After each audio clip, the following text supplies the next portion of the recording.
Marina City Council meeting of Tuesday, April 15th, 2025. And we're going to start with a roll call. So Anita, please. Councilmember McAdams. Here. Councilmember McCarthy. Here. Councilmember Biella. Here. Mayor Pro Tem Vischer. Mayor Delgado. Okay, we do have a quorum. Let's see. First, I want to ask the city attorney if there's any changes to the closed session agenda. No, there are no changes to the closed session agenda. Okay, and now we go to public comment. Anyone, there's no one in the audience here right now, but anyone online who wishes to make a comment regarding closed session items, please. Oh, there's none. Okay, great. All right, so we are now going to adjourn to closed session and we'll return for open session at 6:30.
Recording in progress.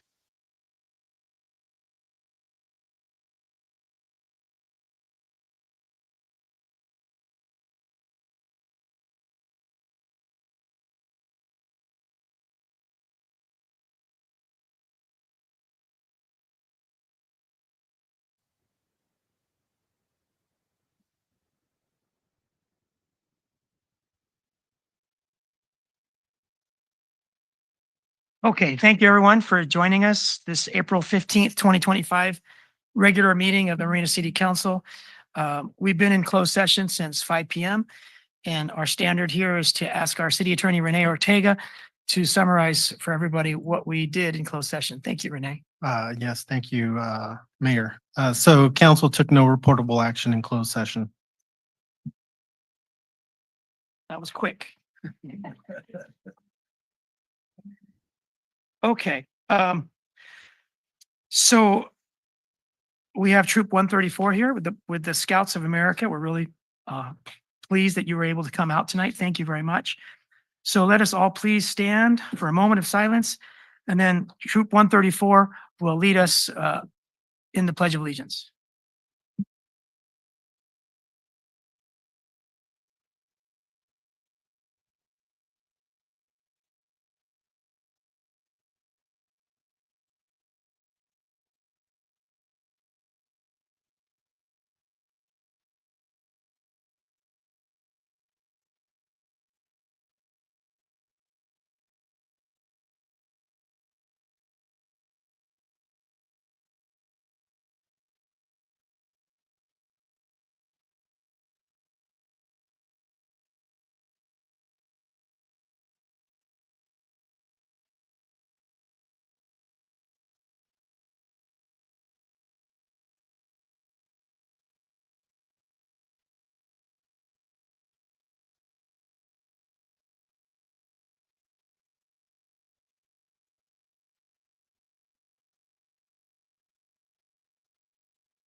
All right, thank you everyone in uniform for the Scouts of America that participated there. That was the most forceful Pledge of Allegiance I've ever heard. Good job. All right. We have a special presentation, and I'm wondering if Henry and Desi and David, if you can join me up front.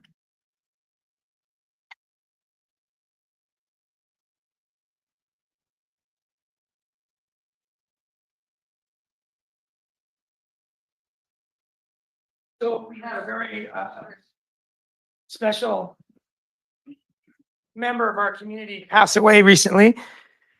Her name was Joy Junsei, and she was a friend and family to many of us in Marina because in part, she served as our city clerk for 21 years. And after battling cancer since 2010, she passed away last month.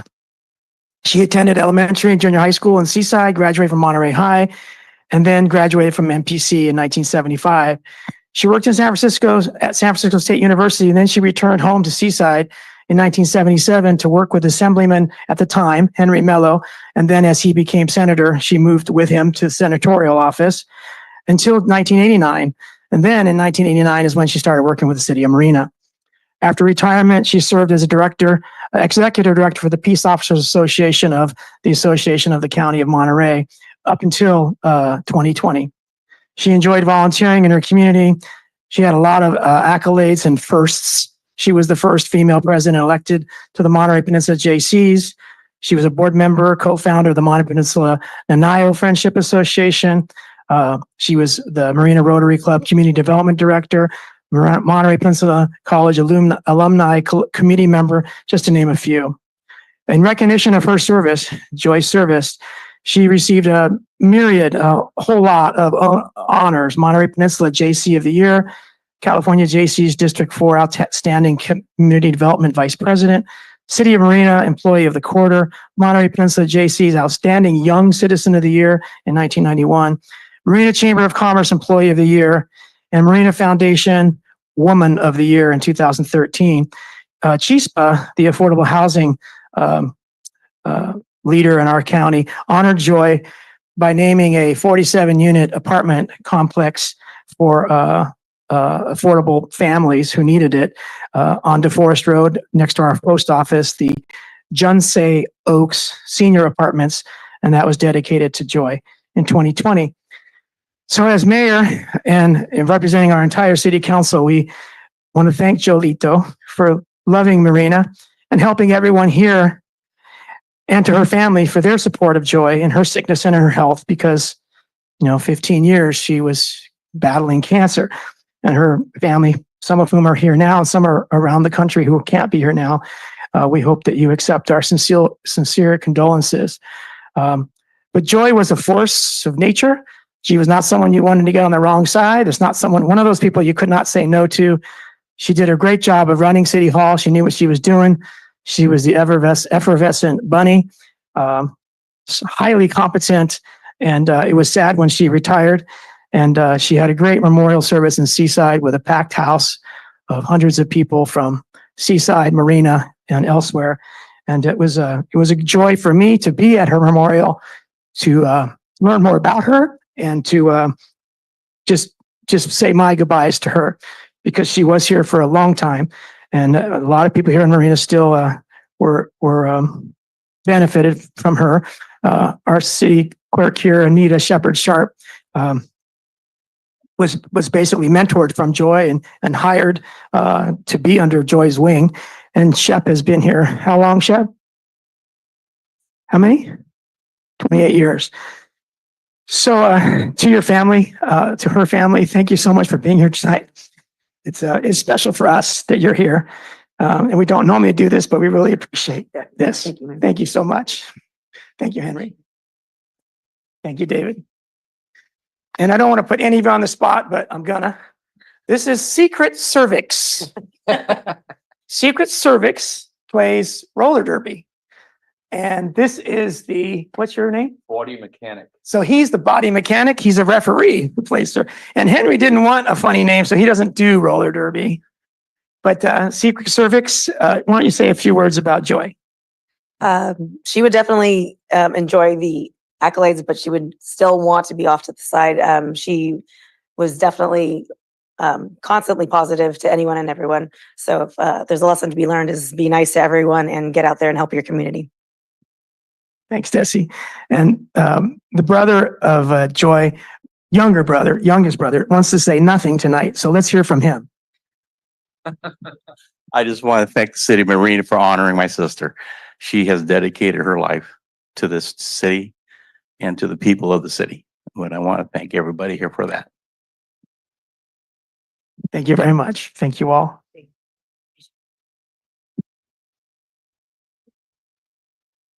Y'all want to come down?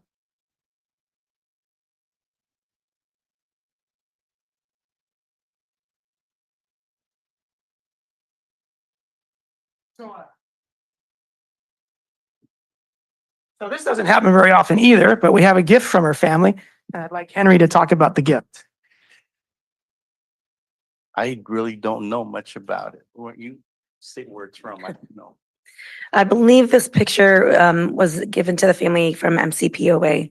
They provided several pictures in memorial to her. They wrote a very nice piece to post publicly after she passed away. So definitely appreciate the recognition of her work on behalf of that organization. And they've done a great job of recognizing just how powerful her impact was. Thank you. And that's the Monterey County Peace Officers Association.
Coming up, Nancy, Kathy, you want to say something about Joy?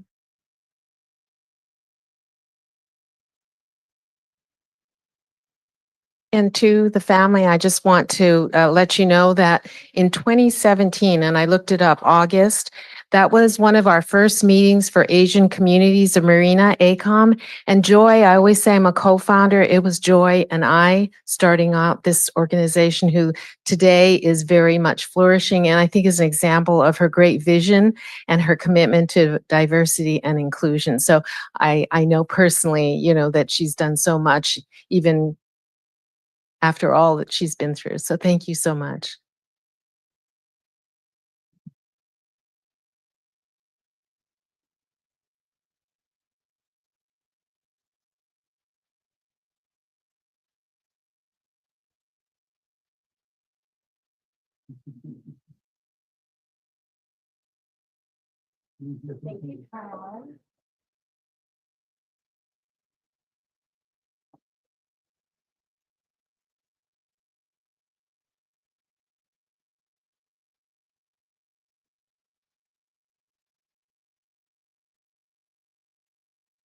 Mayor, if I can take 2 seconds too, I was asking the brother if he picked strawberries as well down in the fields. I guess Joy had actually picked. I'm a land use fanatic, so the land where Lucky sits now apparently used to be big strawberry fields, and Joy Junsei, I know was a field worker, right? Essentially in that area as a young person. I just think that's so fascinating, and every time I see strawberry fields, I kind of think of her. I don't know why. I didn't even really know her that well, but it just, the connection is strong for me. So I love that story and wanted to share that with everyone as well.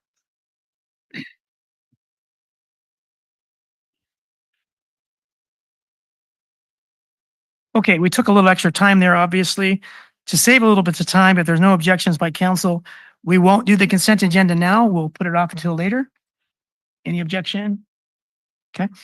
All right. So we'll move down into the agenda a little further.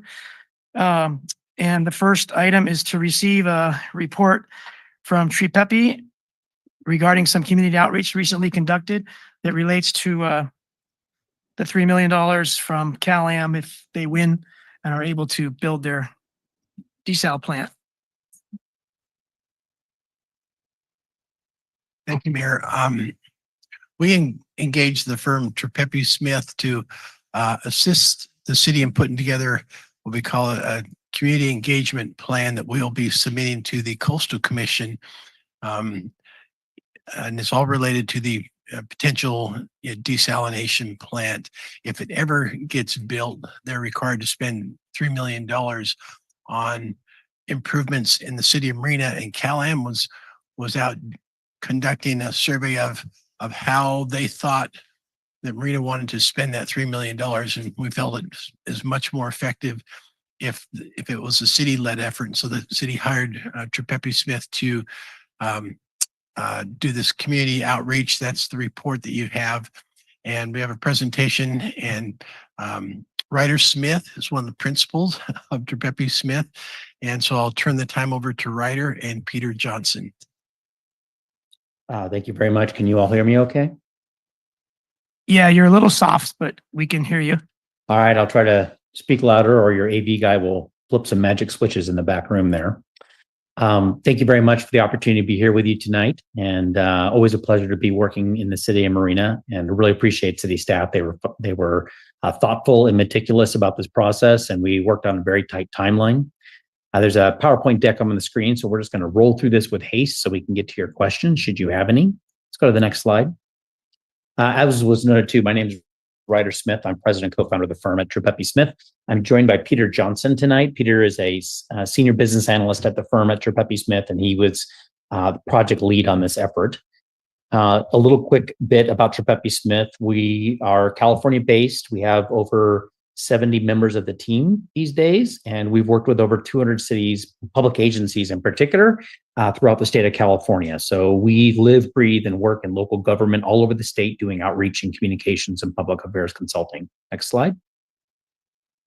A brief timeline here. It was back in mid-February when the city council authorized the city manager to engage a consultant to assist with gathering city authentic generated feedback on the Callan desalination plant and the potential payout of a $3 million payment. It was March 18th when we started the For Marina by Marina outreach effort. We held our very first virtual community workshop on the 25th of March. March 29th, we did our in-person meeting. That was a Saturday morning in the very chamber in which you are this evening.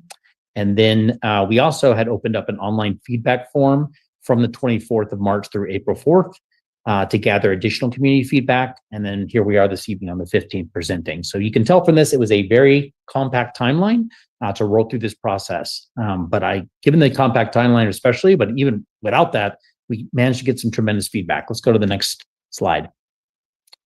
Our focus was on transparency throughout this project, transparency about the project history, focusing on making sure that the community understood the questions we were asking by pausing to answer questions and provide full context for the discussion about the desalination plant, the city's history opposing that plant, and what the $3 million payment was intended to be. We did a combination of virtual and in-person, which we viewed as trying to accommodate various people where they choose to meet, coming in both at the digital side and in the in-person side. Notably, all those sessions were recorded and made available online. We also used diverse methods of outreach too. So we had a web page, a direct mailer, social media, and English and Spanish content to try to reach Spanish-speaking only audiences. And notably, our focus really was on the coastal zone area. While we gathered some feedback about potential projects outside the coastal zone, the general interpretation is, in all likelihood, if the $3 million were to be applied, should it come to pass, that it would be applicable in the coastal zone. Next slide. In this approach, we discussed key locations that had been previously identified as priority sites for improvement. We provide opportunities to rank top sites and amenities as well as just opportunities to share open feedback. We didn't want to strictly guide where people were going, but we certainly wanted to give them a framework for response. And then, as I noted, we also collected some feedback on non-coastal zones, just to make sure we were covering our basis on potential applicability of the $3 million. Next slide. As noted, we did a lot of outreach work. So on the screen here are some examples of both the webpage and the mailer that was sent to every home in the community. We had a dedicated webpage with branding on that. We did a direct mailer to every door direct in the community. We had a press release, which did result in a pretty solid story. I say solid only in that it helped showcase that the city was doing this outreach work and hopefully encouraged additional public participation. We did an email blast that was leveraging previously gathered up email addresses that the city had acquired through prior communication outreach work in the city, as noted the flyer and handout. We did boosting of social media, which we spent significantly to try to drive reach on the social media platforms, geo-targeted to Marina specifically to get more eyeballs on the forum and the webpage and information generally out there. As noted, we had the online feedback form, and then finally we did the 2 community workshops. Next slide. We had about 28 people attend across the virtual and in-person workshop. We actually had higher participation for the in-person workshop, and I appreciate the folks that stuck it out with us for nearly 2 hours in the room there, but we had a robust and engaging discussion. I was appreciative of all the feedback and the diversity of comments that we received. They were helpful, and I also particularly enjoyed the support that I saw among residents for one another when they stood up to speak and share their ideas. I would just say the Marina community was very collegial to one another, and oftentimes having public discourse, it can be very disagreeable at times these days in our society. And so it's lovely to come to a local community and find folks who, even if they have differing viewpoints, are polite to one another and listen to one another and engage in reasonable discourse.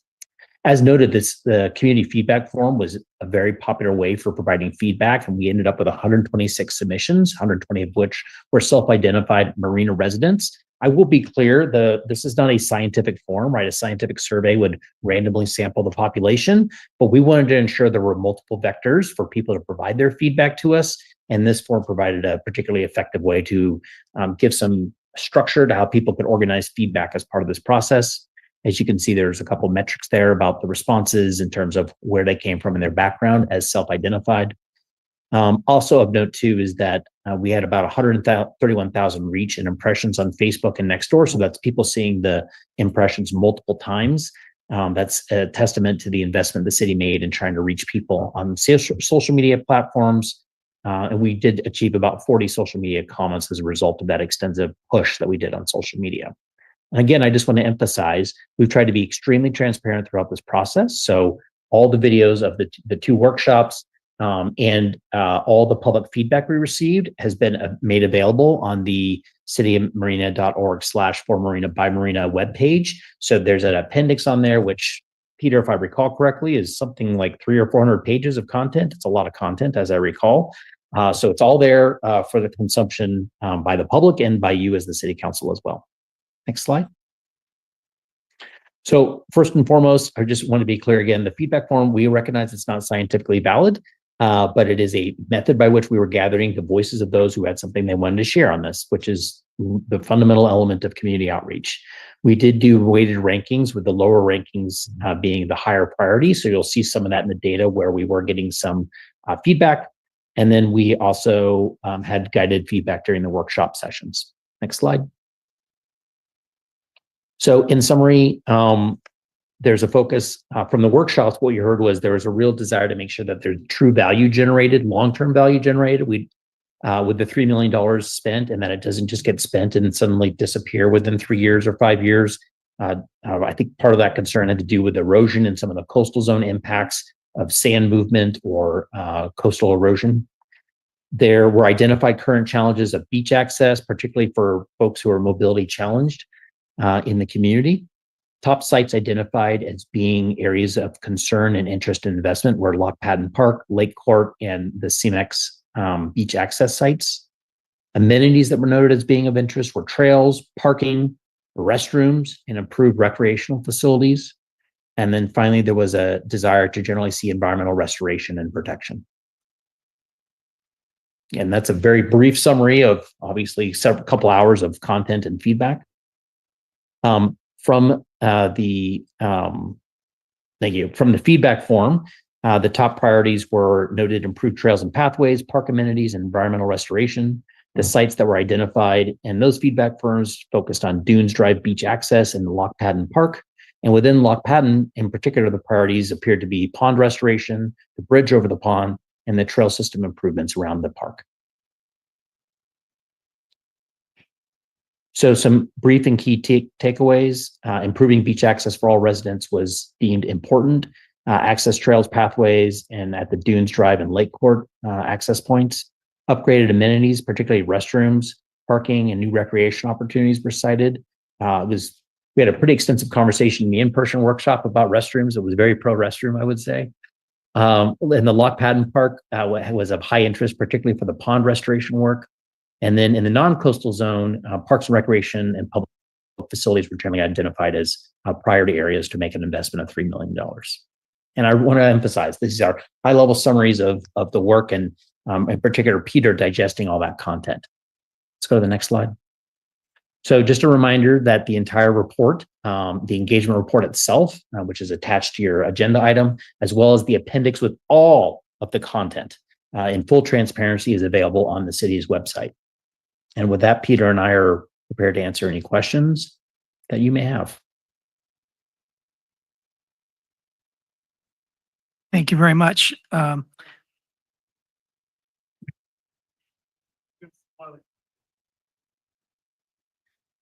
Please don't speak out of order. We started off on good terms. Just kidding.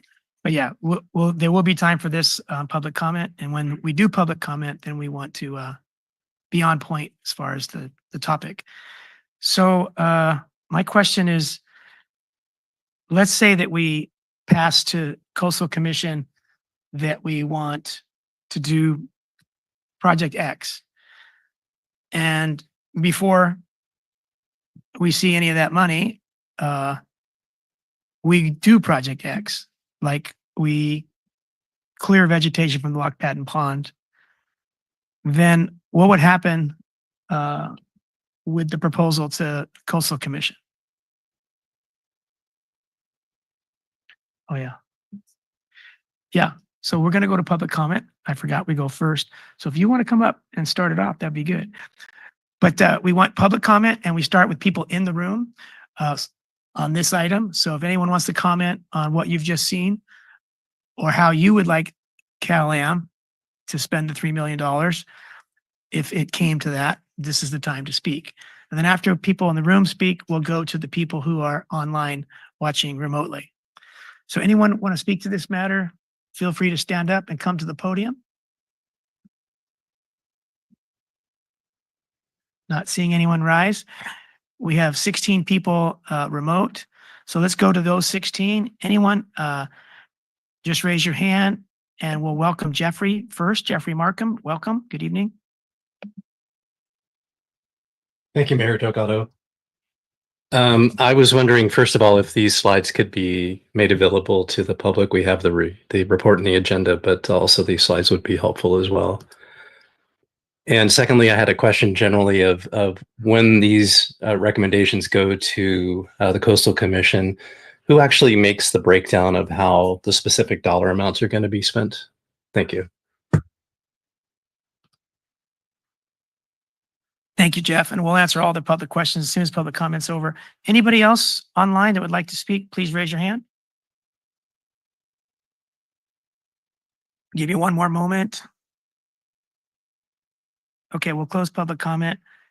Lane, do you know who's going to allocate the funds to different projects if there's different projects? So the way the process goes is we will submit a community engagement plan, our suggestions to the Coastal Commission. Based on that, it's Cal-Am that actually submits an amenities and improvement plan. And so Coastal Commission will accept this improvement plan that we're submitting for recommendations. Then it goes back to Cal-Am, and Cal-Am will then say, okay, based on the community input, this is what we think we want to do for the amenities, which is why it was critical for us to do this plan, because otherwise it would be pretty much Cal-Am deciding what they wanted to do.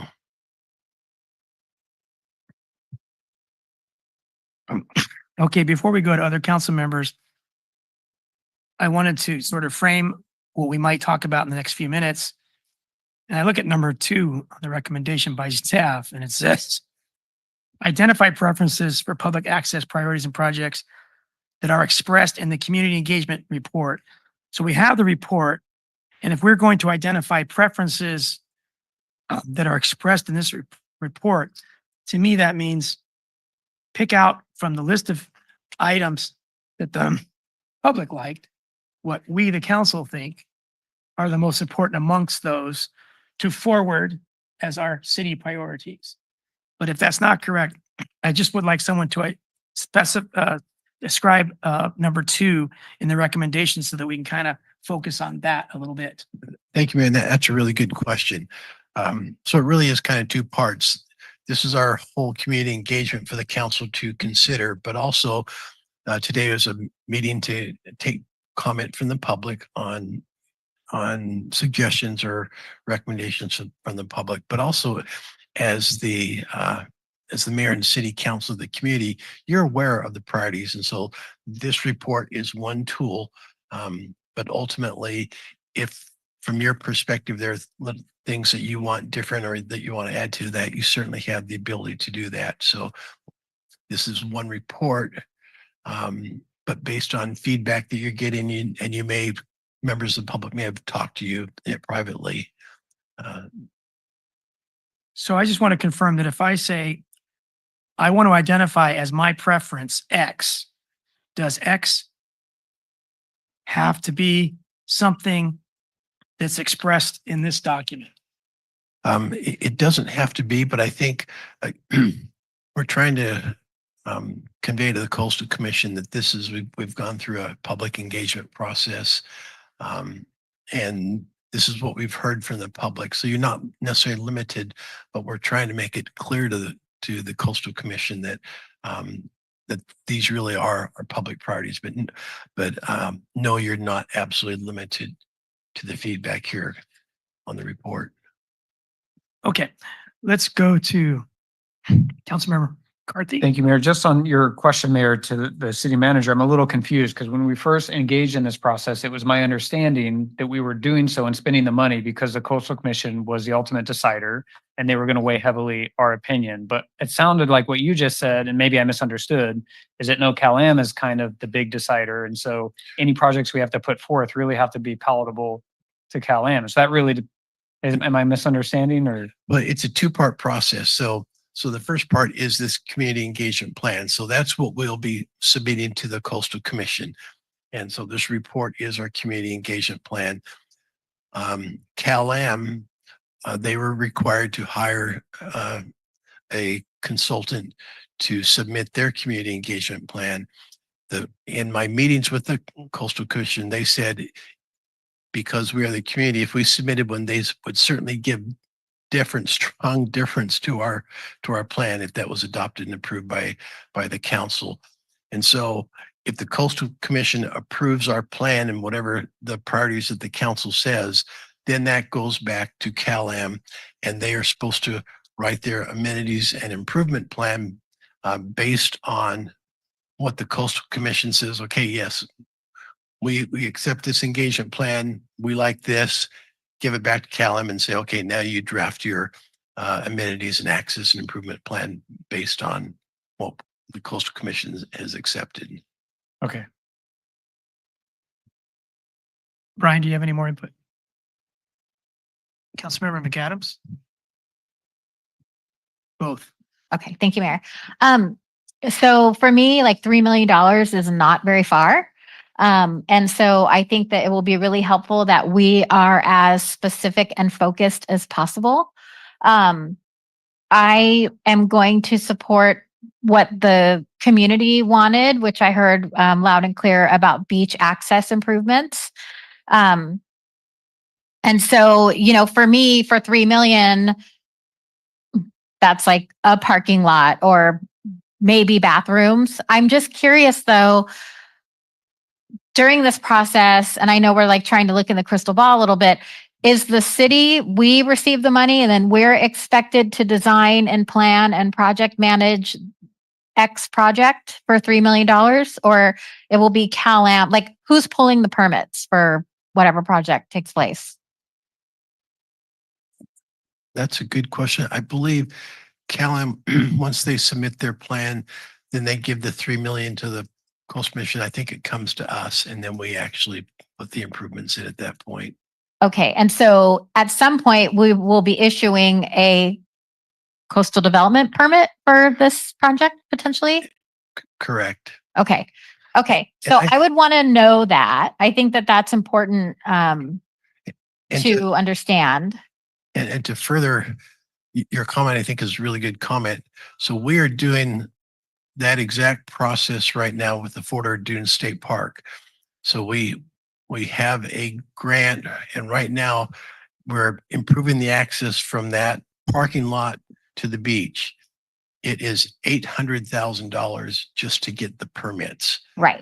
Okay. Yes. With zero improvements. Right. So for me, I don't really want to go down a rabbit hole tonight and try to like design a plan that's going to be, you know, $20 million and we have 3 million and we might not ever get this money. So I would rather just like, let's, you know, put it on the table, listen to the community. Beach access improvements, I think, is something that, you know, we could all get behind. I wanted to thank the consultants. I was really hesitant at first just because of the stringent timeline. I am so pleased with your work and your outcome. And, you know, this like sort of new acronym I picked up recently, STP, same 10 people, like the same people that we hear from that are like, you know, come to the meetings that provide, you know, their input, which is great. But oh my gosh, I am very pleased with the the diverse voices that we heard from. And so I'm really grateful how quickly you were able to produce a mailer that went to every home, doing the online survey. I saw the social media marketing. And so for that limited budget and limited amount of time, I'm very, very pleased and very impressed with what you were all able to do. And so just to sort of reiterate, I kind of want to understand more, and this will come later, but the actual implementation of the project, like if we're expected to get the permits and manage the project, I mean, that's potentially half the budget, right? So I think we need to be mindful of that. And, for me, I think it makes more sense to say, okay, maybe at some point we'll get this check, because we don't know when, right? It has to be when the desal plant is built. Is built. So that's like 5 years, 30 years, never. So I don't really want to spend any more effort and attention and time on this than we need to. So for me to say beach access improvements, that's something that will always be needed, I think, no matter what council is here, who is here. It tends to, that just seems to be something that I think everyone can get on board with and will be an easy way to spend $3 million. So thank you. Councilmember Biala. Thank you, Mr. Mayor. Sorry. On that same issue, and I have some other comments, but I think that the idea that we may never see the 3 million, I'm in agreement. We should spend very little time. We are in the process right now of a 2-year budget review. Many of these things are on our priority list. We call it consolidated list of projects that have been in the works for since the last budget cycle. So I would say that some of this is redundant. And also my thought is that we should look at this list generated from the public that is not duplicative of our budget process, which already has many of these projects on it already, and then look at what can be done within the context of these items listed by the community that really can be done in 3 million, because it's a small amount. And I was there at the last hearing, as many of us on this dais, and one of the commissioners, and this is with the Cal-Am desal project, by the way, which the city has for many years and $17 million later have opposed very strongly and consistently opposed the Cal-Am desal project on our beaches that would not only compromise our beaches, our pristine beaches, but also tap into our vital groundwater system without legal water rights. And that's what we've been fighting. So the whole issue of the Cal-Am desal project is very near and dear and critical to the future of Marina. So I just want to say that piece. And that's why we did not want to rely on just a Cal-Am process. And we needed to have our own access with our own community about this money. And at that last hearing, one of the commissioners posed, or maybe it was more than one, $25 to $30 million to be given to the city of Marina for the environmental justice impacts, the negative impacts for the desal project. And Cal-Am was allowed to come to the podium and negotiated. They said 1 million, and then they went up to this $3 million. So I just want to keep that in perspective as we're trying to grapple with this $3 million that we may or may never see anyway. So that's my suggestion, is that we look at this list and make proposals based on the fact that could this be done with $3 million, and then call it a day, because we might never see this money. So thank you, Mr. Mayor. All right, thank you. I hope that whatever we send to the Coastal Commission is prefaced with a few paragraphs of, strongly objecting to this whole process. That Cal-Am should have anything to say with what we do with money that is to lessen the harmful impacts they're going to cause on us. So it's not just like we're playing along. We're very appreciative of the 3 million. It's great. We'd like to do these wonderful projects to the extent the money will fund that. And also that we make the point that 3 million is a paltry crumb that, they're throwing to the dogs. We've spent $17 million fighting them, and we'll spend a few million more, and it's distracted our staff and staff time beyond that 3 million. That's just what we pay to external sources. And so, to put that into perspective in the letter that, this is such a crumb that we're not begging for this crumb, but we understand that's the political process. That was the end of how politics resulted in this decision to perhaps let CalAm end up building this. So, I think the start of the letter needs to express our objections and the paltry amount that 3 million represents. But then I agree with Councilman McAdams as far as the concrete suggestion from us that's consistent with the public. I think that accessible trails and pathways on Dunes Drive and Lake Court are where we should spend our money. We definitely shouldn't spend it on CEMEX because that's where CalAm's industrial facility is going to muck everything up for us and be the cause of the degradation of our groundwater and potentially our drinking water. So I don't think we want to spend any of that 3 million at the CEMEX access because that sure better be part of the mitigation, which is already spoken to somewhat in the EIR. So I think we need to stay away from CEMEX because if we get the 3 million, that's because CalAm is able to put in their 36-acre industrial plant on our beach, and we shouldn't use the mitigation money to help them do whatever they're supposed to do to try to mitigate the harm they're doing to our city. And then secondly, I think that work at Lock Padden Park was popular with the public. It's pretty popular with us. It's pretty high in our priorities. It's mentioned several times in the top, 84 projects I think we resulted in that we'll be talking about on April 22nd. So I think probably trail system improvements and pond restoration if we haven't done it by then. But I have a feeling we'll have done the clearing of the vegetation before we ever see this 3 million. So in summary, I would say that accessible trails and pathways to our coast, to our beaches, on Dunes Drive and Lake Court. Secondly, Lock Padden projects such as pond restoration if it's still needed, and trail system improvements at Lock Padden if the pond restoration has already happened. Councilmember McCarthy.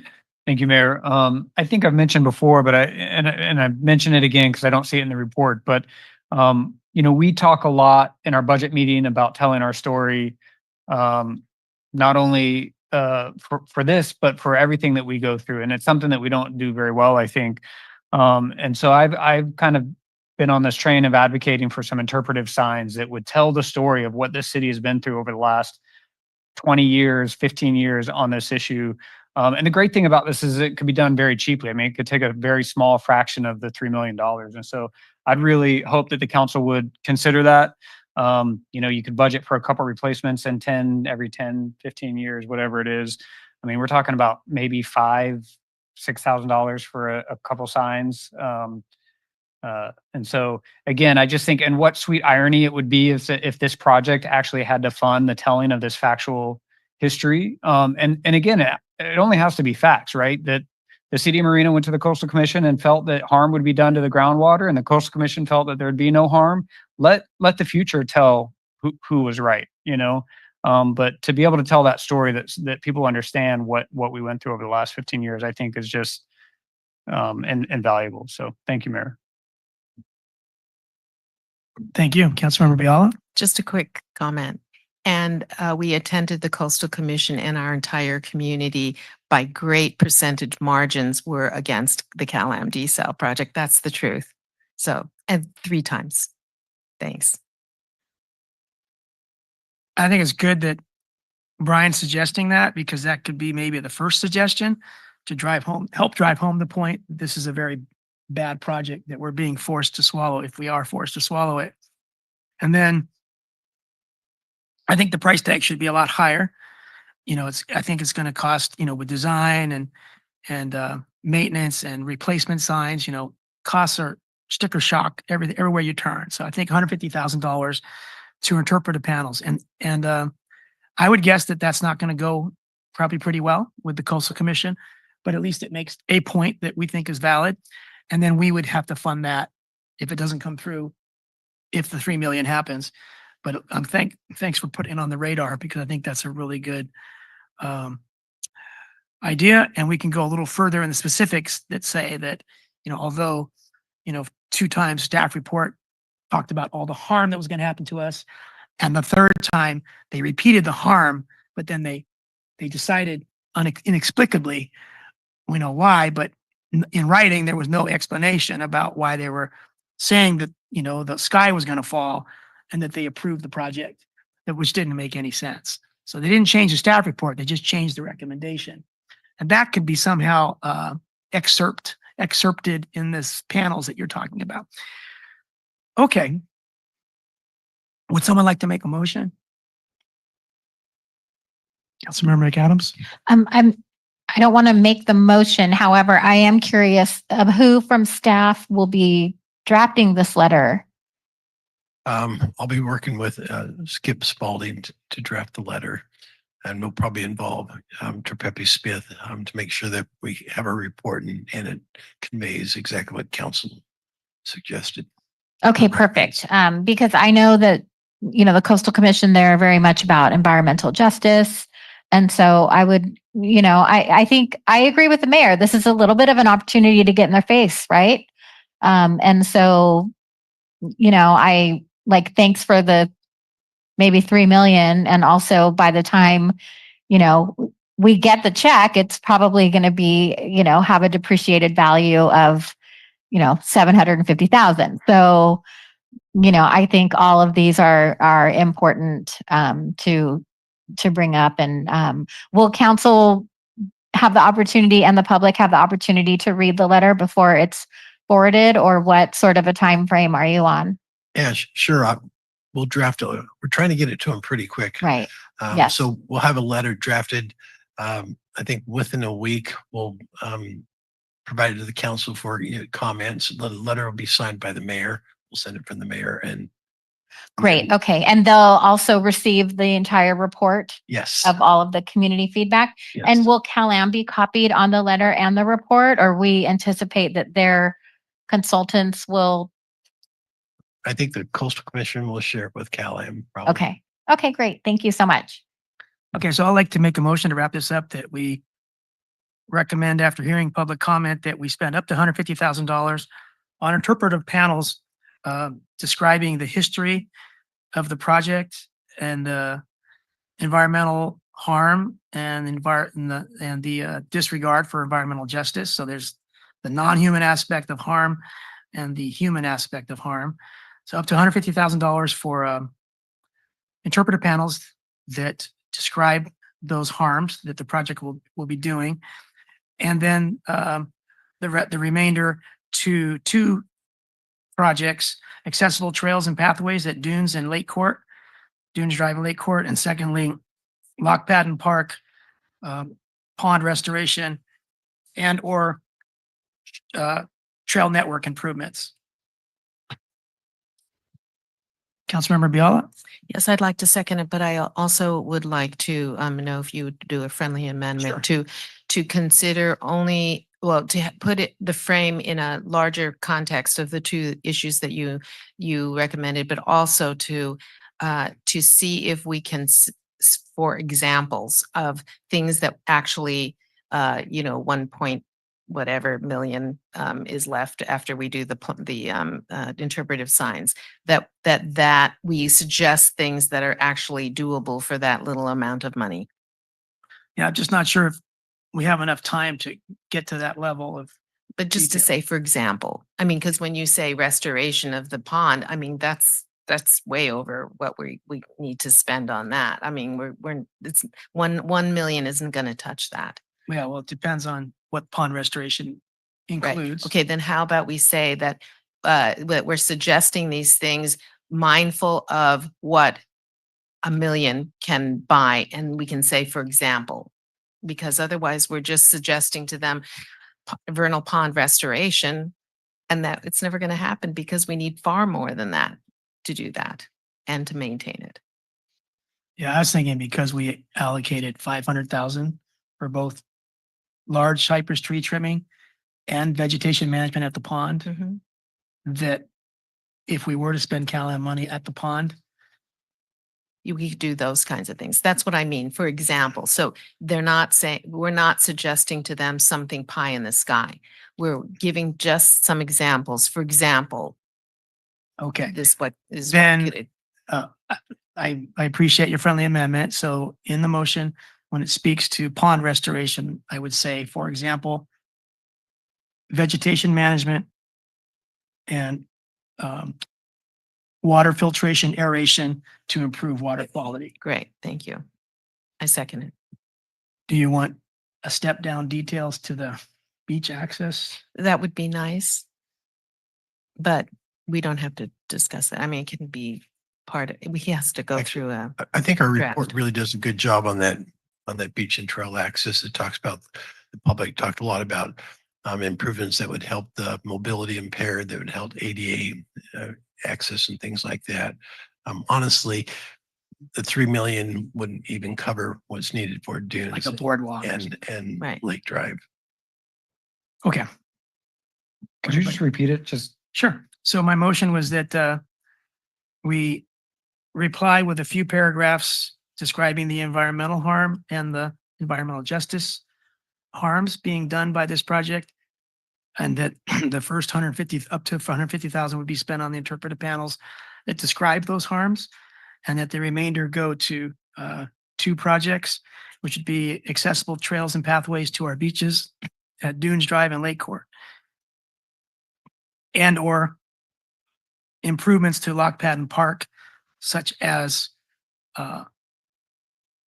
Lock Padden Pond vegetation management and aeration, filtration of water for water quality improvements. so that's a total $3 million allocation. Okay, thank you. Okay.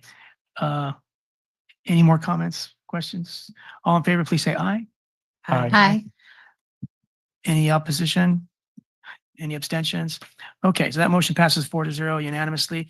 By the way, everybody, Councilmember Elizabeth Vischer is in Holland with family, so she's not with us tonight.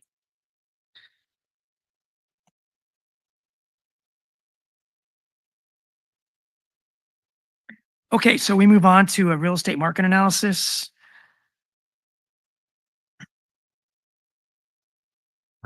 Good evening. And Tori, This- can you introduce yourself, please?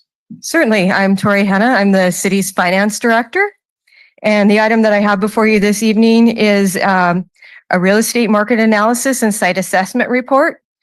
The city retained HDL Econ Solutions to provide an economic and market assessment and also a retail void analysis for the city of Marina. This information would be used to assist with the general plan update and also to support economic development activities within the city. And it includes looking at the overall market, strategies to attract retailers, and also telling us where we could benefit from some additional businesses in the area. It focuses on the city of Marina as an overall, but also looks at 2 sites where we have some potential for growth. And with that, I'd like to turn the presentation over to Barry Foster. He's the Principal Managing Director of HDL Econ Solutions.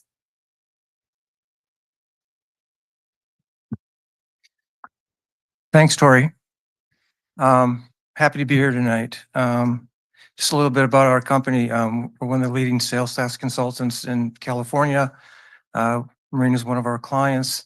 I went to work for HDL. Next month will be 11 years. I started up the Economic Development Division.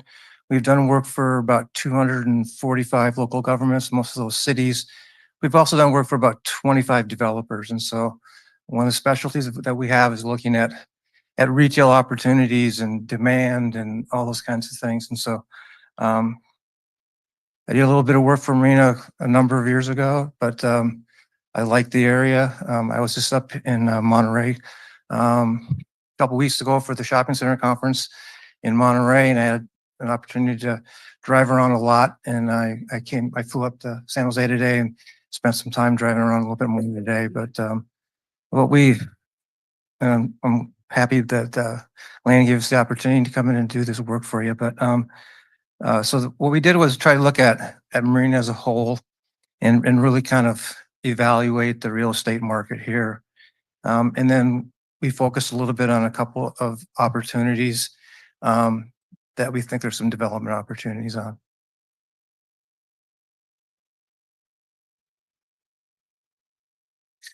So we put this is kind of just an executive summary, kind of a high level summary. Marina's experienced strong retail growth. Your vacancy rate is very low at 2.4%, so there's some opportunity there. Your lease rates are rising, which is always good, and there seems to be increased demand. One of the negatives is you've had pretty significant retail leakage to outside the community. To people want to buy things here, and they're either not getting it here, or they're not getting the stores that they want here, and they're going outside the community. I always look at that as that's lost sales tax revenue for you, but I also look at it as an opportunity. And it's showing that those people want to purchase those kinds of things, but they're not, for whatever reason, they're not doing it here and it's leaking out. So there's opportunity to go after those kinds of retailers and restaurants.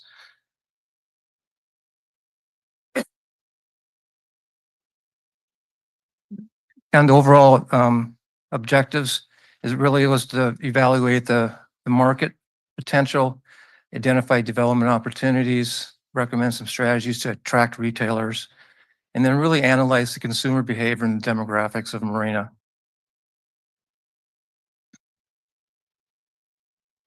And looking at just the Marina trade overview, cities really need to understand that your retail market extends beyond your city borders. And so you're not just an island here, but people are going outside the community to purchase things, but you also want to make sure that you're also attracting people in from outside the community and you're attracting their consumer spending dollars to be spent here. So it's really taking care of your own residents, but then attracting more from outside the community. And then just some of the retail market highlights. Again, you've got a little over 1 million square feet of retail. The vacancy rate's very low at 2.4%. Lease rates continue to improve. They're up 2.4%. And you've got sales volume of about a little over 16 million across 10 different centers or retail areas in the community. Excuse me, before you go on, can you talk about the net absorption? Yeah, so that's showing how much has been absorbed over, I think it's the last 10 years. Absorbed in what way? And just building more things and attracting more things here to the community. So is it absorbing products? Is it Yeah. absorbing services? Yeah, that's the retail sales. So it's dollar volume. And well, that's right. It's square feet of lease space in the Okay, community. so we're talking 383.9% year over year increase Yeah. in leased square footage. Yes. Thank you.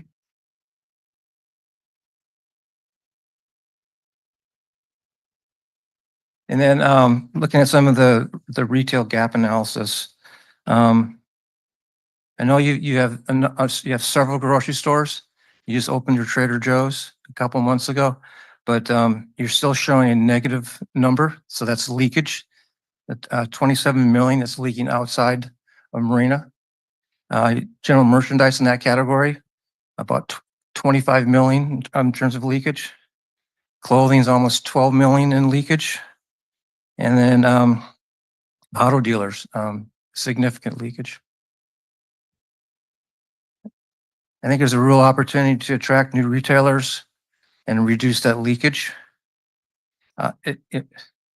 It's an opportunity for you to capture significant sales tax that's leaving this community and it's being spent someplace else. So it's a real opportunity for revenue, for sales, for more sales tax revenue to keep those dollars, those consumer spending here in the community. And then the report show on pages 14, 21, and 22 to show that void analysis and appendix 1 has a void analysis for the city as a whole, but then also for the Marina Landing Center and then for the dunes. And so it's showing some recommended possibilities in terms of new uses that could go into those, go into Marina as a whole with those 2 shopping areas. And some of the key findings. Your population's growing and there's a need for more retail. There's the demand for more retail. That's clearly evident. There's the income and spending power. Your average household income level is over $113,000. That's a good number. And so I think that really shows, like for Trader Joe's. Trader Joe's wouldn't even come into a community unless that community had an average household income level of about $95,000 to $100,000. So I think that's a good, strong number for you. And again, attracting new retailers and restaurants from Marina will bring local businesses that will do business here. But and you can serve the residents and keep those dollars being spent here. And you can also attract more consumers from outside that live in Seaside or Monterey or Salinas and have them come spend their dollars here. And I think you've done some good things in terms of dining the last few years. Some of the new restaurants have filled some needs and are doing some strong business. I think there's an opportunity to do even more there and to serve your residents. You have the luxury of having Cal State Monterey Bay just down the road, and you can have dining opportunities for those students to be spending their money here too. There's limited fine dining options. I think there's a little bit of opportunity to do some of those things, especially down in the dunes area, where I think you could do. I think some of those new restaurants that have opened have really offered some creativity and some new things you didn't have before.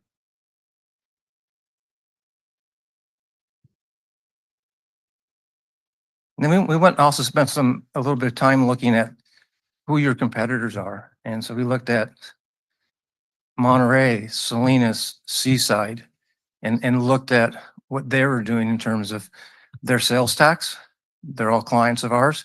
Looked at their sales tax, but looked at what they're doing in terms of shopping and retail and what they're doing right, and maybe with some things that they're not doing right, but how you can compete with them a little bit. Again, I think that one of the opportunities you have here is you've got some land that can either be redeveloped or developed. And so I think that housing base is important because you're creating more consumer dollars that way. And again, I think it's an added plus to have Cal State Monterey Bay just down the street, down the road.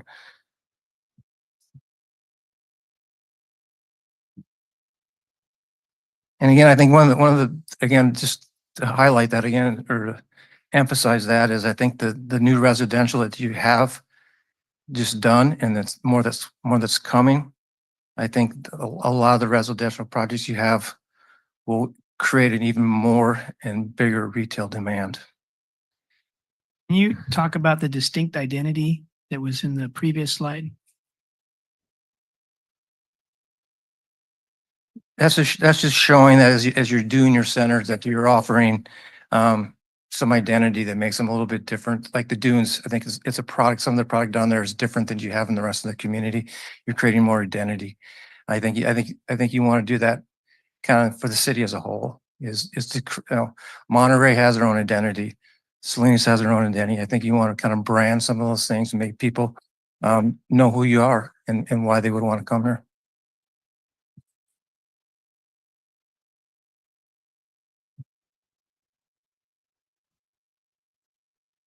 And so when we looked at some of the sites, we looked at Marina Landing. So there's the Walmart Supercenters that's there. There's the Quick Quack Car Wash, and then there's a 7-Eleven. And there's some other opportunities for some pads, but they've got a piece of property that's I think it's 6 acres. It's meant to be a phase 2. I know that they've been looking at the possibility of doing residential there. It's our recommendation that we still think there's retail demand to do commercial retail on that phase. You've got a significant leakage, and I think to take an undeveloped piece of property and build residential there, it's probably not in your best interest. And so I think there's still retail demand. Walmart's one of the biggest retailers in the world, and there are lots of businesses that want to be located next to Walmart. I do a lot of work with Panda Express. One of the first things Panda Express looks at when they look to put a restaurant is, they want to know where the nearest Walmart is. If they can be in the same shopping center, all the better. And so that's the Panda Express customer is the Walmart customer. There's a lot of people that want to be around Walmart. And so I think there's opportunity to do that second phase with the retail. And I think it's going to help with that retail demand and there's a lot of residential that's being built up in that area, and there's more coming. And the second site we looked at was the dunes. There's 6.15 acres that's next to a lot of what's there at the dunes. It would have great visibility with signage from the one. And I think that whole area has really evolved into something special. And I think that this is another opportunity to do even more retail at this site and just build upon what you've done already there with the dunes. And again, it's that proximity to Cal State Monterey Bay, which is just down the street. I think there's a real opportunity to do some things there.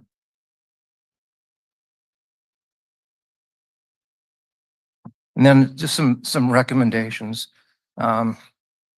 is, again, to look at some opportunities in the city to attract lifestyle and some different kind of retail. Do retail and restaurants that serve the student and the workforce needs you've got in the community. And then I think there's opportunity in this whole area to do more with tourism and some outdoor recreation and those kinds of things. I know that you built 2 newer hotels, and I think there's an opportunity to do some more hotels.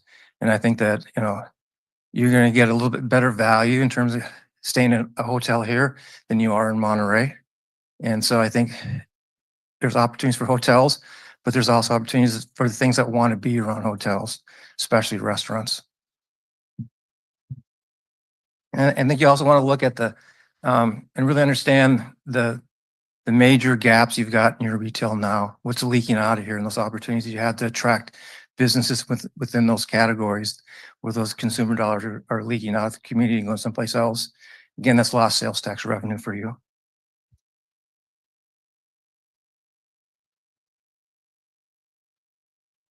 And I think I skipped one. Is there a way to go back? Well, just to conclude, I think Marina is really positioned nicely for retail expansion. I think it's a real opportunity for you and something that you want to really pursue. The city as a whole offers great opportunities. You've got an opportunity to kind of create a town center, kind of a downtown area there, reservation in that area, and Del Monte. I know you did a master plan for that. There's some things that I think might be a little challenging in that plan, but I also think there's an opportunity to do some more there to really make that area better, through just aesthetics and the way it looks and all those kinds of things. You've got a lot of national retailers, some restaurants there, and then you got some more mom and pops. But I think you've got 6 or 7 centers there, but have it be a little more cohesive, bring in some more residential. I'm not a big proponent of vertical mixed use. I'm more of horizontal mixed use, especially in an area like this. So it's not putting residential on top of retail, but having the retail on the street and then having the residential behind. So it's more horizontal. I think that's to do vertical mixed use, you've got to have really significant density to do those kinds of things. And I just don't see that area being an area where you've got 4 and 5 story apartments and those kinds of things. I think it's more like 3-story. And I think this fits with your community a lot better and what this whole area really is. I think that and you got availability of vacant property and other property that can be redeveloped. And I think that's an added benefit, and you just need to make sure you do it and you do it right. So I think just my message is there's a lot of opportunity for retail demand. I think you want to preserve what you've got, and but look at opportunities. I think there's a lot of sales that are consumer spending that's going outside the community, and again, that's lost sales tax revenue, but that's opportunity for you to take care of your residents, but then also attract some of those consumer spending dollars from residents in nearby communities. That I'm happy to answer any questions too. All right. Thank you very much. So first, let's go to public comment as usual. Anyone in the room here, come on up to speak in person. You have up to 3 minutes should you wish to speak. Good evening, Lisa. Okay. Is this on? Okay, I'm Lisa, Recreation and Cultural Services Commissioner. And I wanted to give a huge shout out to Andrea Willer, her team, and all of our volunteers yesterday who helped put on Design Day. We had over 460 people attend our Design Day. Excuse me, Lisa. Yes. I hate to do this, but it's comment on this. My mistake. I'll come back. well, we had public comment on everything else earlier tonight. And we skipped that. It's probably better we did, but thank you, Lisa, for pointing out my error. Okay, anyone wish to speak at this time on this topic? All right, let's go online. Welcome back, Jeffrey Markham. Try it one more time, Jeffrey. Thank you, Mayor Delgado. In a previous council meeting, the owners of Marina Landing were kind of bemoaning the collapse of retail to online and why they were having difficulty developing there. I'm wondering if this analysis factors in this trend. Secondarily, it seems like this report and the gaps that are identified are suggesting that we should really consider reconstituting the Economic Development Commission, because that was their whole bailiwick and focus. And if we're going to focus on these gaps, that was really why that commission was in existence. I think pulling retail and commerce needs a strong chamber of commerce, and maybe beyond this particular report, but consulting with the Chamber of Commerce and seeing if they concur with this analysis, I think is important. I'm wondering if HDL considered the economic impact of Seaside's campus town, which is now starting, it sounds like, and how that may divert CSUMB commerce away from the promenade and other areas nearby. I'm a little saddened by the fact that the downtown revitalization plan is not really factored into this. It's really two areas that were focused here, which is the dunes and Marina Landing. And there's a lot of infill and redevelopment opportunities in Central Marina that don't seem to be part of this. And I'm as I said, a little bit saddened by that. Thank you. Thank you very much, Jeff. Let's welcome Denise Turley. Good evening, Denise. Brief and to the point, as usual. So you get tired after living in Marina for so many years when people new coming in ask you, is there blank? And your standard answer before they even finish their sentence is not in Marina. And the second half of that is I don't see that some of the numbers quoted in this presentation kind of surprised me. if more than half of our population is actually qualified for their kids to have free meals, breakfast, and lunch at school, where's $113,000? Just saying. So personally, I would like I would like to see suggestions from the public of what they're missing that they would like to see. I will leave it at that, and thank you. Thank you very much, Denise. We'll give everyone online another moment to raise your hand if you wish to speak.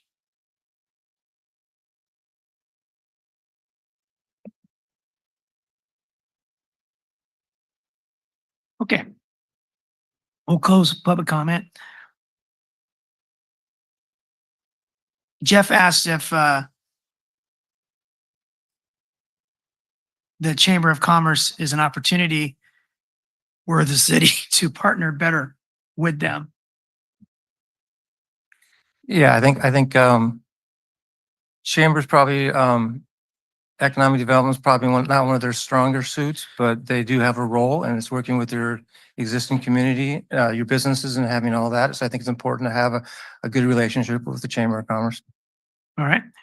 And then a very large development called Campus Town. I'm aware of that. Real quick. And so, you know, Let me we, finish just 1 second. Sure. Your question.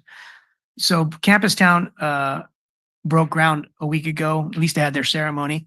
So that includes hundreds of homes, hotels, a lot of retail. So go ahead with what you were going to say.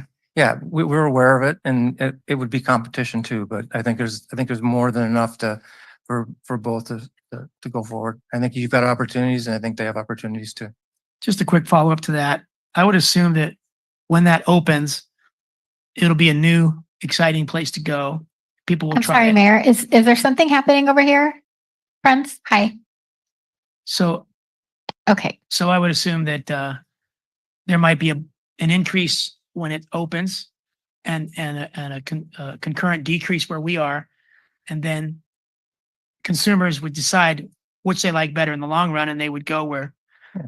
So do you think that we should try to do our best so that, you know, once they checked out the exciting new, that we put our best foot forward with the products we were offering? Absolutely. And I think you want to make your developments as nice as possible, have those kind of amenities that people will want to come to too. But I think it's, again, image and branding is really important. Okay. Jeff also asked, lamented that downtown revitalization plan and the opportunities there weren't very highlighted, but I thought you did a pretty good job of mentioning that a couple times. Yeah, and we've had conversations with Lane about maybe doing some more work like that to look at that plan and come up with some ideas on how to activate the vision for that area. All right. Jeff's first question, I wrote down, do we need to rethink anything? But I can't remember what his gist was. Talked about and Terry telling your property and what Terry's been saying, and this is kind of a little bit different. Right. So there's 5 acres of dirt next to Walmart. Yeah. That's owned by a gentleman named Terry Talents. I know Terry. And so Jeff is asking, do we need to rethink anything that property owner has been telling us, given your information tonight? I think it's a good retail site. I think the Dunes is probably a stronger retail site than that one.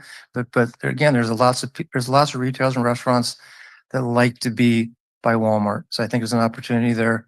You know, 5 acres is not a lot. Okay. Denise asked, how can we have 113,000 household income when we have 90% of our kids on free lunch? I don't know about that, but that's your average household income level. Okay. All right. Thank you very much. Now we'll go to council comments, questions. We'll start with Councilmember McAdams. Thank you, Mayor. just curious, so we don't have an economic development commission. How important is that to a city? And I mean, do you think that that would be helpful for Marina? We've worked with a lot that don't have them, and we've worked for a few that do have them. I know you were in Pacific Grove, and we did work in Pacific Grove, and they have one there too that I don't know, I don't really know that they've served the city all that great, especially with some of the members that they've had there. And we don't do work there anymore, but you can do it without it, you know, but some do it too. And it really is it's the preference that the city wants to do. Thank you. And then on page 10 of the report that's in the packet, not of your slides, there's the sales tax comparison. And a couple of things, I mean, so Marina in calendar year 2024, we had basically $2.5 million in total sales tax revenue. Seaside has 8.5 million, Monterey 7.9 million, Salinas 32.6 million. Why are we like completely missing the mark? I mean, it's that leakage I talked about. People that are living here are in large numbers going outside the community for their shopping and taking their consumer dollars and going to Monterey or Seaside or Salinas or someplace else. It could be a combination of they don't have the stores here, or the stores just are not what they want currently. And so it's losing that money, but you're also not attracting that much from outside the community either. And some of the other places are. so when I hear you talk about like Panda Express wants to be by Walmart, well, why would they want to be by our Walmart when we have, I've heard you say leakage multiple times during your presentation. Yeah, I was just using Panda as an example. That's a business I do a lot of work with, and their number one consideration when they go for a new location is they want to be as close to Walmart as possible. But there are other restaurants and retailers that like to be by Walmart because they oftentimes view their customer to be very similar. I understand that, but for me, just looking at the numbers, if I'm looking at your comparison of Marina, Salinas, Seaside, and Monterey, I definitely would not like if the purpose is for us to entice businesses, these numbers would do the opposite of that. As far as like bringing my business or my anchor to the city of Marina. So how do we attract businesses with such low sales tax revenues? Well, I think it's you need to build it up more. You need to bring in more retail, and those numbers will increase too. I think it's a balance in terms of you've got a lot of new residential and more is coming, so that demand for more retail is going to even grow. So you want to make sure that you're doing your part to bring in more retailers and restaurants to keep those consumer dollars here, but for your existing residents and new residents, but then also attract some of the retailers and restaurants that people from Seaside or Salinas are going to want to come to. Okay, great. Thank you so much. Thank you. Let's go to Councilmember Biala. Thank you, Mr. Mayor. I might have to go to the second round of comments. I have many questions. So I'm glad to hear because the downtown vitalization specific plan is very near and dear to my heart. So I'm glad that you're going to or the city is going to think about the next stage to reactivate that whole specific plan. So that's really important. I was curious to see almost no mention at all of Joby, and unless I'm got it wrong. We have been a driver of a new complete regional industry of aviation, of state-of-the-art eVTOLs. And we're building an extra 200,000 square foot mega tent for them. And the last I heard was 600 to 700 more jobs. So there was no mention of that. And you mentioned several times about the economic overview or the workforce, and there was no mention of that in this report. We should have put it in there, but yeah, you're absolutely right. I think for communities, especially today, you want to have a good balance between jobs and housing. And I mean, so you can't And- survive on just Right. nighttime population. Right, and it's more than just housing and people.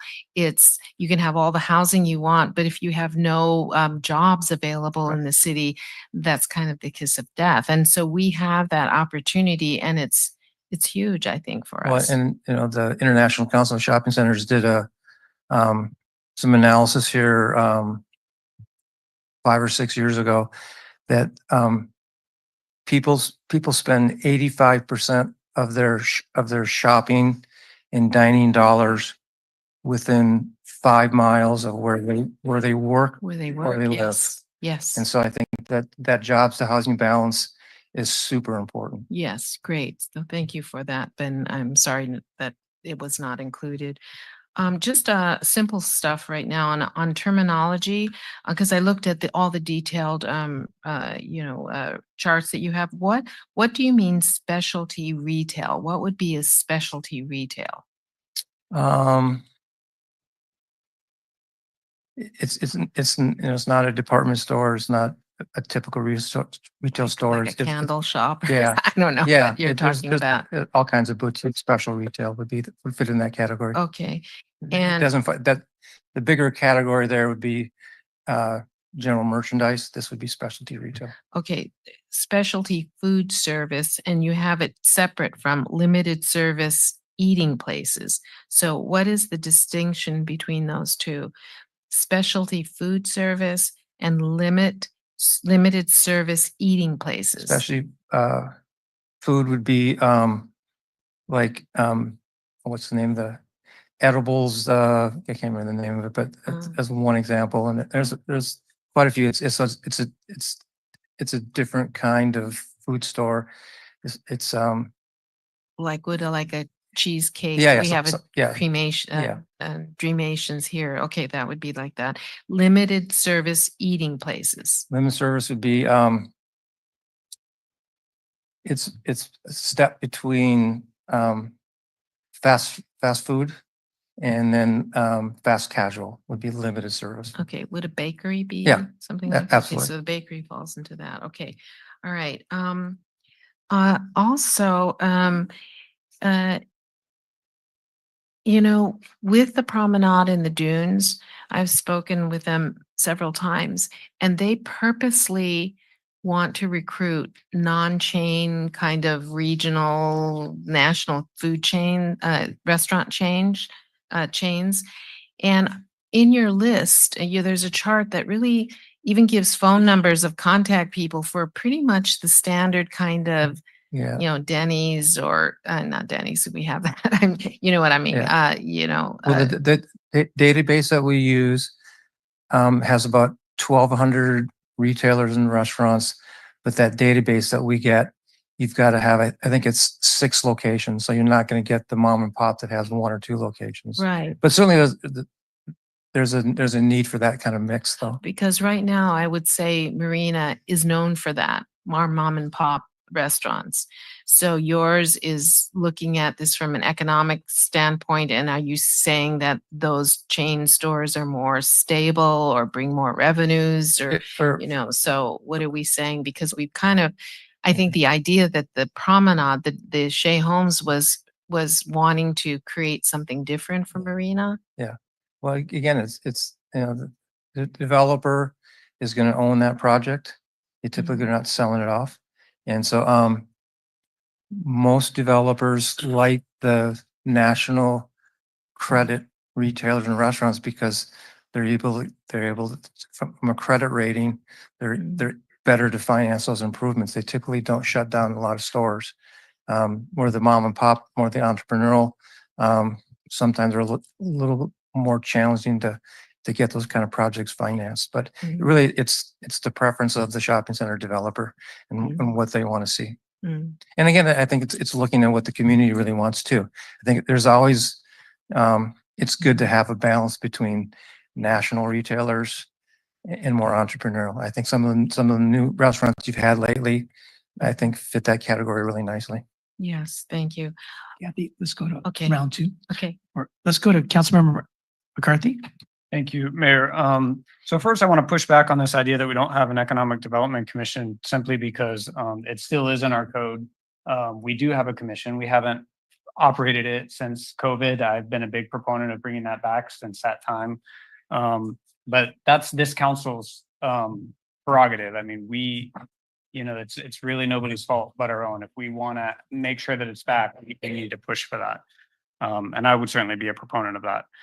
I'm going to cut to the chase on some of the questions about the two sites. So in site number 2, the dunes, you probably know there's a proposed condo storage unit that's on the internet. They're advertising. It sounds like you don't believe that's the best use for that Correct. site. Okay. I mean, I think it could find another location somewhere in the community, but I think that's a good retail site, and Okay. I think you should take an opportunity to develop with retail. Okay. And then the site 1, the Walmart site, you mentioned definitely not being in our best interest to do housing, but you also talked about this horizontal mixed use. Is that not ideal for a horizontal mixed use either? I was talking more of the horizontal mixed use and kind of in the town center, downtown master Okay. plan area. So would it be fair to say that horizontal mixed use would not either be the best use of that That's site right. 1 as well? Yeah. Okay. And it's 5 acres is not a lot of property. And so, I just think you'd be better served to continue to develop that with the retail. Okay. Looking at some of the data, which I find fascinating, and honestly, I haven't dug as deep as I would have liked to have, but I see a lot of categories where it says, we have 0% within a 5 and 10 mile drive of us. And it just doesn't seem right. Is it likely that there are some serious data issues? Or do you think that's pretty accurate? It's accurate. I mean, our data, we update our data every 6 months. And Okay. and we use, the data source we have is one of the 2 most reliable in the country. Okay. Is there a place where I can dig down into what some of these categories, like I see young technocrat, right? And it says 0 within a 15-minute drive, which I just find so hard to believe. I mean, we're granted, we're not a San Jose, right? But we certainly have colleges. We have people that, this is obviously a high cost of living area. Is there a place where someone like me could kind of dig a little bit deeper into what that data means, or? Let me see if we can figure out a way to do that. Okay. And then I think the question's already been asked, but how do we translate what you've given us today, which I'm really appreciative of, to these potential retail entities? And that's probably the $1 million question you get asked all the time, right? But how do we attract Chick-fil-A or if that's what we want, or, do you have any tips, or how is it developing an economic development commission? What's the secret sauce there? I think you either need to have a staff member or a consultant or somebody working on your behalf to approach those people. And so we go to the International Council of Shopping Center events. They have one in Las Vegas that has about 25,000 people that go to it. This will be the 32nd year I've gone to that event, and I go on behalf of a lot of cities. They have one in Palm Springs, which is the Western United States, and then they have the one in Monterey, which is in March. And when you approach a potential user, Sprouts apparently has been looking at the peninsula, and I've done a lot of Sprouts deals. But when you go to Sprouts, they want to know not just, can I come to Marina? They want to know the site. Who owns the site? What are the terms? And so those are pretty rapid fire conversations. You want to make sure you get your foot in the door. You want to paint a picture and tell a story on why they're a good fit with Marina, but a site. So you have to work with that property owner, that developer, that shopping center owner, whoever that is, because they're a really important part too, because they have to be able to do a deal with them. Okay. And then last question, it's challenging, as you know, our neighbors to the west, the Pacific Ocean, there's nobody's living there. And so from a demographics perspective, we're told that's kind of a challenge for these businesses that look strictly at a radius around a particular point. Do you really see that as big of a problem as we're told it is, or? It's somewhat of a challenge, but people don't do circles anymore, do drive times. Okay.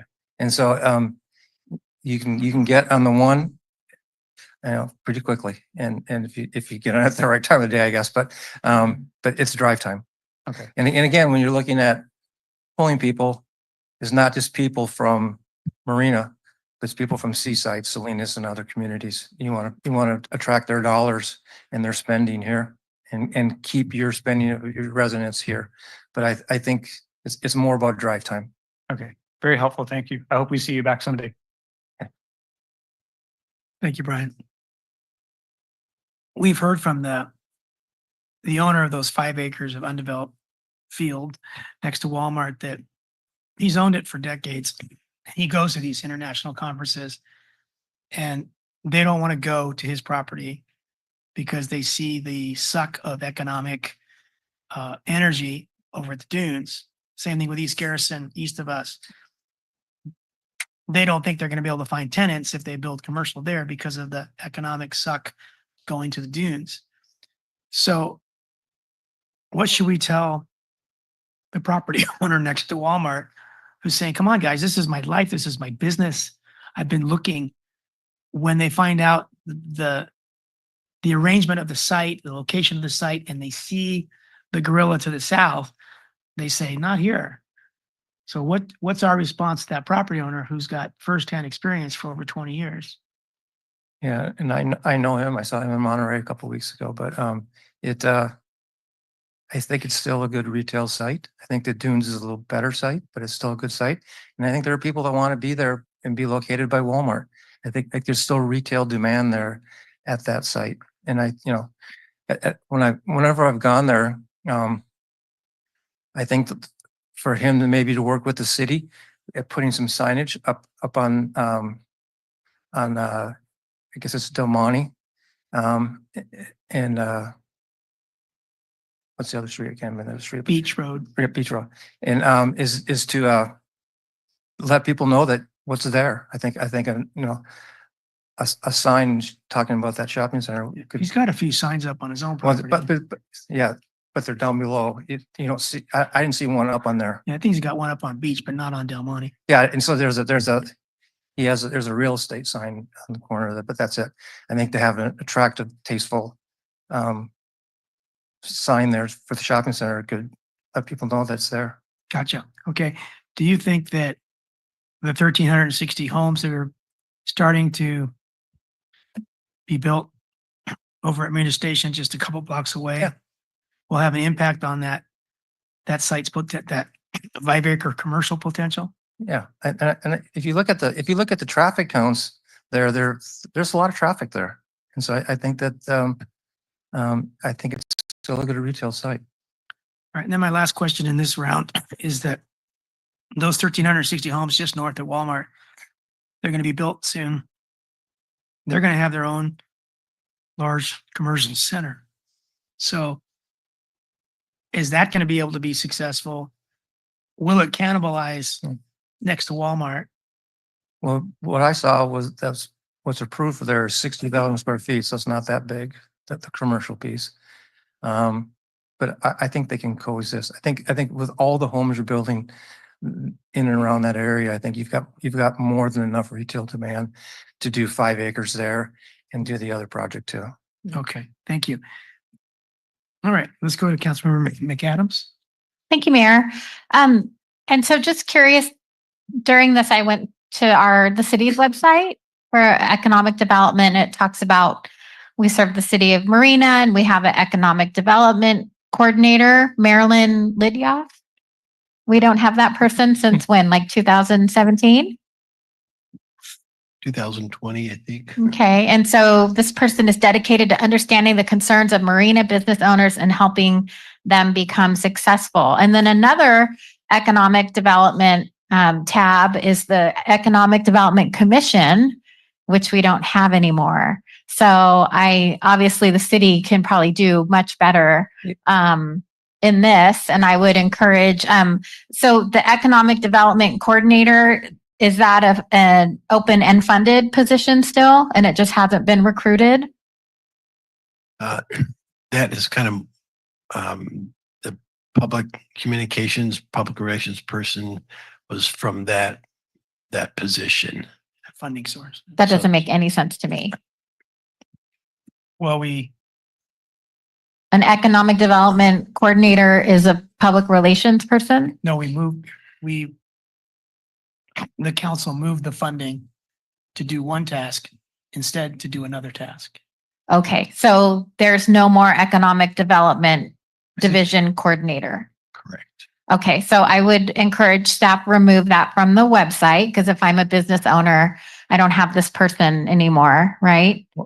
Can I just add on to that? So if you remember when you were in Pacific Grove, their website was not all that great either. And so they went through and we worked with them, and they had some outside consultants that do their website to really improve that website. And so potential businesses, oftentimes, the days of them coming to City Hall and meeting with city staff doesn't happen anymore. So Well, I just Googled Marina Economic Development, and I'm not in PG anymore. Yeah, I'm in Marina. No, but you're He's agreeing with you. But the website is super important. Yeah. And so you can't have old and stale information on there, because that's the first impression that they have of you. People are looking at those sites 7 days a week, 24 hours a day from all over.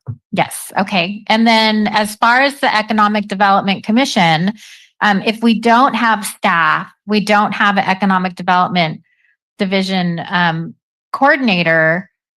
When I read about the commission, the Economic Development Commission acts as an advisory body to the city council regarding economic development in the city, downtown vitalization, and ways to encourage business to locate and remain in Marina.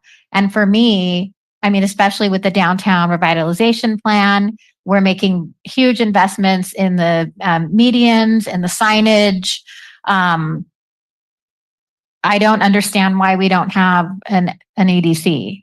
And if it's in the city code, and I understand it went away during COVID, that makes sense. Things were shut down, but why are we 5 years later still not having an economic development commission? So it's slightly outside of this, but you're tying it in pretty well.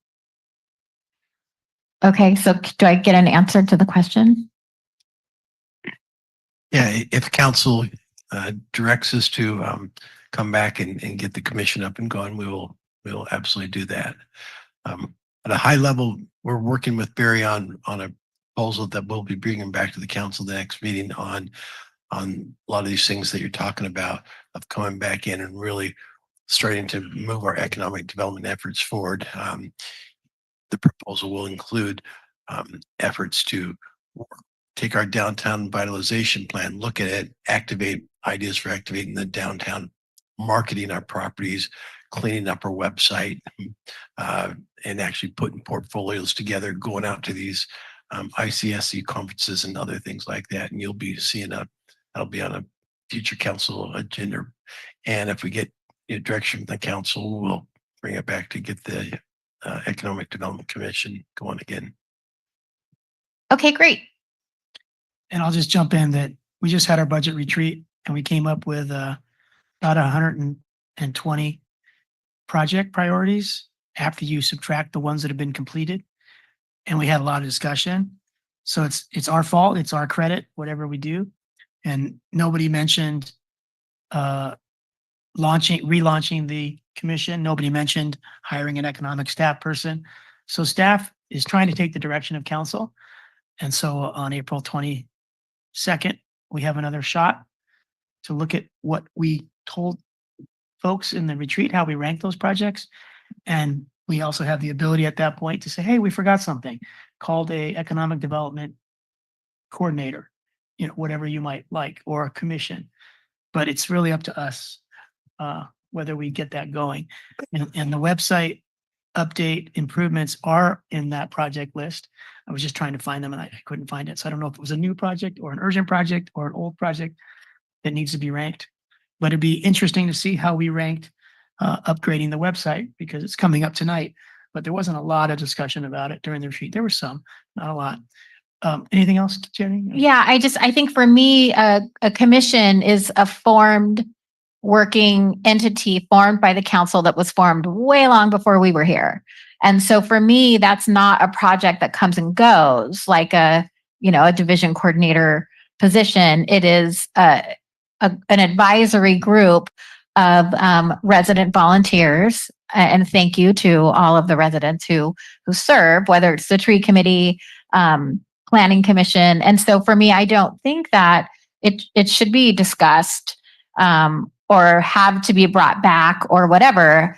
It's just a function of the city. And I think it got turned off during COVID, and I'm hearing that it needs to be turned on again.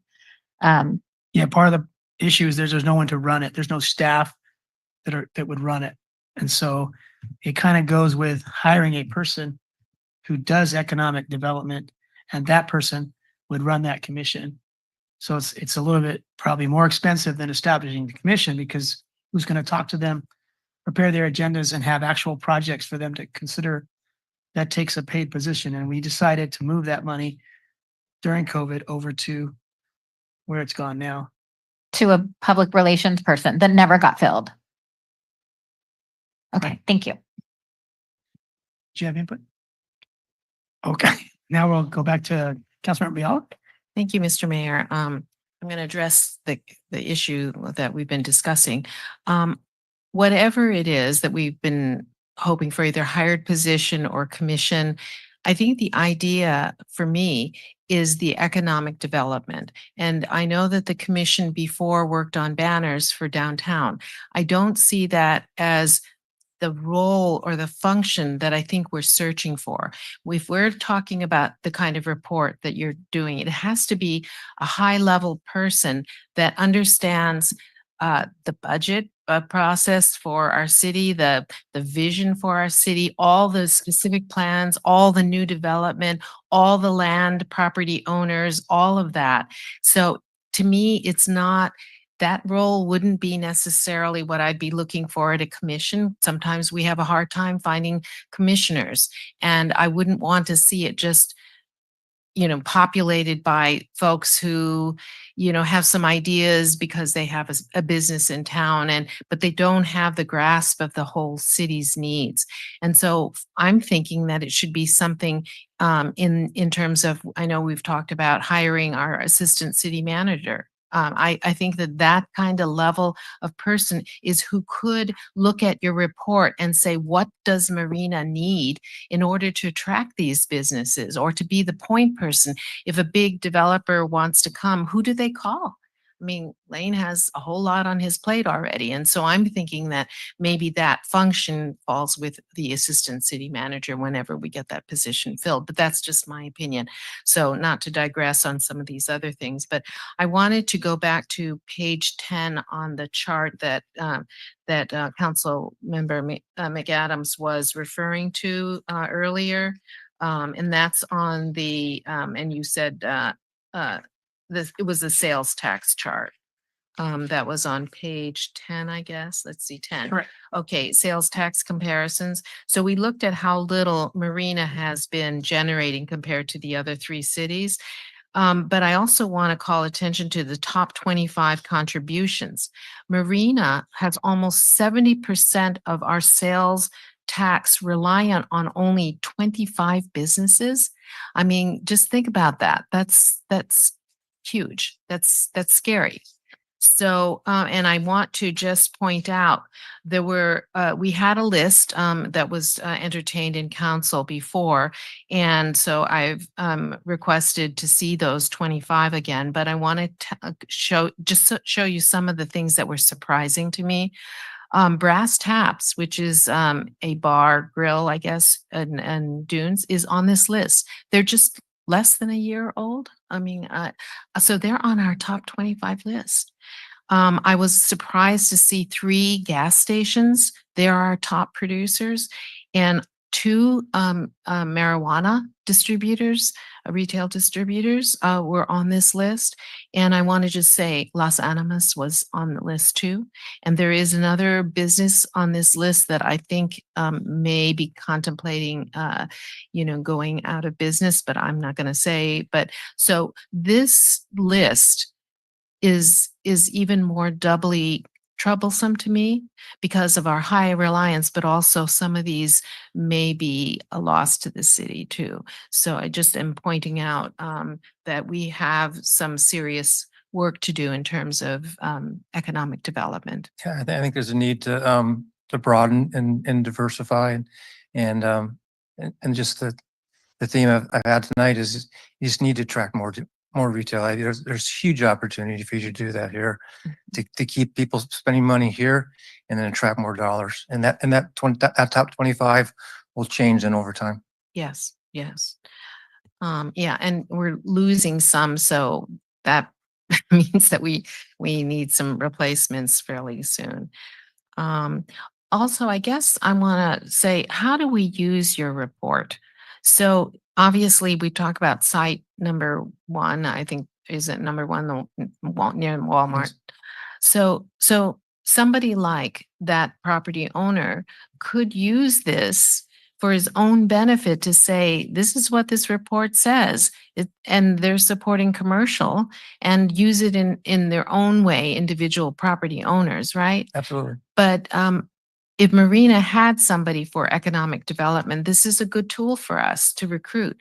But we don't even have a Marina, I don't know if you would call it tourism brochure. We've slapped one together a year and a half ago for our sister city who requested information about our city, and we didn't have anything. So how are we going to even recruit businesses when we don't even have anything to show a potential developer of who we are as a city? So, I presume that all of that is part of what we need to do, as well as using this report as an attachment or something to help explain the opportunities here. I think this report is a good first step in looking at it from kind of a broad perspective for the city, but then specifically at these two locations, because they were contemplating doing different kinds of uses there. Right. And I think it shows that there's demand for those. But I think this is a good first step, a tool that you can take and just, move forward. And Right. but I think marketing is very different today. It's not just doing some brochures, but I talked about branding, image. Yes. Those are super important. Yes, and that branding and that and that thought about what does Marina want to be known for in terms of a tourist attraction? I think that started my wheels turning a lot, and so I thank you for pointing those things out. If the city is going to use this as an economic development sort of incentive or a tool, is there any chance you could add something in there about Joby? Because we are so proud of them, and so much of our priorities are related to sustaining this huge economic, wonderful. It's like it dropped out from heaven, right? Here's the state of the art aviation industry that we brought to the whole region, and so that surely would incentivize somebody to say, Marina's not just a little town with nothing. No, I'd be happy to add that in. Thank you. Okay, that's all, Mr. Mayor. You mentioned that you can envision 3-story residential, but not higher. And we approved a 4-story on Del Monte Boulevard and a 4-story on Reservation Road, which are good examples of infill because they're on vacant lots. Yeah. So it seems like the market and the conditions here are appropriate because the people who are taking the risk, they haven't started building, but no, I think there's an opportunity to do 3 and even push a little bit to 4-story. I think when you get above that, it maybe doesn't fit in some of the parts of the community. But and again, it goes back to market demand. Need to be market relevant too.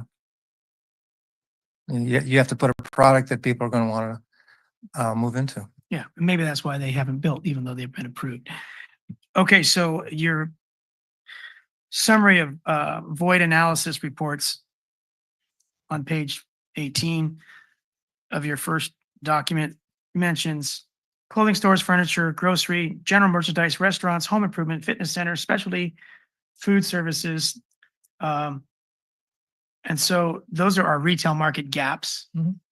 And just to beat a dead horse, if we were to work on those, I guess it's having good relations with the property owners. And are there incentives that other cities give to attract these? And what? Go ahead. You can look at a lot of different ways to try to do it. Well, I think the first thing a city has to do is be able to welcome somebody and make sure that the planning and entitlement process is a consistent, easy one for them to get through. And some cities do it and some cities don't do it. And so I think that's really important, but you can look at other ways of financially assisting somebody, but I would encourage all the council members to go back into one of those insight reports that the last set of attachments there and look at the way that we did for the city as a whole and go to the consumer demand and market supply assessment section. That shows what people are spending their money on that live in Marina, and then what they're actually spending in Marina, and then what's leaking out. And any number that's minus 25% or greater is significant leakage. And so those are the categories that you really want to focus on.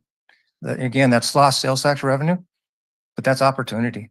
That's what you're going to really promote and highlight to potential new users, is that opportunity you've got here in Marina. And it's only going to get greater as you build more and more residential.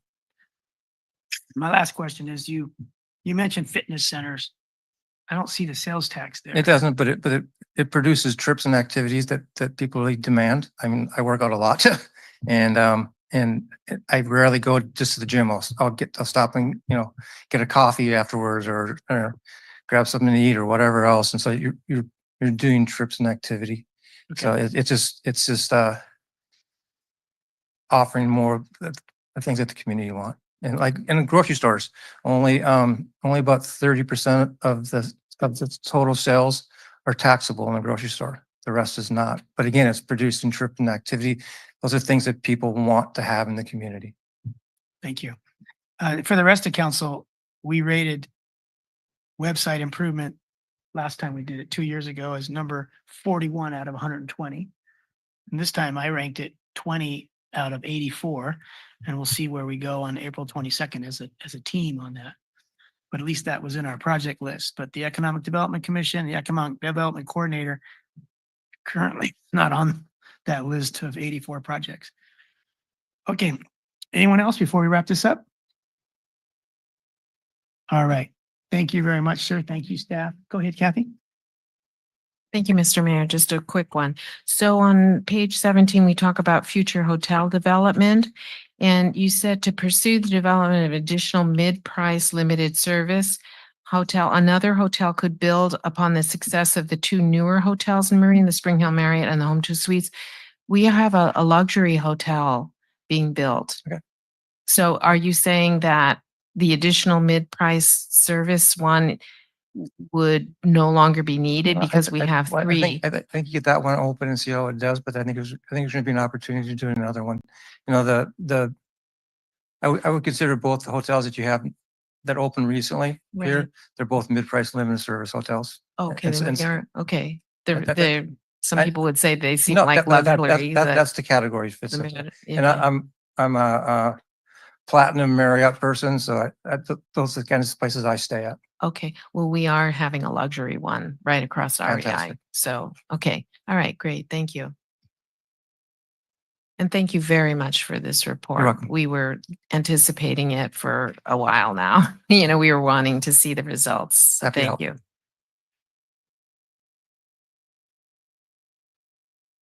Take a break, keep going. Okay. So thank you everyone for your patience. We're going to move on to the Los Animas lease topic. And the reason that we had this third instead of first is because we think that what we're about to do is going to take a lot of time.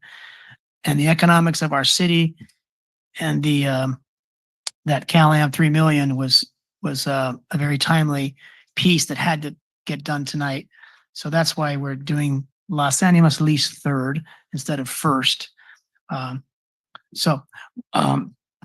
who would like to open this up? Guido is online, and so Guido will start. Good evening, Council. There's been a lot of talk about the Los Animas, and we're hoping to focus tonight on the actual lease agreement before the Council. There was a request to give a little bit of the background and story. The site's been there operating for quite a while, so I just wanted to kind of go over a little bit of the history and just some general locational information. So here is the general location. Here is the actual specific business. More of a detail in terms of the generic site plan. So yeah, this goes back to 2005. There was a lease that was assigned. There was a 5-year initial lease. And then in 2008, there was an amendment to that lease for an additional 7 years to go till 2013. And then there was a subsequent amendment to that first lease in 2012 for an additional 5 years.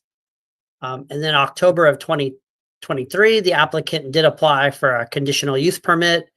And in October of 2024, the Planning Commission did approve an updated conditional use permit with the express condition that the operator had to get into a lease agreement with the city, a new lease agreement with the city.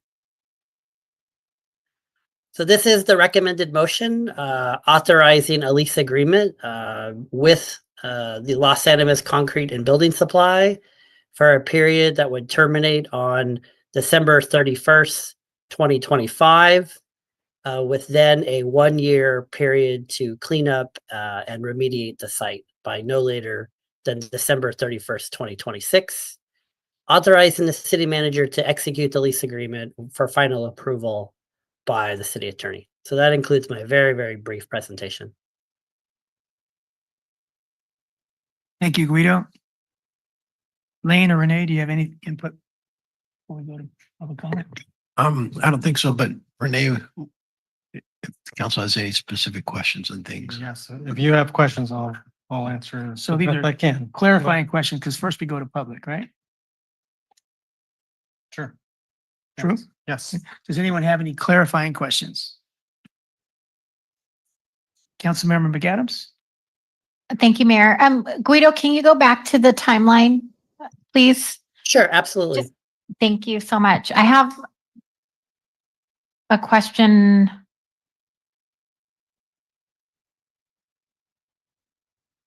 So the lease terminated February 4th, 2017. And then in October of 2023, the applicant applied for a conditional use permit. What happened between 2017 and 2023? Well, some of that I wasn't with the city, but there were some preliminary talks I understood from Lane with Matt Mogensen, our former assistant city manager. And then in the build up to 2023, there were some preliminary talks with the applicant about the conditional use permit process and what that would entail. And they're also leading up to that, there were some closed session meetings with the council in terms of the initial direction of the lease, but I don't have those exact dates. So. Okay, so that's not, so. We have city attorney input if you'd like. Sure. So I want to understand in 2017 that they did not have a lease, correct? February 5th, 2017, they did not have a lease? That is correct. Right. Okay. And then. I believe they went month to month at that point. That's my understanding. Now, let's go back to our city attorney. So when they went month to month, was that a lease? So people refer to that kind of arrangement sort of colloquially as a month-to-month lease. It's called a periodic tenancy is a legal term. Okay, so February 5th, 2017, was there an executed signed lease from both parties? I don't believe so. City attorney? You're saying, was there an executed lease after February? No, there was not. Okay, and so what happened between 2017 to, so sorry, is there a lease right now? An executed signed lease? There's No. a periodic tenancy. Okay, and so there's like this sort of agreement because we're accepting rent every month? That is a periodic tenancy, yes. Okay, perfect. Okay, great. I think that that's all that the only clarifying question I needed. Thank you. Okay, so now's the time for public comment. We'll start with the folks that are physically present. Good evening. Thank you, my dear. My name is Earl Stanford. I'm a homeowner in the Dunes. We moved in about 2 years ago. And I wanted to say that I support the city's recommendation and would not want to see the cement plant continuing to be in the location longer than that. I think it would present a public safety risk, and I don't think it would be within the overall plan of what's become a residential community. I first moved to the peninsula after I got off active duty in the Army in the mid-1990s. I was a student at the Monterey Institute and served in the National Guard in Salinas. And at that time, that area of Fort Ord, the border there with Marina, was still very much a military industrial area. It had the large motor pool from Fort Ord. The engineer activities were taking place. It was really a military industrial area. And over the past 20 years, I've had the opportunity to work in commercial real estate and a lot of urban planning. And it's very difficult to transform such an area into what you have succeeded in doing, which is creating a really vibrant residential area that's family-friendly, pedestrian-friendly, where we now have the Monterey Bay State, Cal State Monterey Bay with all the residents. You have the housing developments of Sea Haven, you have the affordable housing there, and of course, all the commercial, the hotels, everything that has been mentioned tonight. And so it's almost completely transformed from that industrial military use to that residential use. And so to have it, it's natural to replace this type of use with something like Joby, which really represents the future of the workforce of the area as opposed to the past industrial use. And once again, returning, so we do a lot of walking in the area with our friends and neighbors. And particularly, I get concerned when I try to walk from the California street past the stables there where there's no sidewalk. And so when these large trucks pass by, I have to go into the ice plant there. And, you know, I'm just afraid it's a matter of time until somebody's dog or something else happens there. And of course, nobody wants that. So my first concern is the public safety. And secondly, I think that just, you know, completing this use and removing these use from the area just completes the transformation into a residential family-friendly area. Thank you. Thank you.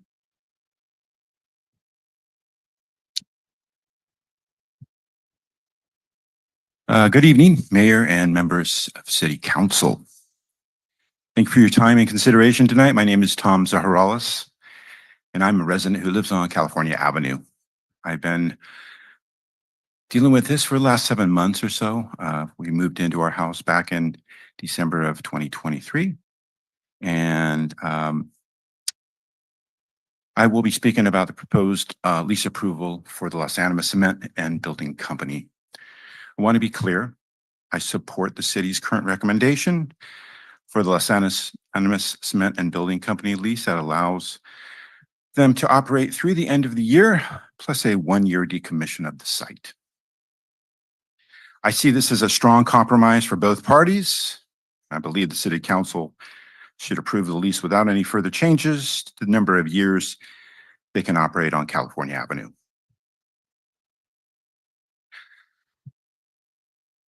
Furthermore, Los Animas has not earned the trust or goodwill of our community. They have shown time and again that they are not a good neighbor. For 7 years, they have operated without a valid lease. And that's just a disregard for city ordinances and public accountability. To be frank, the company has a track record of ignoring leases, the community, and laws. Residents have documented and complained about car damage. And yet Los Animas has refused to acknowledge their concerns or even meet the residents. That is unacceptable behavior from any business operating within our city. Furthermore, the safety issues these large trucks pose on pedestrians and residents walking and biking California Avenue are significant.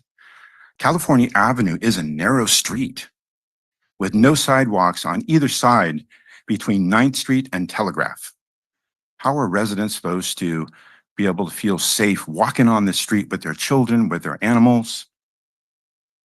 Again, I watch young children bicycling on California Avenue with their parents, college students traveling next to large cement trucks as they make their way to CSUMB. Residents walking near the equestrian center with no sidewalk to use. All of these dangers place the cities of Marina in very dangerous position.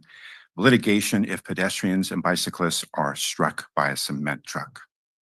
The risks are enormous for the city of Marina right now, especially when you have Los Animas cement trucks blowing stop signs, supply trucks barreling down California Avenue to drop off their next load, or distracted cement truck drivers traveling down our street. We fear for our children, our families who walk these streets. We live with the noise, the dust, and the danger daily. The worry, grief, anxiety, and mental duress are overwhelming, must be stopped. Excuse We me, need the Tom. city council to Excuse me, prioritize Tom. I residents have over to tax ask you to dollars. stop. Thank you. Sorry to cut you off. Hi, my name is Jennifer Brooks. I am a resident of the Dunes. I will not be speaking for myself. I'm reading a statement on behalf of Carol Ing. Honorable council members, a while back on behalf of 76 Marina residents, I submitted a group petition to ask the council to deny a new lease for Los Animas.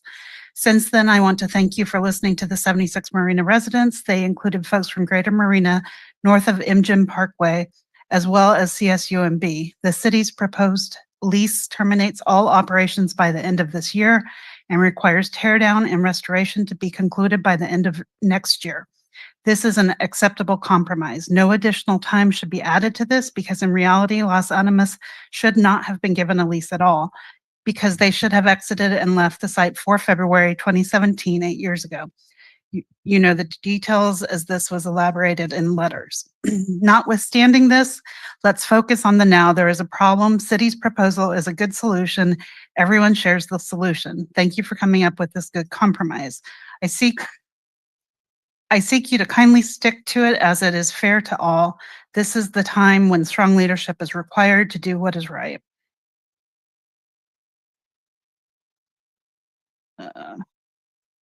We know it's difficult because the city has to balance a lot of issues. However, this is a good opportunity to show good leadership. This means that when you make a mistake, you own the mistake, or do you pass it on to other people to bear? We believe good leadership means owning up. We seek the council to rise to the occasion and stand by this compromise solution for all three parties. We are heartened to see your inspiring leadership. Thank you very much. Thank you, Jennifer. Anyone else in the room? Come on up.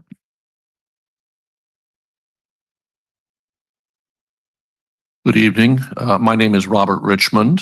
My wife and I moved to a home in Sea Haven on Bluffs Drive in June of 2020, and so have been Marina residents for nearly 5 years.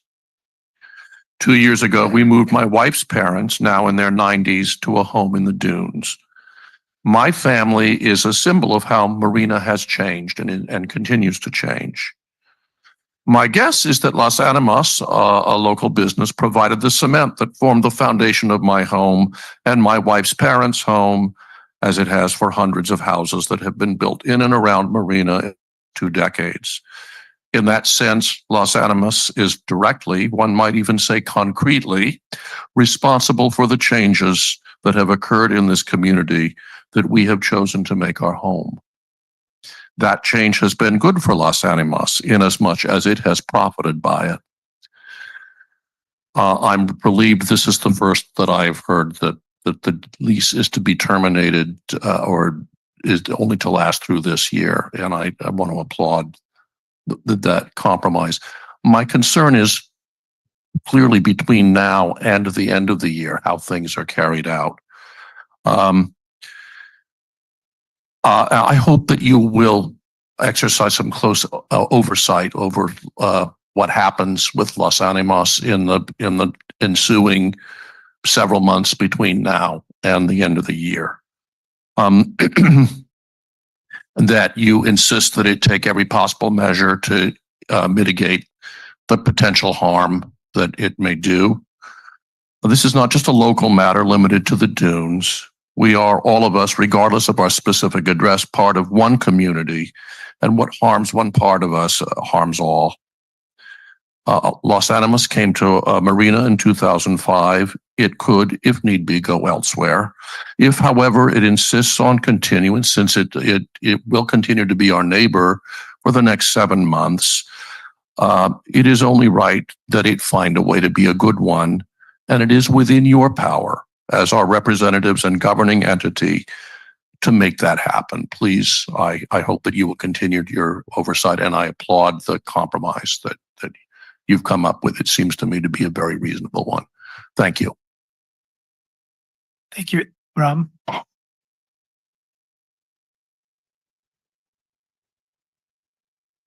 Hi, my name is Roy Chin. I live on the street of California Avenue for the last 2.5 years.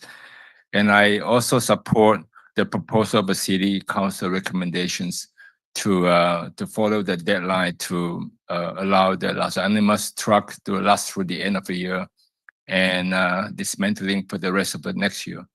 And the main reason is if you look at the street between the 9th and the 8th Street, that's the street where I live. The street is very narrow. How often the car passing through across the double yellow line? Every one of them.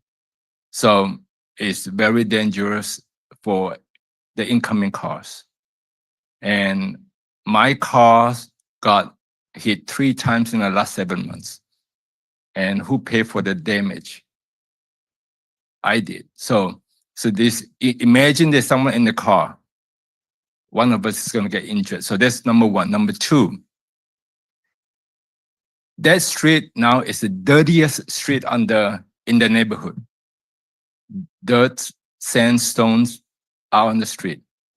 Any 2-wheels vehicles is going to be dangerous on the street. Bicycle or even scooters or whatever. So I think and that sands and stones are coming from the trucks. It's not smaller cars because those stones and dirt are not on any part of our neighborhood that have no trucks.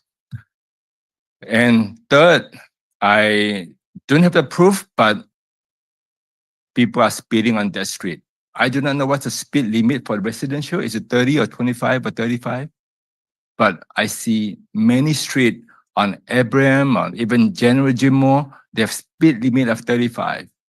I'm happy if there's speed of 35, which is still fast. But I think people are traveling a lot faster than what they should be. There's no speed limit sign on that street. And lastly, I think that the people are running the stop sign, and you've heard it many times. I think that's still also very dangerous for anybody crossing the street. So I support the city recommendation to terminate the lease by the end of this year. Thank you very much. Thank you, Roy.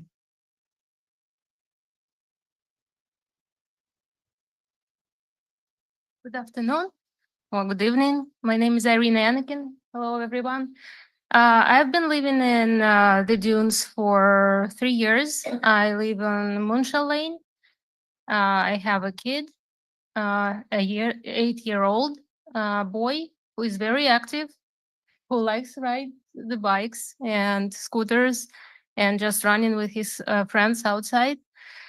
And a home should be a place where everybody can feel safe and everybody can have an opportunity to rest without loud noises, without any danger. And since this neighborhood has a lot of families with young kids and big families, I think it's important to pay attention to our calls, to our speech today. And if the decision depends on you, I would really appreciate if you can help us to change the situation. There were a lot of words told today, and I think that people deserve a place where they can feel safe and where they can rest after long days at work and a lot of hours at work. So when I'm home and I want to sleep in, Even on Moonshell, 2 blocks away, I can hear those trucks. And I would really appreciate, and many people would appreciate, if you can support our request and improve the situation. Thank you. Thank you, Irinanda.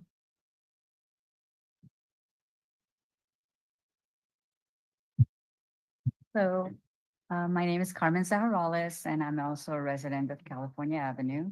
Thank you for allowing me to speak again on the Los Alamos topic. I am also in agreement with the city staff's current lease proposal. Can you try to speak into the mic Yeah, a little better? sorry, yes. That's okay, thank you. Yeah, I'm also in agreement for the proposal that's been shown today. Thank you very much for that. This is acceptable to me with no extension to to this lease beyond that time. I'm here to remind that how upsetting all of this has been for the time we've lived here with the broken piece of mind and mental health and everything that's been happening since this had started here. I really want to thank you all, though, for all the due diligence, the hard work you've each done to research this and come up with a compromise and try to listen intently to Las Animas and to the residents so that we can find a medium that helps all sides. I really appreciate your work. Thank you very much. So again, as I mentioned before, when I came and talked in the past, this change has a way of causing a lot of growing pains. So I thank you for helping to make this change. Thank you. Thank you, Cameron.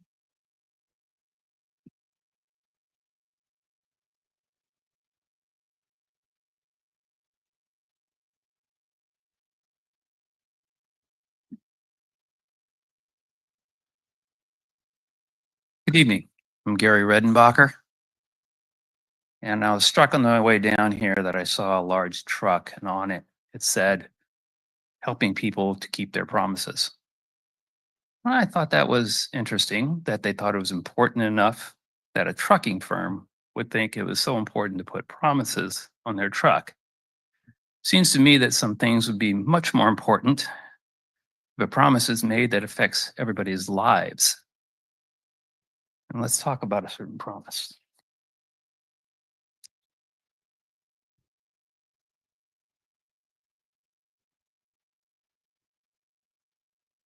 I have emails here from Matthew Mogensen in February of 2024.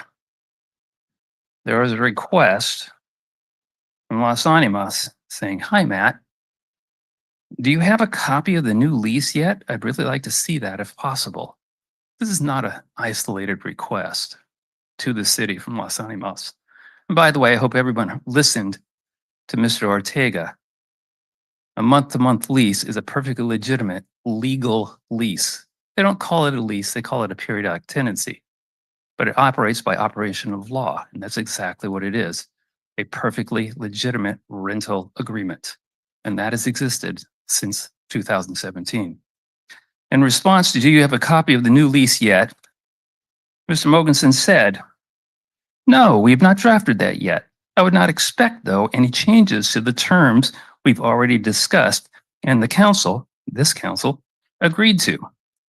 But here's what I have on those particular promises. 3 years with a 1-year cancellation. Rate square foot, total monthly, gross receipt share, total cap, new lease, blah, blah, blah. The important thing was the council had agreed and promised 3 years with a 1-year cancellation. All of these people, every single one of them, depends on this, on Las Animas, for their livelihood. There is a difference between being annoyed and having your entire life being taken away from you. I hope that the council agrees that keeping their promises, especially as politicians, is more important than a truck running down the road.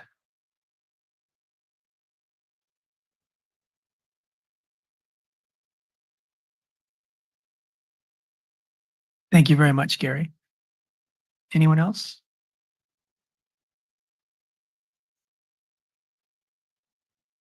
Hello again. I'm Jeff, and again, I am a employee of Los Animas. And after 20 years, with all due respect to the folks that made their comments, how many injuries or animals have been run over there? I have never seen one. Coyotes run around there. We do see the college folks, people biking, hiking, whatever. We are very cautious and respectful. And I myself live here, and I know when I go by, if that was my house, I'd want them to go slow, and which is what I do. And I know my fellow coworkers will do also. But the people speeding are not us and running the stop signs. It's the people driving the regular cars and some commercial vehicles, of course, but they're not with us. Because that's our home. We have to come, and we want to come home safely and respect the neighborhood and respect all the homeowners. And that's a fact, because we want to stay there. It's, we just want that initial agreement that we've asked for and that was agreed upon the initial, agreement. That's all we're asking. And we will respect and keep respecting the area and the road in and out and the folks walking and living there. Thank you.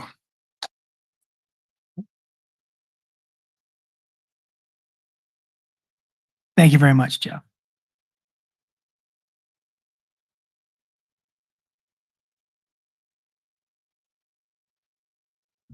Good evening, peace and blessings. My name is Felicia Rogers. I graduated as a chemical engineer in 1992 from San Jose State and worked as an instrumentation engineer at Shell Oil. And I also worked as a loss prevention engineer for an insurance company evaluating fire protection and chemical hazards for industrial plants and commercial buildings. I live on California Avenue. I support the compromise lease allowing batch plant operations until the end of this year and decommissioning no later than end of 2026, unless rerouting of truck traffic is mandated by providing a different operational access road to the plant, a win-win for all. I want to address safety and unknown releases. Los Animas operations and trucks pose a severe threat to children at Duns, those visiting the Equestrian Center and students at CSUB. Many people in the Duns walk these streets. Los Animas trucks, when full with cement, weigh around 60,000 pounds. This is 20 times heavier than average cars. A pedestrian getting hit by a truck, even at 35 miles per hour, may be fatal. I sincerely hope all council members have walked the route that the trucks drive. If you haven't, you can safely say trucks and pedestrians and cyclists don't belong together. Somebody could get killed.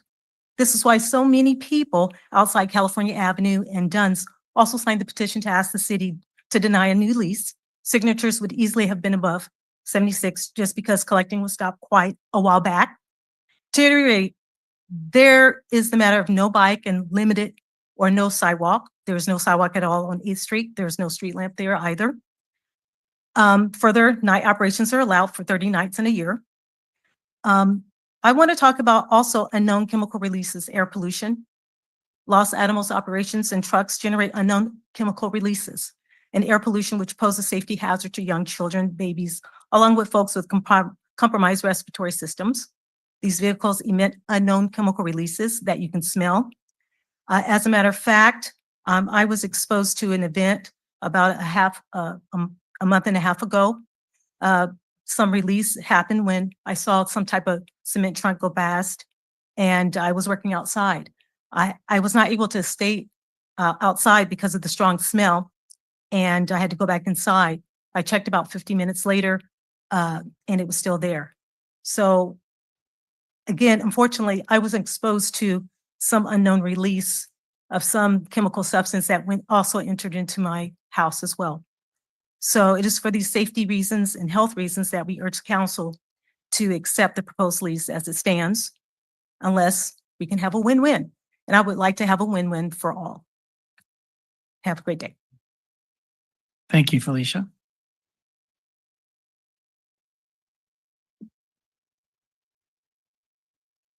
Good evening, Mayor and the Councilor. My name is William Zhao.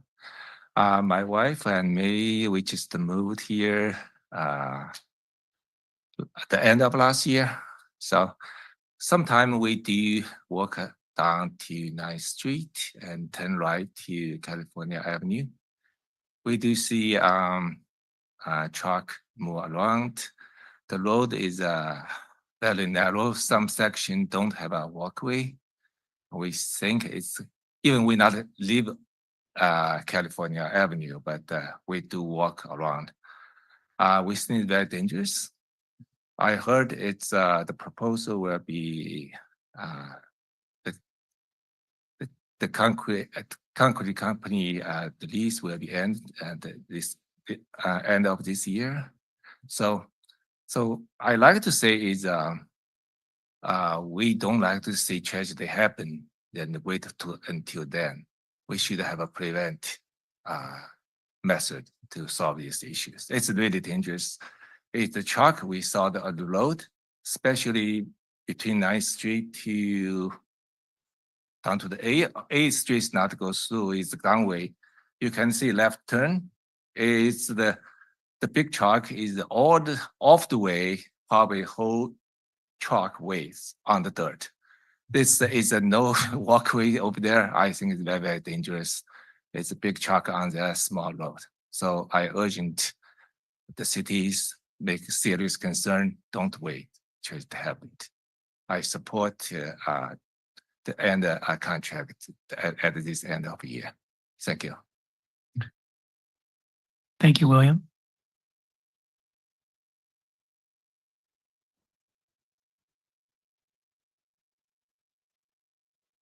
Hello, my name's Kason French. I am third generation at Los Animas Concrete. My grandparents started the Santa Cruz plant in 1964 with 3 trucks and very few employees throughout generations.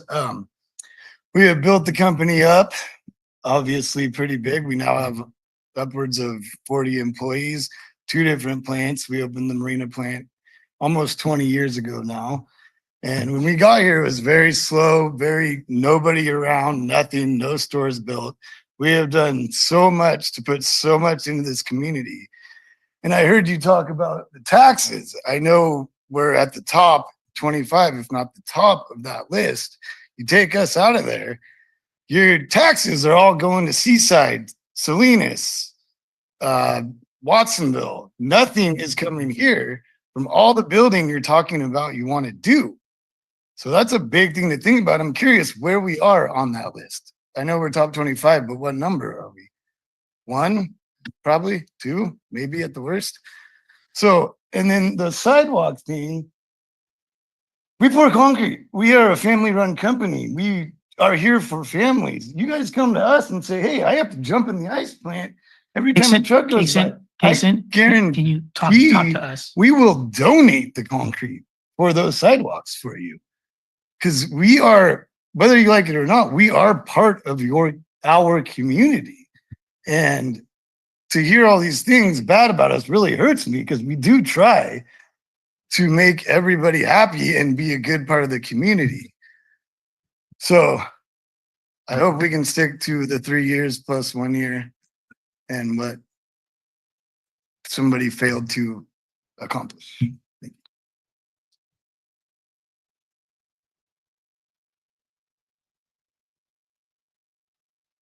Thank you, Kason. Anybody else want to speak here? Good evening again. My name is Andrea Mura. I'm one of the drivers of Las Animas. I drive every day, Mr. Mayor. And we hit narrow roads every day. Whether it's here in Marina, whether it's in Carmel, whether it's on Highway 9 in Santa Cruz, there's bikers there that go bike in the mountains, mountain bikes. The bikers are on the road, you cannot pass them because there is cars flying around on the other lane. What do? We wait for the biker to pull over and he lets us go. It's a big truck. It's obvious that we're gonna let the pedestrian or the bicyclist go ahead before us. We're not going to run him over. We're not going to go through the other lane and pass him. It's what we learn how to drive safely. They're big machines. We know they weigh 60,000 pounds. We know we can kill people, but we don't. We try not to. You know, who would want to run over a person, a human being? I wouldn't. You know, this is what we do every day. You know, obviously, if there's a pedestrian, the pedestrian has the right of way. We stop at the stop signs. We have a million eyes every time we're driving. Every time you get in that vehicle, you have to pay attention. It's what we do every day. So please, let us operate. Let us continue working and feeding our families, you know, until the lease, and see if there is a possibility to reroute, you know, the way to the plan, you know. This is, like Casey was saying, you know, this family has been a part of this community to make Marina bigger and, you know, build new homes and whatever needs to be built. You know, please understand as a driver what we do. You know, we're not trying to kill people here. We're trying to stay safe and to provide the material to grow a city, to build a home, to do anything that has to do with concrete. So thank you. Thanks for listening. Thank you very much.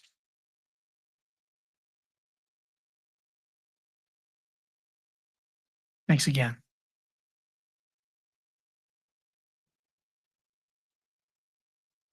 Good evening, council members, mayor. Yeah, you know, a lot of good stuff's been said on both sides. You know, it's a lot to listen to and it's a lot to digest. You know, there's a certain amount of collateral damage that comes with living in a civilized society. We all just have to kind of be able to prepare ourselves and go out in the day. I trained about 5 drivers myself at Los Animas, and I understand safety concerns. That's why we are all licensed.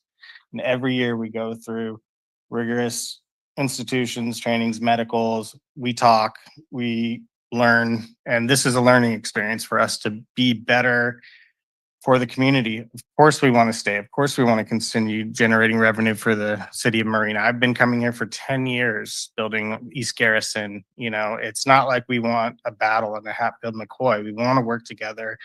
We would love to reroute the situation, and we would love to hear the comments and become a better company, a better neighbor. This is not a Hatfield and McCoy situation. We appreciate you guys listening to our stories, you know, and we're just all about support and keeping this thing going and watching Marina grow in front of our eyes. And yes, it's sometimes dirty and early and ugly, and that's just how the business and the industry is, you know, and we just have to accept some things like that. So thank you. What's your name? What was your name? James. James. Thank you very much, James.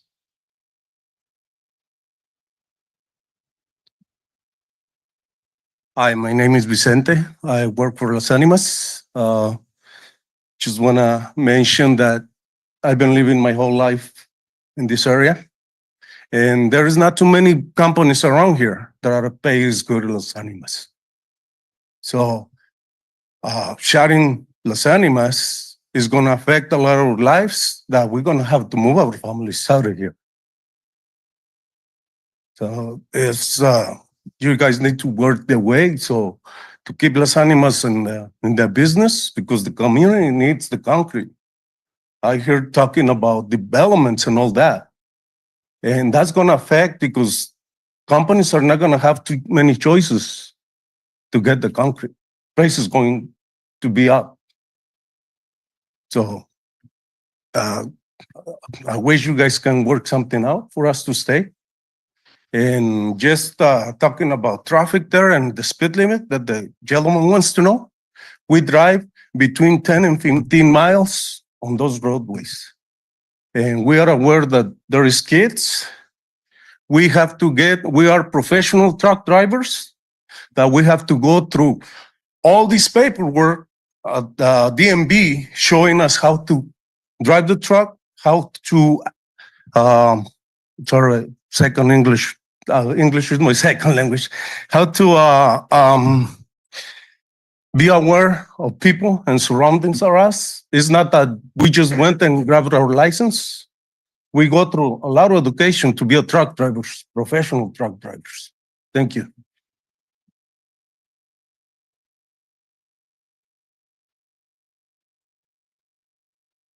Thank you, Vicente. I wish I spoke a second language as well as you speak English.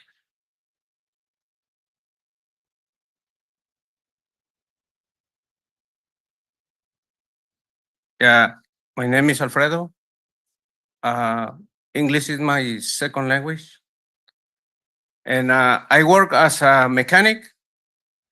And every morning I make sure that the trucks are safe. I check everything to make sure for you guys to, so every driver is a professional driver and I check it for them. So all the community are safe because I like my job and I like to do the best. So Las Animas, I think we are part of this community and Marina, and we've been building all the General Gilmore, all the places around here to make Marina more strong. And also we help for the economy. So we are part of this community. I'm nervous because I don't talk too much, but we have families that our kids are waiting for us every day because I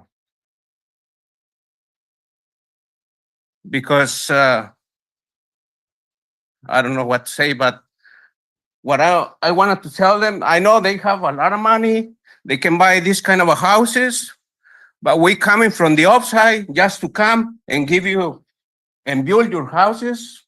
So I think you guys can. Alfredo, talk to us up here, please. I just wanted to,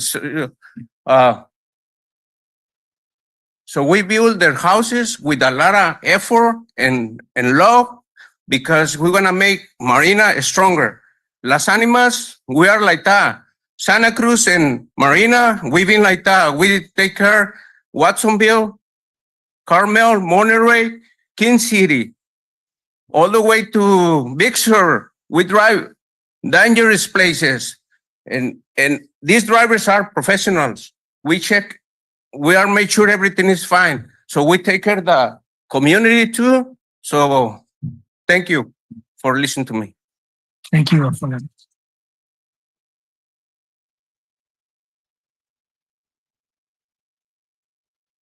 Thank you, Alfredo. Hi, I'm Fred Nelson, and I don't have a horse in this race, and I barely understand the issue. But it does seem a little Kafka-esque to have a company that was here 20 years and built the concrete be kind of pushed out by people who just got here in their $1.3 million homes. And I was there in 2005 at CSUMB, and I didn't notice a concrete plant for the 6 years that I was there. And it also just strikes me that whatever homes and neighborhoods were built around it, we chose the size of those streets and the placement of those sidewalks. And so just some food for thought in that regard. And there's a dump a mile or two from my home, and sometimes it smells like a dump.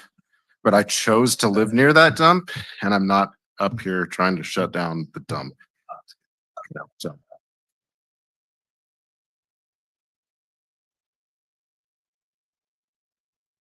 So I'm going to ask you if you applaud to do it in support of someone. I don't want this to turn into a negative environment. Thank you. Hi, my name is Francisco, and we have a company that we bring the materials to Las Animas. I've been working with this company for the last 10 years. They're great people, family values. All these people you see in here, they are professional drivers. My drivers, they come in here and bring the materials. If they ask me to relay the message to my drivers, they go slow and come in into 7 a.m. or after 7 a.m. We've been follow all these rules. From the last time that I was here on this meeting, Tyler came in, and it's difficult to be in front of you guys and talk about these situations. But I wanted to give you the support and understand one thing. They're not only affecting 14 jobs here. They affecting a lot of more people that we don't see. Myself, people that are bringing the pumps to pump the cement. There is a whole group working around this family, and they are affecting a lot of people you guys don't see.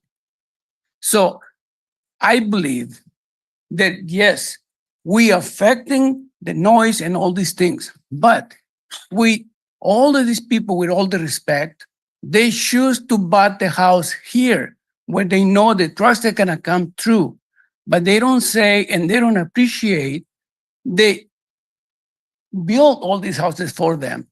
And we're not asking about years and years to come, 3 years. Let these people to stay here 3 years and they can find a way to go somewhere else.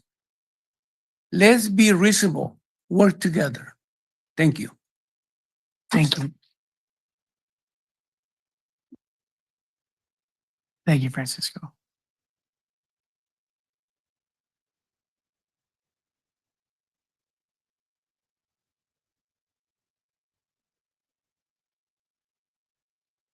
Good evening. My name is Juventino Perez. I work for Los Animas. I've been there for 10 years. First of all, congratulations to all the homeowners that live on California. It took a lot to buy that house blind. I'm sorry to say that. There's a big sign out front that says Los Animas works and operates down 9th. I'm 30 years old. I purchased my home. Me and my wife went and looked at the schools, the streets, the neighbors, where we put ourselves before we bought our home. I believe you guys didn't, and I'm sorry for that, because it is our fault that we are there now, providing your home, providing the concrete. If you close us, you don't only hurt Los Animas, you hurt me, my family, my kids. I have a 6-year-old. I have a 5-year-old. Would I go home and tell them, guess what? The neighbors were complaining, we have to close. We can't just do that. There's a solution for every problem. Sure, some are a little bit more difficult, but all we have to do is come together, neighbors, Las Animas, employees, everybody. There is a solution. It might take a while, but we could open up a new road. My boss just said he'll donate the sidewalks for the streets. I'm sure he wouldn't have a problem opening up the road at somewhat of his cost. You have $3 million to play with. Give us something. We could open that road up into Imgen, close off 9th. All your problems are done. We'll have our own road in and out, no problems. I have a little girl with asthma. She's 6 years old. I bring her to work sometimes. We have procedures. We have all this stuff to stay within regulations. She has asthma. Yes, there's pollutions there, but we have things to prevent it spilling out. The noise complaint, they've done studies. It's not us. Sure, if I go by your house in a Camaro and you would hear that car, what, is that the noise? Okay, maybe. And like everyone else said, we are professional drivers. We go to school for that. I could put my truck within an inch from a car and not hit it because I went to school for it. I do it every single day. I'm not driving blind. The trucks get checked out every day. They go through a pre-trip. We don't just start the trucks and drive them, so we know they're functionally correctly. Everything works on them. And to the best of my knowledge is we're all professional drivers and we worry about everything because that's our livelihood. We lose, if something happens to us, we lose our job, we lose our home, everything. So if you shut us down, we lose everything. Please take that into consideration. You guys, the city council, you guys are our leaders. We look to you for guidance. I'm sorry. I had Thank to you. ask you. Thank you very much.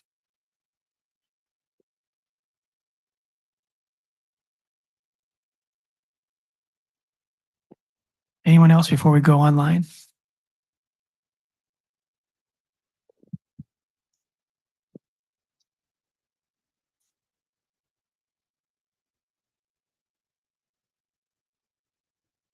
Give me a moment, please.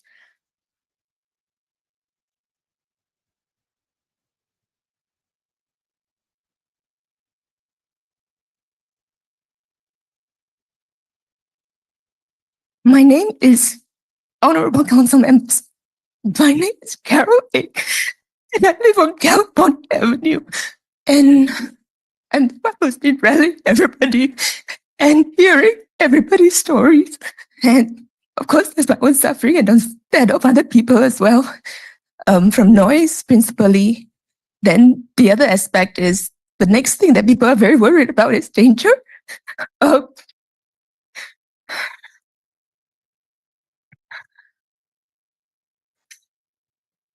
I want to address two topics: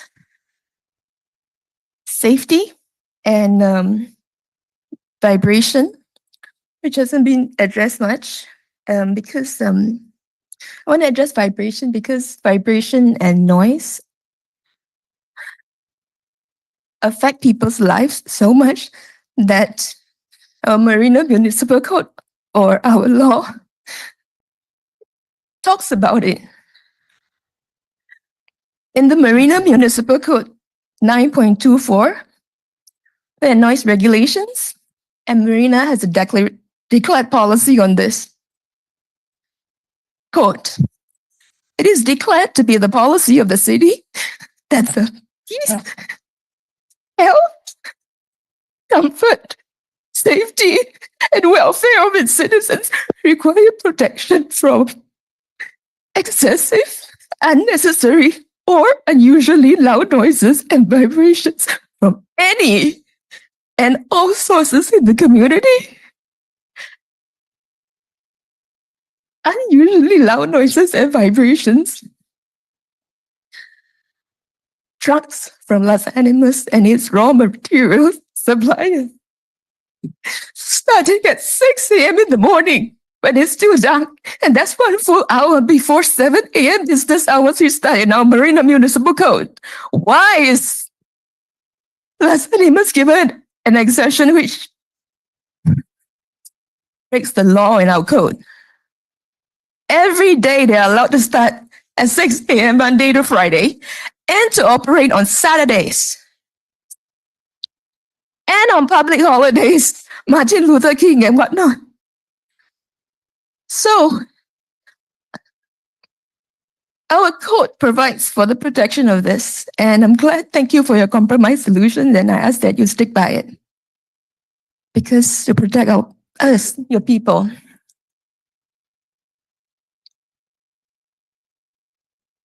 There's cumulative effect from these vibrations and noise, which is why, since the last 5 months, my health has steadily deteriorated. You have seen me absent in person from these meetings because of that. And my husband is going batshit crazy too. We're both at the edge of mental breakdown. Excuse me. And our marital life has been affected as a result. I'm sorry. I have to ask you to stop. Thank you. Sorry to interrupt you. Please, no more.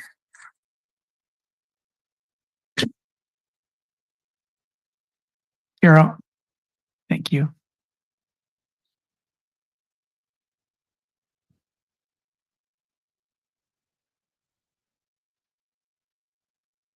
Anyone else in the room that hasn't spoken that wishes to speak before we go to remote?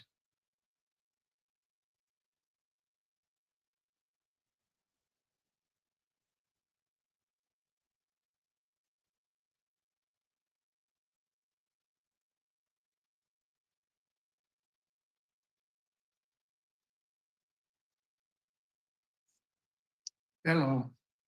My name's Scott. I'm the owner of this company. Excuse me, Scott, let me ask someone just a moment here. If you can open the back door, just leave it open, just push it all the way open. It is getting a little warm.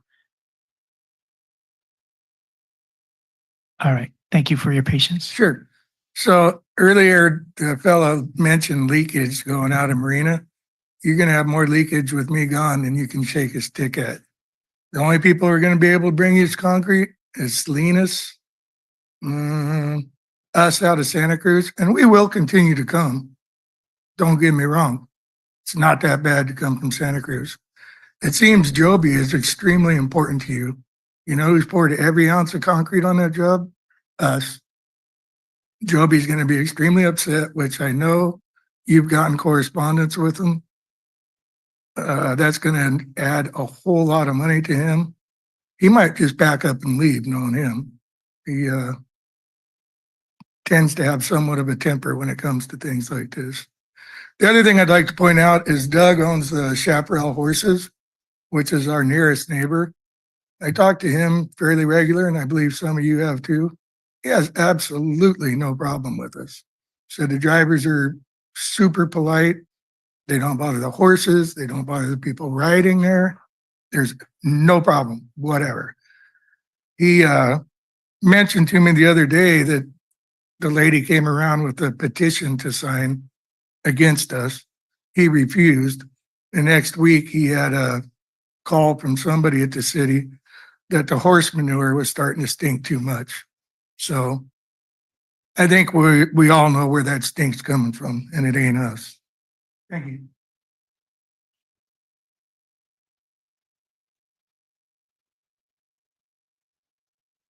Thank you, Scott.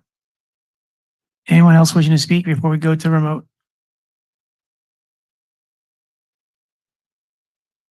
Hello, my name is Min Chan. I want to address the noise.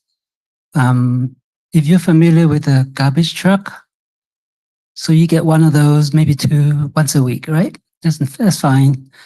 So these trucks come 6 to 10 times an hour for 11 hours a day. So imagine that many garbage trucks driving up and down your street. That's what we're getting. So it's difficult to do simple things like I want to read a book. You just hear this hum every 5 minutes. You can't play a music instrument. In order to work, I must put on headphones, noise reduction ones. And if I don't, then I'll have to work at night because then they're not there. So that's good. It seems like we are suffering because this company is operating illegally since 2017. They don't have a lease. And also their use permit expired in April 2017. So that's why they have to ask for a new one. But they waited 2017, 2018, 2019, 2020, 2021, 2022, 2023, 2024. Why didn't they speak up earlier? Is this a reputable company? Maybe they're just negligent or whatever. If I needed a permit to do something, like driving, actually, I pay for everything every permit I need, I pay for it. On time. And, before due date, right? Never after. Anyway, this noise actually is affecting more people than you think. Our neighbor, 2607 California Avenue, moved away to Sea Haven because they told their neighbor, who's our friend, they can't take the noise. They filed complaints when they moved in, right? That row of houses finished end of 2022. And our row of houses finished middle of 2023. So they've been complaining since then. And another neighbor is thinking of selling the house and moving away. And for us, even if this lease is granted, we're going to move away until the noise goes away. Thank you.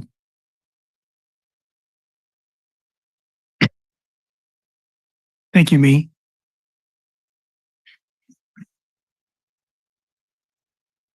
Hi, my name is Tyler French. I just wanted to reiterate that I understand big concrete trucks are louder than normal cars, but there was actually a study done by the city, I'm assuming, where they did a 2-week study, and we are within the legal limit.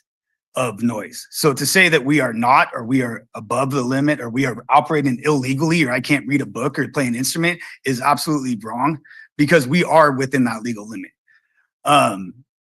With that said, we try our best. Like all my drivers have said right here, we're going 10 miles an hour down that road. We are not a danger to that place. And if our nearest neighbor and our longest neighbor has been those horse stables. And if we don't piss off 100 horses, but a few people don't like a little bit of noise, that sounds a little bit ridiculous to me. I mean, give us our 3 years, what was agreed upon before. Let us finish what we've started. Let us finish out the contracts that we have. I'm going to lose so many customers just by telling them we're gone at the end of the year based off contracts that were promised, projects that are going on. Marina High School, Gloria Jean Park, the new Dunes Park campground beach access, the hundreds and hundreds of homes that are in contract to be built right now by Shea Homes, not to mention Marina Station, not to mention everything else beyond Marina that we bring in this massive tax revenue for. We're not asking for some huge extension. We're not asking for anything out of the ordinary. We're asking for this council to honor what they've agreed upon last year. And when I got that call from Lane saying that you guys were reneging on your whole contract and our whole agreement, I was in absolute shock. And I got to look all these men in the eye and tell them at the end of the year, they got to go home to their kids and tell them they don't have a job anymore. That hurts my heart. These guys are like my family. And I just really hope that you guys can look beyond a few complaining people who don't like a little bit of noise, maybe a little bit too early in the morning. But you know what? That's the world that we live in. That's the world we lived in for the last 20 years when no one else lived there, when we were building that community and making it what it is today. And that's all we are asking for. We are not asking for anything above and beyond. We are asking to honor the agreement we came upon before. Thank you.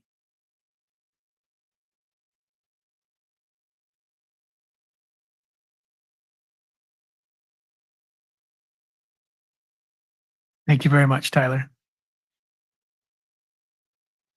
Anyone else? Okay.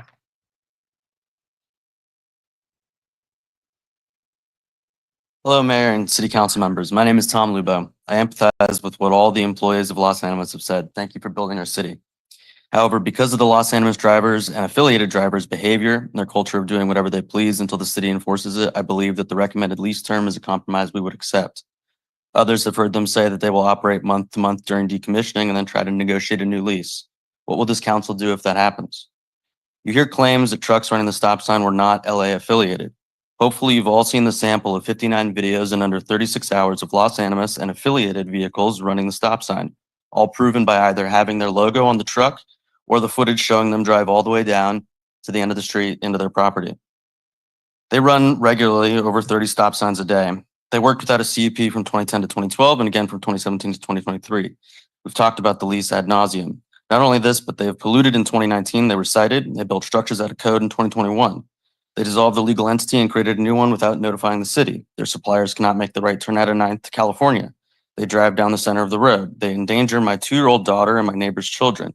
They endanger the children visiting the equestrian center from all over the city who host activities for kids on a recurring basis for drawing hundreds of people. They endanger the CSUMB students who cross the street daily on the way to the shopping area. Would you extend the lease if your children were at risk? The company has a history of doing what they want until the city enforces the law. Unfortunately, they're not a good faith actor. They've claimed that if you do this to us, you can do it to anyone, implying that this would make Marina appear anti-business. However, as a previous founder, business owner, and someone who invests in small businesses, I can say this is not true. Giving them to the end of the year is already more than they deserve and shows Marina will still work with companies to be reasonably fair despite their affronts to city ordinances, a very pro-business stance. I remind you that previous councils intended they leave in 2017, and they have another facility, as they've said, 36 minutes away. They can still serve concrete to the area. If they were law-abiding, the calculus would truly be different, and I would be happy to have them stay, but it's not the case. That said, the current proposal has a 10% fee on a $3,000 a month rent, which is a laughable amount to such a large company. I don't think $3,600 a year when you make millions is going to enact change. That's very friendly to business. They should make a $2 million deposit or something similar that would be needed for their relocation and have $10,000 a day fines for every day the batch plant operations exceed or decommissioning exceed the term in the lease. If this is the city's intent, then there needs to be explicit language which enforces the term, because they kind of like to do what they can get away with. Please consider the children of Marina safety and the history and culture of Los Animas when voting on this lease. This lease term is more than fair, comes off as pro-business despite their actions, but because of those actions, needs conditions to ensure it is followed. Thank you for your time.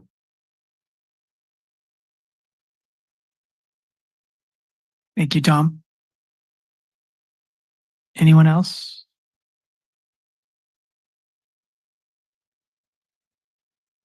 Okay, we're about to go to remote, but first, I'll make a motion that we go to the end of this item tonight, because at 10 o'clock we have to make such a motion. Consent agenda. Oh, yeah. So, I'll motion we finish this item and complete the consent agenda. Second. Yes, and general public comment if there's anyone left. Yeah. So that's my motion. We'll go to general public comment after this and then consent, and then we'll adjourn. That's my motion. Just a second hold. Yes. All in favor, please say aye. Aye. Aye. All right. Let's go to Denise Turley. Welcome back, Denise.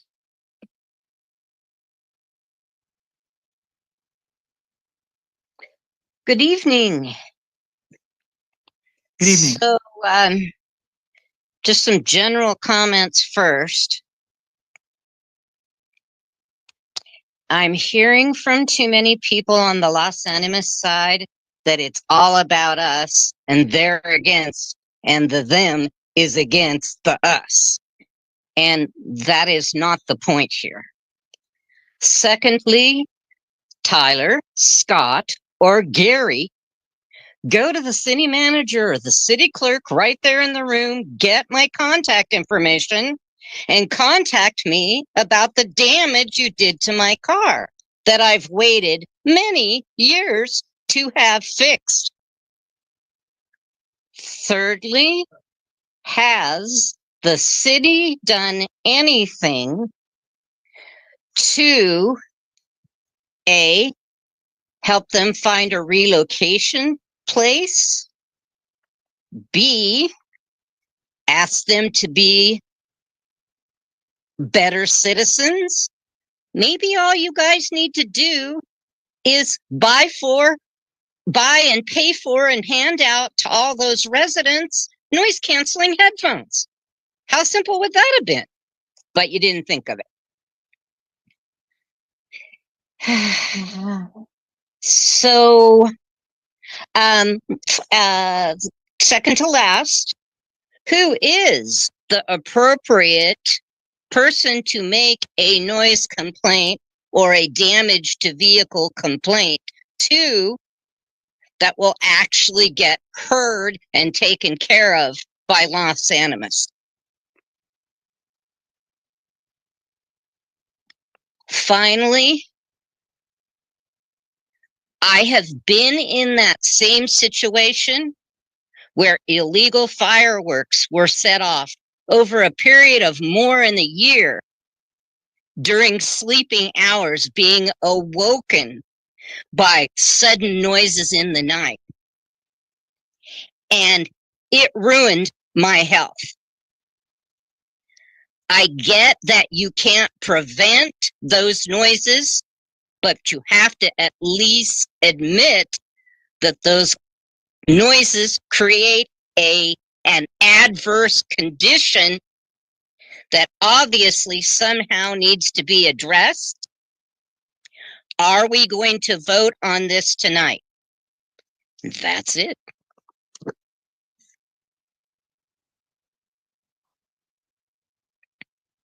Thank you, Denise. We'll hear all the public comment and then we'll respond. Let's go to Marie Weiner. Hello, Marie.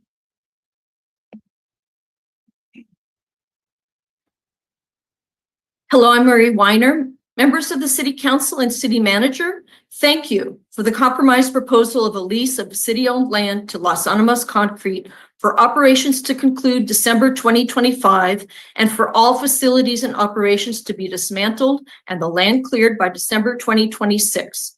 I support the proposed resolution and proposed lease. No 3-year lease should be given. There was no promise by the city to give Las Animas a 3-year lease. If there was a backdoor promise, that would be in violation of the Brown Act and other laws. Rather, some members of the Planning Commission specifically considered giving Las Animas only a one-year CUP, and planning staff told the Planning Commission that they did not have the authority to give less than the requested 3 years. Advice I don't think is correct, but they said that it would be up to the City Council to limit the operations of Las Animas by giving a shorter lease or no lease at all, because the CUP is contingent upon a lease. And so we are here before you. Although Las Animas seeks to blame others for commercial traffic on California Avenue, I have submitted evidence of actual counts of Las Animas 3 and 4 axle cement trucks and the 5 axle supply trucks in and out of its facilities. That's 80 to 90 commercial truck trips, in addition to the 30 daily trips of passenger vehicles attributable to Las Animas, in front of our residential homes starting at 6 a.m. on weekdays for 11 hours per day, including holidays, plus Saturdays, plus 30 nights per year. This is highly disruptive to sleep, peace, health, and safety of Marina residents and the CSUMB students that use California Avenue on a daily basis. Such a daily disruption of such magnitude was never, ever disclosed by the city or by Shea Homes to the people purchasing residential property on California Avenue or adjacent streets. Although the attorney for Las Animas has submitted a letter saying that Las Animas trucks no longer drive down my part of California Avenue, that is unfortunately incorrect. Although such traffic has been reduced, as some of them now drive in front of Carol Eng's house instead, the heavy supply trucks servicing Las Animas operations still drive up and down my section of California Avenues. Very recent capital purchases by Las Animas are not a valid ground for giving a longer lease. It's simply bootstrapping. It is Las Animas' standard excuse, which they used in the past to get extensions of their prior lease with the city. The funds spent were for trucks, which can be easily moved and used in the Las Animas headquarters in Santa Cruz, and to make facility improvements so that they comply with the law, which they would have to do anyway. Please pass the resolution and lease as proposed and do not give a longer lease. Thank you. Thank you, Marie. Let's go to Bree. Bree L.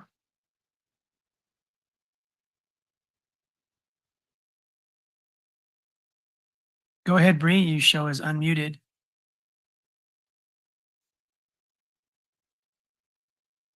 Sometimes we can't hear people due to techno issues. Hi, can you hear me right now? Yes, we can. Welcome. My name is Bri Lubao. I'm a pro-cities proposal that grant Las Animas to 2025 and decommission to 2026. I'm a new mom, that's what brought me here today in this meeting. Every day, my 2-year-old daughter sitting in the dining room. She'll wave to say hi and goodbye to each truck that passed by in front of my door. It is the most innocent things. But meanwhile, I can also witness all those fully loaded truck runs to the stop sign. I know that they can easily kill her instantly, but yet my daughter still thinks those trucks are so amazing. I think it is up to me to fight for protect her innocence and her future. Las Animas come here to play the victim and paint our residents as the villain of this story in this court today. I am seriously offended. Shame on you, Las Animas, trying to play victim on us. And we are not the ones who make millions of dollars as revenue a year and hire expensive lawyers today and trying to get away with violations of the law. You all talk about your own family. What about our family here? In the end of the day, you guys don't live here. You comes here, work and live, but it's us who lives here and raise our children here in a dangerous environment all of you created. You all talk about the houses price. Look at us. We're your general American people. People's grandparents lives here. Our working families lives here. People drained in life savings lives here. This is nothing about newcomers trying to be the villain. Without our consumers, our citizens here, there's nothing needs Las Animas to build. Nothing needs Shea Home to sell. Who they're gonna sell it to? Which city? There's nothing needs city to run for. I heard a meeting earlier that how much that Marina needs tax revenue and more business, which needs more business, which is I agree. And I know Los Angeles contribute good amount of tax revenue, but let's not forget our residents' safety and well-being is the fundamental of the city. The city is not founded for sole purpose for making money without considering the costs. Especially we're talking about the costs of people's lives and safety. Truck run stop signs while speeding and some texting, and there's no accident yet because the development is all new. We're all only here for a few years, but that is why we're standing up, spending hours of our times and doing this, preventing it to happen. Doesn't it matter you pay 20,000 or 1 million for the houses? Last time I checked, people's life do not come with a price tag. And as a proud of first generation of Americans, I like to remind you, America was built by smart people like us today. Government was founded to protect us from injustice because our individuals are vulnerable. I hope there's still good American values in our small town, city of Marina, this place many of us love and call home. Thank you.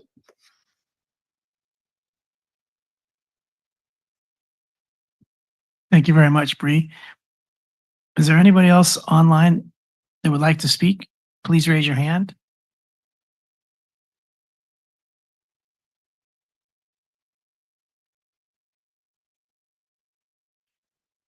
Okay. Well, Shirley responded. Oh, let me just call her to find out. She's not very technical. Is that okay? would anyone else here in the room like to speak if you haven't spoken yet? Okay. Anybody else online like to speak if you haven't spoken yet? If you're on remote and you want to speak, please raise your hand.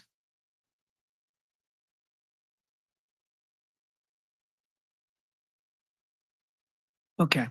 We're gonna, public comment is closed. Let's go to Councilmember McAdams. Thank you, Mayor. I have just several questions before my comments. How many pedestrians have been hit by vehicles in this area of California Avenue and 9th, like in the last 3 years? None. 5 years? Sir. Police Chief Randy Hopkins, any input? You should have this at the top of your head. Good evening. Well, I've only been here for 1 year, but based on some of the ongoing conversations, review some data, and I can't recall any. I could be wrong, but I can review that just to confirm. To my knowledge, at this moment, I can't think of any. And I'm asking any vehicle. I'm not just specifically asking a cement truck. I'm just any vehicle. In terms of that may have hit a pedestrian. Yeah. At that intersection from 8th to 9th, I can't think of any. But Okay. again, I'll confirm. I'll Sure. check. Thank you. Get back. Okay, perfect. Sure. And then when homeowners purchase properties in this neighborhood, are there specific disclosures they're required to sign regarding the presence of a concrete plant, Los Animas concrete marina, increased traffic in the area, or other potential neighborhood disturbances? And this would be disclosure by Shea Homes. Yes, I don't have that document, but that's my understanding is every property owner had that disclosure and signed that document. Okay. And so we've heard public comment that they didn't know or nobody told them, but before close of escrow, any homeowner did sign. That's part of their disclosures. Unfortunately, it is part of hundreds and hundreds of pages, and we don't necessarily read them all, but they are in there. And I too have seen that wording in my research of this issue. So I just want to be clear that no thanks, Carol. It's our turn. Thank you.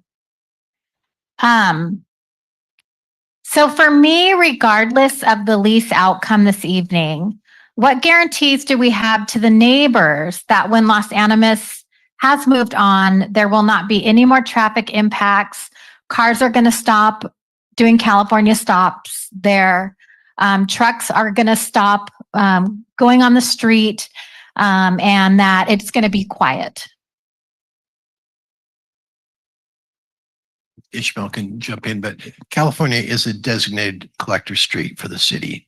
And we have arterials and collectors, and the purpose of collectors is to move traffic around so we don't have the through traffic going through your local neighborhood streets. And so as the city continues to develop those properties, California will remain a collector, and traffic will, as we grow, will continue to actually increase probably on California Avenue. Okay, thank you. So I want the neighbors to hear that. So loud and clear, like with or without Los Animas, that portion, California Avenue, is a, so you guys can maybe help me. What is it when it's like a non-trucking zone? Like we don't want them going necessarily on reservations, so we have like a truck route.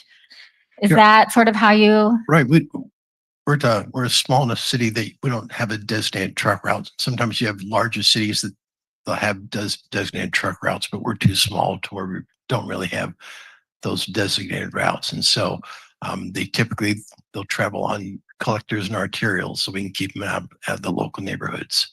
Okay, so removing Los Animas, let's say, there's still going to be a lot of trucks There will still be trucks on the and a lot of California Avenue. traffic. That's correct. Okay. And also let me be clear, this is not a compromise. What we heard from Los Animas is they want to stay. So this, this messaging from the neighbors about, thank you for the compromise. Like, no, we're not compromising. We're kicking them out. And with that comes your livelihoods, and thank you for being here and advocating for your families, because I would do the same exact thing. And I'm sorry that you're in this situation. And for me, the employees are really the ones who are getting the short end of the stick. I can't afford a $1.4 million home, and yes, these people, you have worked hard and you have built these homes. And what is the irony that we're like, bye. Okay, thank you, bye. So I'm sorry that you are in this position. And I want to express my concern and my empathy. And with that, as council members, we get faced with hard decisions that have real and lasting impacts on our residents and on our community. And this is a very unfortunate situation. And this is one of those where we have to pick, right? We have to pick. Who do we pick? We talk about environmental justice. We talk about gentrification, and I can't, this is really, really hard. So for me, thank you for being here tonight. And thank you for, both sides. We hear the residents who come all the time, who are active and are busy, that have the time and the resources to collect signatures and, organize their neighbors, and y'all are working. I work too, right? So I get that. So I understand and really appreciate the time that you have spent away from your families, away from your kids, to be here tonight and at the last meeting. So thank you. And that's all I'm going to say for now.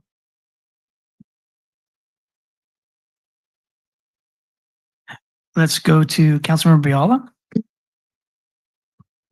Thank you, Mr. Mayor. So this is one of those highly controversial decisions that unfortunately we have to come to some agreement. The four of us, usually there's five of us. It's unfortunate that we're missing one member. As I have listened to both sides, I want both sides to understand, if you had to make the decision up here, you're listening to both sides. And as I hear the arguments, I go, oh, that's a great point.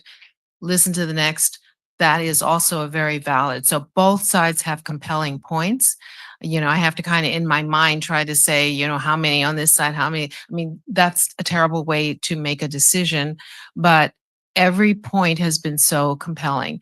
But I do want to say that the last time all of you employees showed up, and some with your families, and even today, it really moved me. And I'm really grateful that you all showed up. I think we have heard from the neighbors almost exclusively until last time and then this time. So I know that some of you have even said that English is your second language. And yet I know the stress of coming up in this kind of forum and saying something in a public hearing like this. I know you probably haven't done it before. And so I really appreciate it because I empathize with all folks like yourselves that get enough courage to come up here and say some things.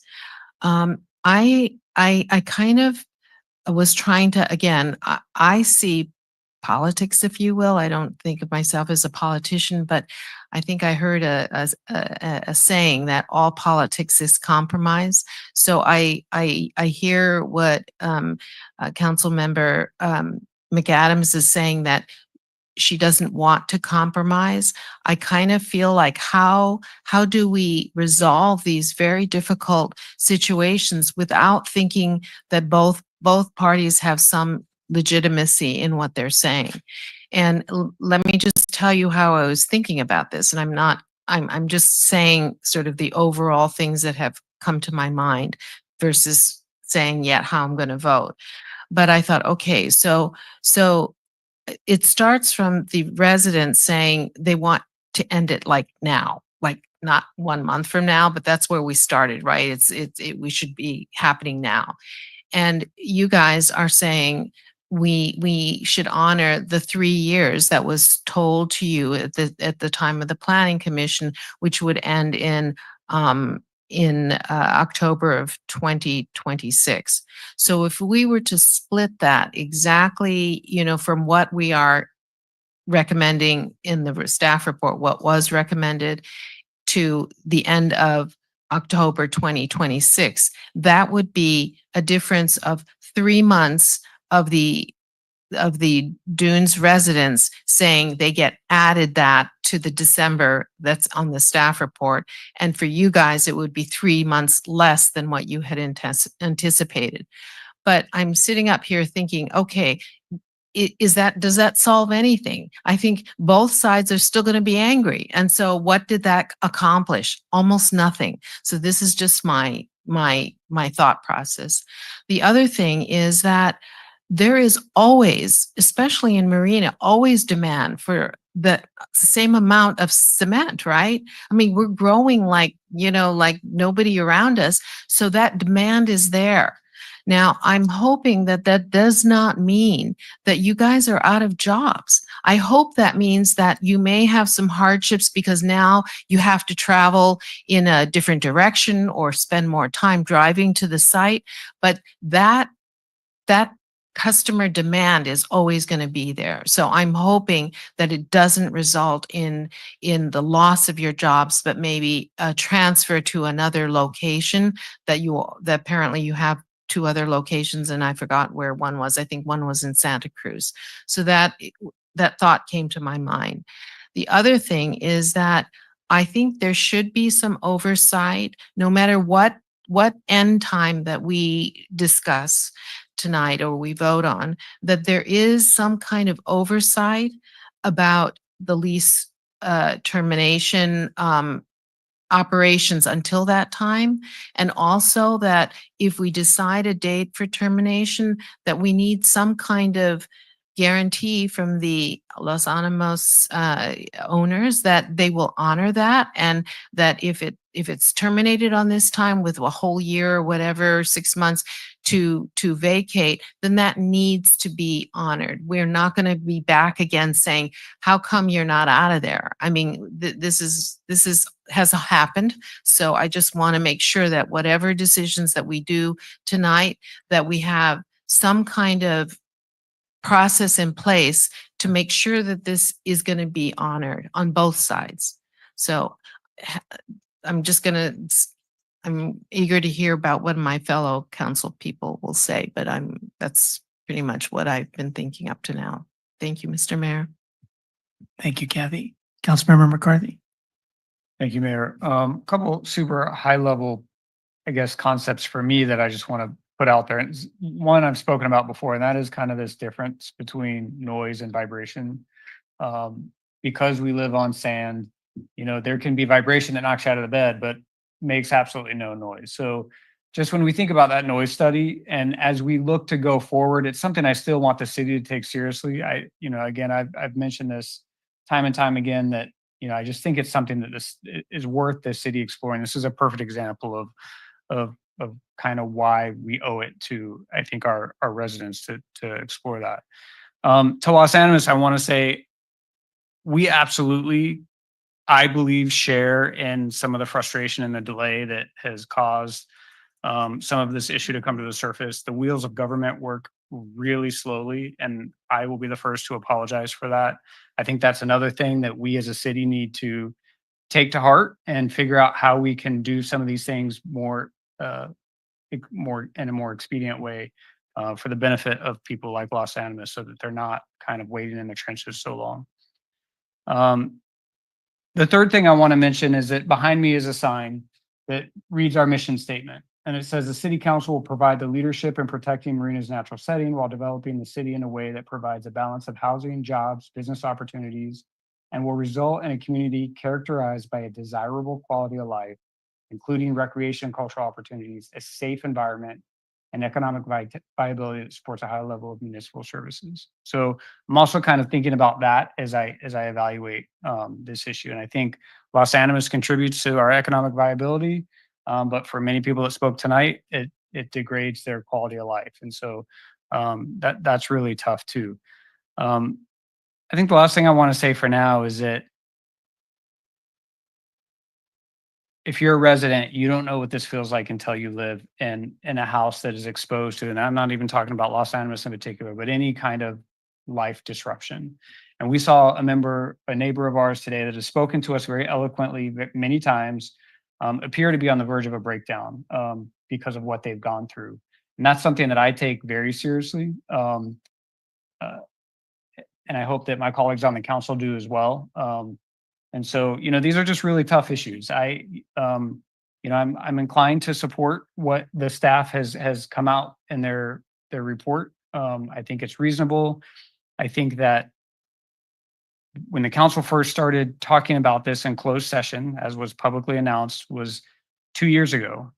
So under this proposal, it'll be a third year and actually a fourth year to decommission, which is, I think, more than was probably contemplated at that time, but just something to kind of put this all into perspective. I mean, we're looking at almost 4 years from the day that these kind of discussions, I presume the email that their attorney kind of presented behind the podium there was presumably dated about 2 years ago.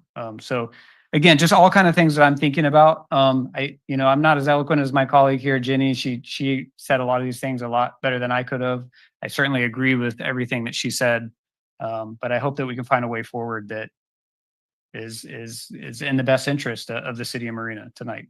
Thank you, Mayor. All right, thank you. I neglected to go over the questions that people asked. Not so much a question, well, maybe it was a question, I don't remember, but a few people asked about rerouting a new road, perhaps north to Imgen Parkway to avoid California. And I wanted to ask our city manager, or Guido, our director of community development, what the likelihood of that complying with egress and ingress off of Imgen Parkway, and also the sensitive natural resource habitat that's there. Yeah, we've been looking at that for a while, and we do have a lot of endangered species in that area, and we know that to mitigate for those species is a multi-year process. And so even if we could find a way to weave a road around and through it. It were years even to even potentially find a solution. And so just from that aspect, that's about as far as we've taken it, because we know even to come up with a plan in years to go through the environmental process. Would it require mitigation that would then be unavailable for other projects? Yes. What's the appropriateness, likelihood, reasonableness of putting in a driveway onto Imgen Parkway for trucks? That's not, Ishmael can probably respond more, but on Imgen Parkway, that's not feasible. We don't want to punch it. Another thing through there would there's a very steep grade going up there, so I'm not even sure it's even feasible to get a road up to Imgen Parkway. All right. Ishmael, can you speak to this point? Ishmael is our Director of Public Works. What exactly was the question? What's the appropriateness of punching in a new road parallel to California that goes through the equestrian center area and lets trucks come and go connecting to Imgen Parkway? So it'd be Parallel to California. Yeah. The biggest issue is, like Lane mentioned, with the and it's mainly San Gilia. Engineers can design just about anything we ask them to. If the grade is too steep, then it won't be straight. It'll kind of wind so that trucks aren't on steep grades. But it's not something that can be done in the next couple of years. So if you had large trucks entering Imgen Parkway somewhere near the equestrian center, east of California Avenue, would you need a traffic signal light? I doubt it. It's likely that it would be right turn only for the trucks. They'd come out onto Imgen, they'd be right turn only. There'd probably have to be a protected merging lane, so they turn into a merge lane and drive for a little while before they move into the 2 lanes that'll be heading northbound. But so you're thinking add a merge lane onto Imgen Parkway in this for vehicles discussion. exiting, yeah. So they have time to pick up speed before they shoot over. Okay. Not saying that's necessary, but it's a possibility that that's necessary. Okay. Thank you. Could I just ask a follow-up question? Ishmael, how much do you think that kind of solution would cost?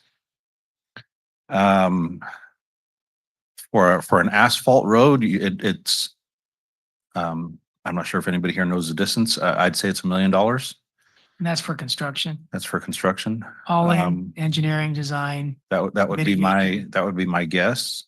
All in. All $1 in. million? If we're talking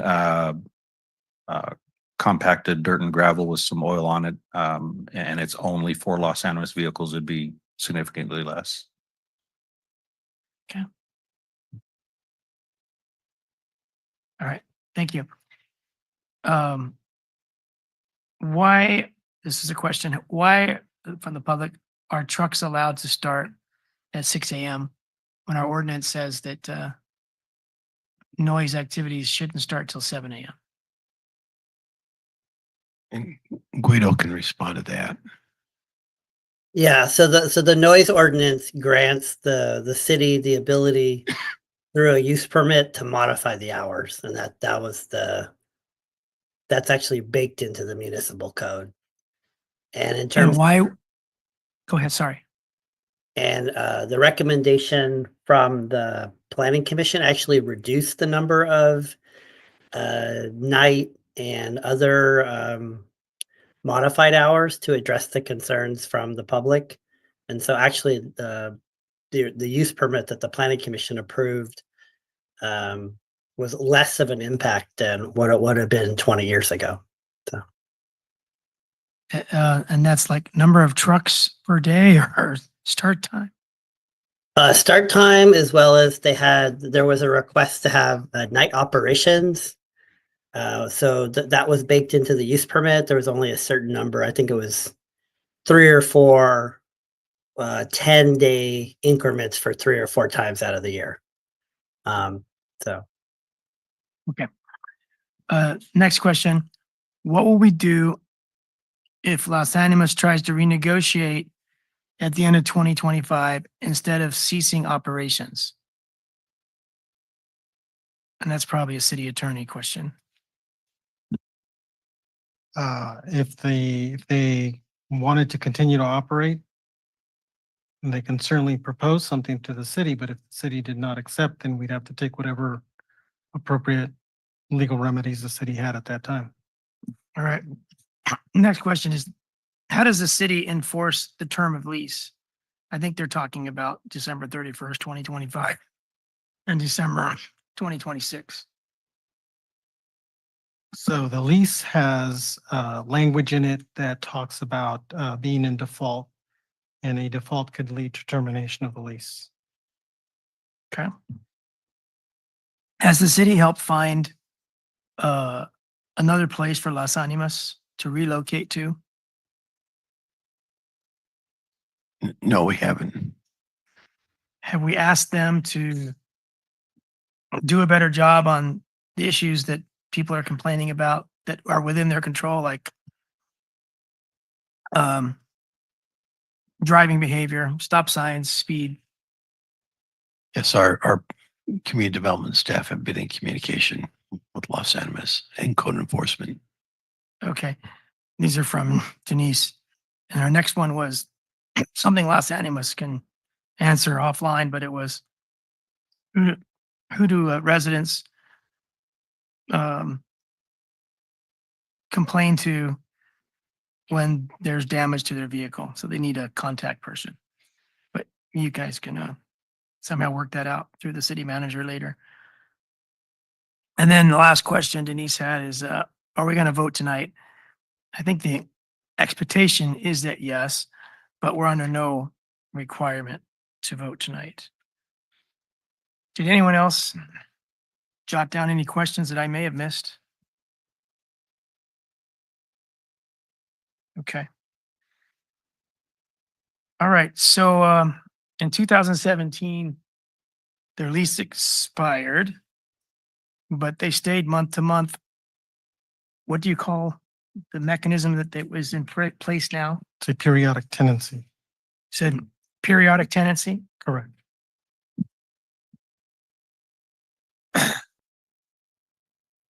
So Guido, I know you're not here. You weren't here in 2017. Lane, you were here. I was here. Is it true that in 2017, their lease expired and their conditional use permit expired? I believe so. I'd have to go back and look at the original staff report, but I thought the 2012, that's why we initiated action on the use permit. You thought what was in 2012, Guido? So 2005 was the original use permit. And then I believe the 2012 conditional use permit got extended out another 5 years. That's my understanding. That's okay, Carol. So Guido, in 2012, you're saying that the conditional use permit was extended 5 years? That's correct. That's my understanding. And the lease also expired in 2012 and was extended to 2017? So they kind of went together? That's my understanding. Okay, so let's assume they both expired in 2012, and they both were extended to 2017. So in 2017, they both expired again?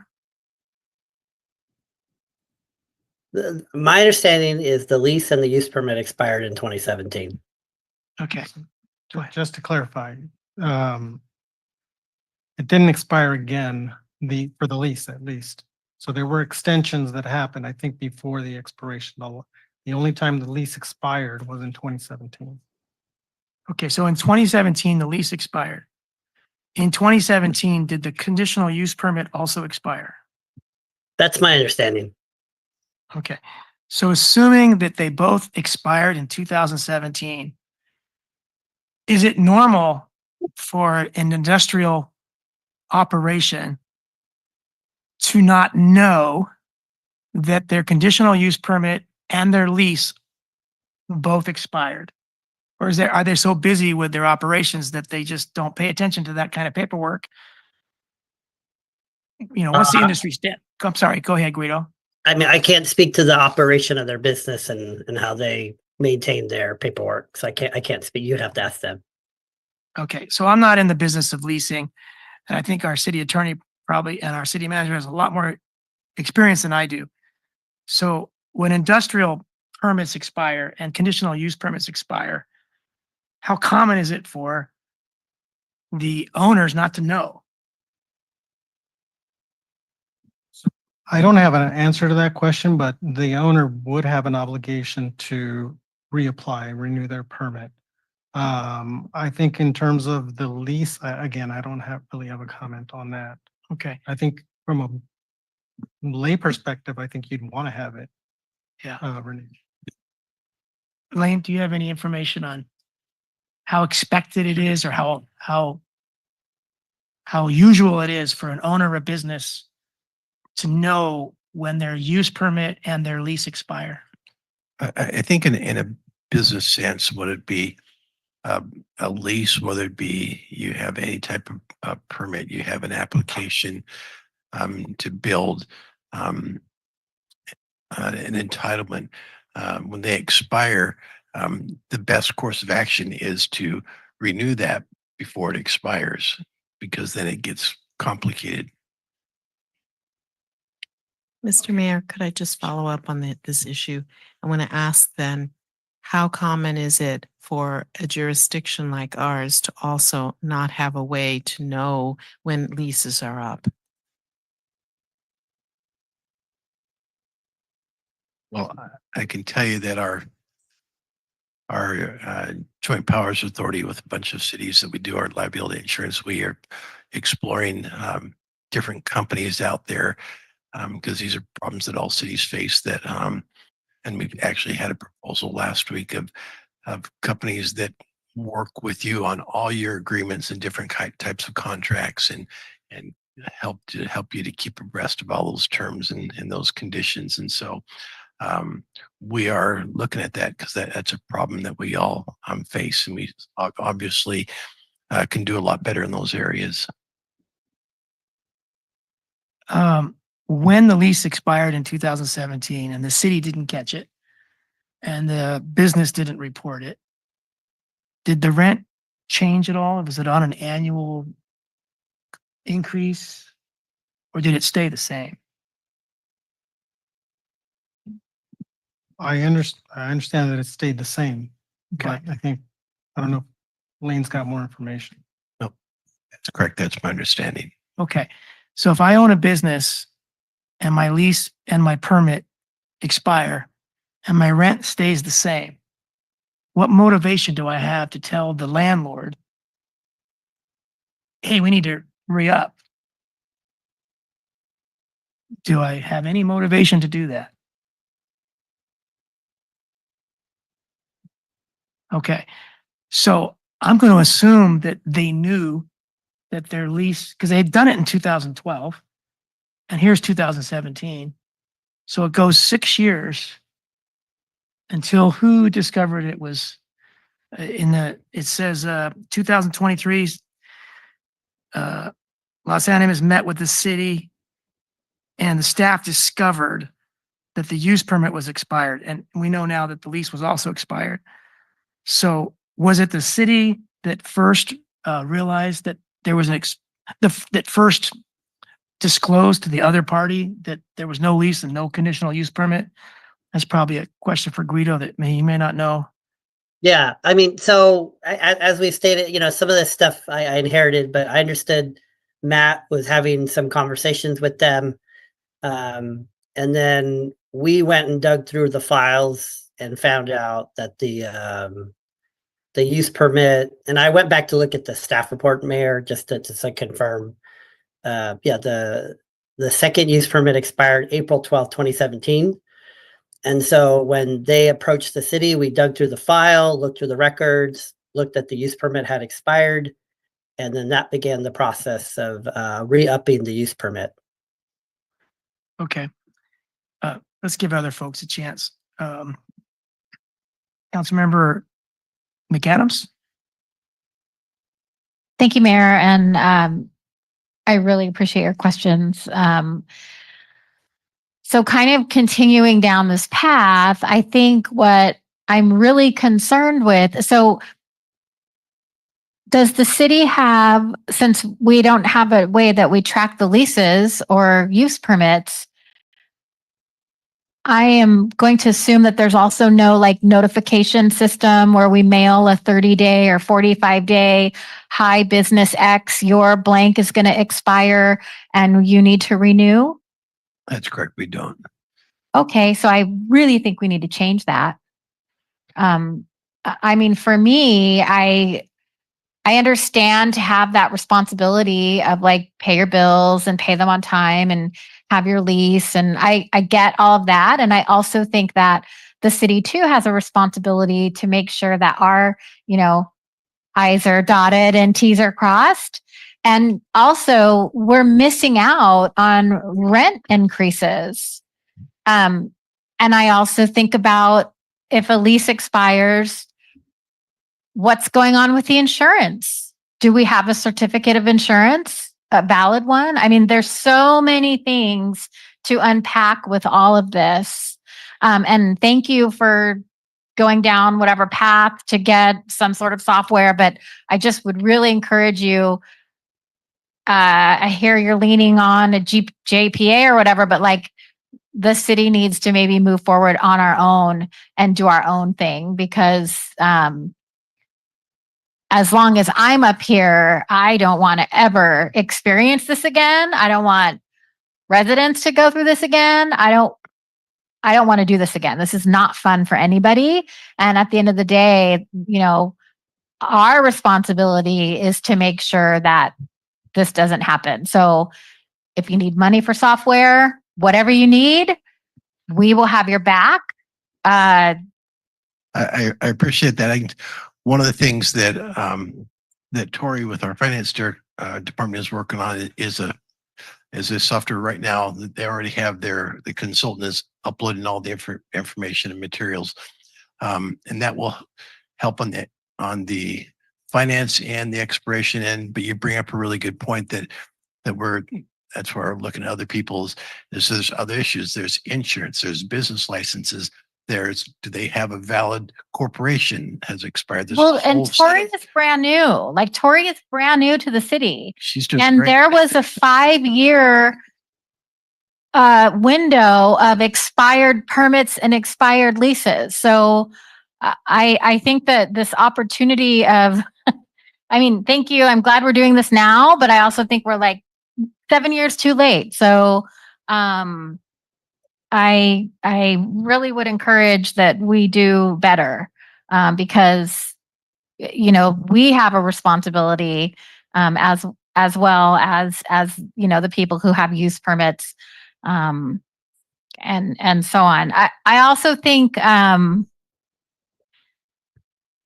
we continue to talk about this, and I appreciate what you said, Councilmember McCarthy, about the years, like that gave me a different perspective, right? Because we are kind of heading towards 4 years with when you think about the length of how long it took to go through the planning commission and then through the closed sessions. And I think when I was appointed, my first closed session was about this issue. So this has taken a long time. I don't necessarily know why it's taken that long either. I don't, sort of what Councilmember McCarthy said is we need to do better in that place too, as far as being efficient. Like, why are we talking about a lease for 2 years? That doesn't make any sense to me. So I think I'll let someone else have another turn. I feel like I've talked for 5 minutes. I think you have some more time if you Do I? not been 5 minutes. No, I mean, I think, something that I'm thinking about, that space. So when Los Animas, whether it's sooner or later, when they do relocate, will the city release that space? Is it going to continue to be a commercial space? What are the future plans for that area? Yeah, we're updating our general plan right now, and those are land use discussions. And we're having a joint meeting on the 24th, and we're looking at those high level policy issues. Right now, the plans are for that to continue to be commercial property. The visibility to Imogen Road has a lot of potential, again, for sales tax and other benefits for the city. So it could be like a Chuck E. Cheese. Correct. You could. Okay, well, what do we do when the neighbors are upset with that? I mean, that's something to think about, right? How much do we accommodate the neighbors? Like, are we going to let them choose what's going to go in there? Well, this is why we have a general plan and these processes, and that is the voice of the community. And we're laying out those land uses, and that's why we have a very extensive process to make those decisions. Okay, thank you. All right. Thank you. Councilmember Biala? Just some quick thought. You know, since I've been on council, which is a little more than 4 years, I have always been astounded at some of our lapses as a city. People need to understand that Marina has always been a small town. We assumed that if we had a handshake with property owners or people who lease, that it was good enough. And so repeatedly in these last 4 years, we have discovered things that have gone totally unnoticed and unaddressed. So this is one of them.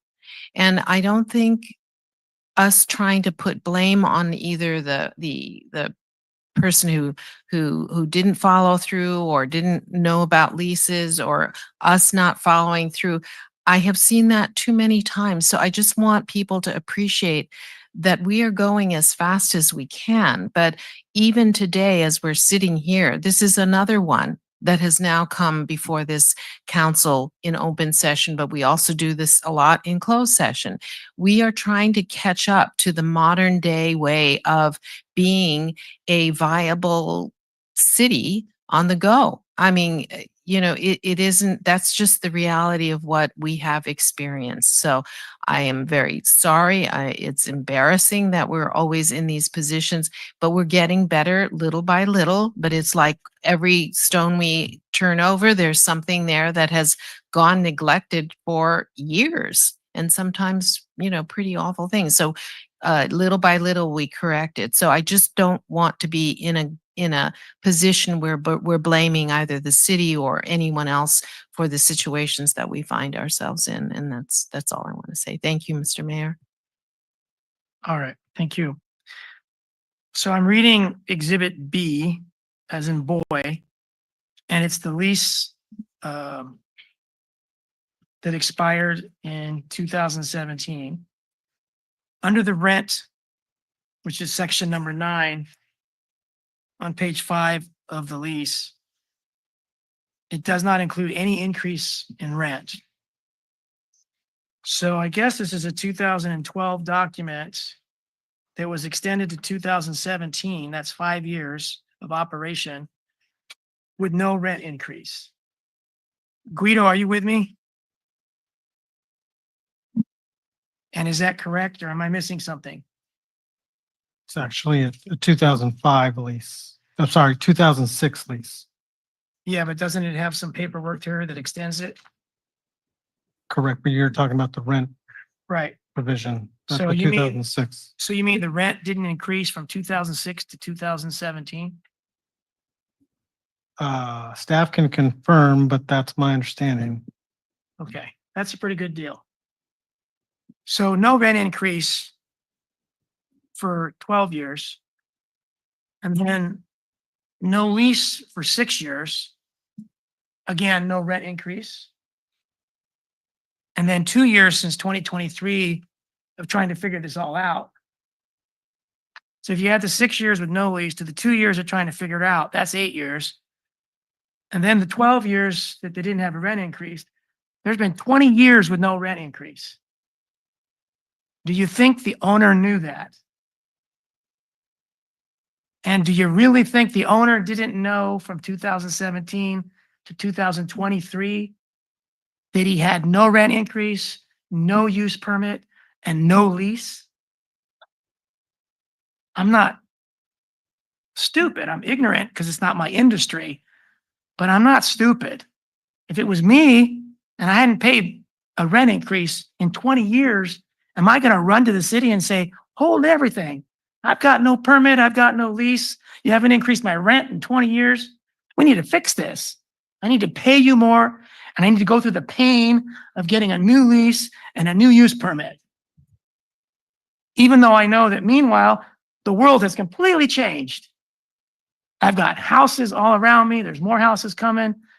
I mean, of course, they're doing their business best to say nothing. I would probably do the same thing. But their attorney gets up and says, keep promises. That's our cardinal rule. Keep promises. What's a lease? It's more than a handshake, right? It's a promise. You got all these terms and conditions going both directions. It's a promise. And if they knowingly have no lease for 6 years and no use permit for 6 years, and it requires our staff who's new, always turning over, to find out that they've got nothing on the record that's current. I mean, it's staff's fault. It's my fault for not giving staff, that what they need to figure, to be aware of all this. It's everyone's fault. But I don't think that the owner and the business are in the clear as far as not having any responsibility. I'd say 75% them, 25% us, because we got all kinds of leases. They probably have 3 or 4 locations that they work out of, and it's really important to them to, balance their books, pay their rents, know what's going on with leases and permits.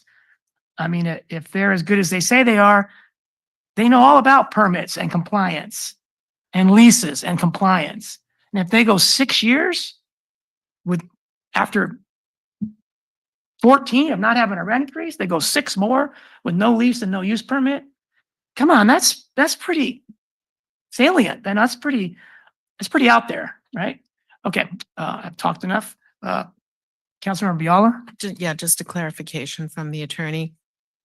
So this periodic tenancy, you said lease, is that, in your opinion, were they operating for that long without a lease? Can you say that even when we had a month to month? So all I'll say is they had a periodic tenancy. The lease had expired and they had a periodic tenancy. I thought you said they're often referred to as Colloquially, yes. as Month-to-month lease. Okay, so you're saying, you're calling it a lease informally. So, but you're saying legally they were operating without a lease, even though they had a periodic tenancy? Yes, the lease itself had expired and they were operating under a periodic tenancy. Okay, is that a legal thing for them to be operating with that? Yes, that is what the law provides. So once a lease expires, it converts to a periodic tenancy. Which is not a legal anything. Essentially, we have no agreement with them. So it is a month-to-month agreement. Okay, so it's an agreement. It's a month to month. Correct. That's what a periodic tenancy is. Right, I understand that. But to say that they were operating with no legal basis, I'm not getting it. Nobody has said that. Said no lease. They had something, Okay. they had an agreement that it wasn't a lease. Okay. They were probably smarter than the city. They probably knew more than we did because they were off our charts. We were turning over staff and trying to manage everything you see with a military base closing and us trying to reuse it. We had our hands full.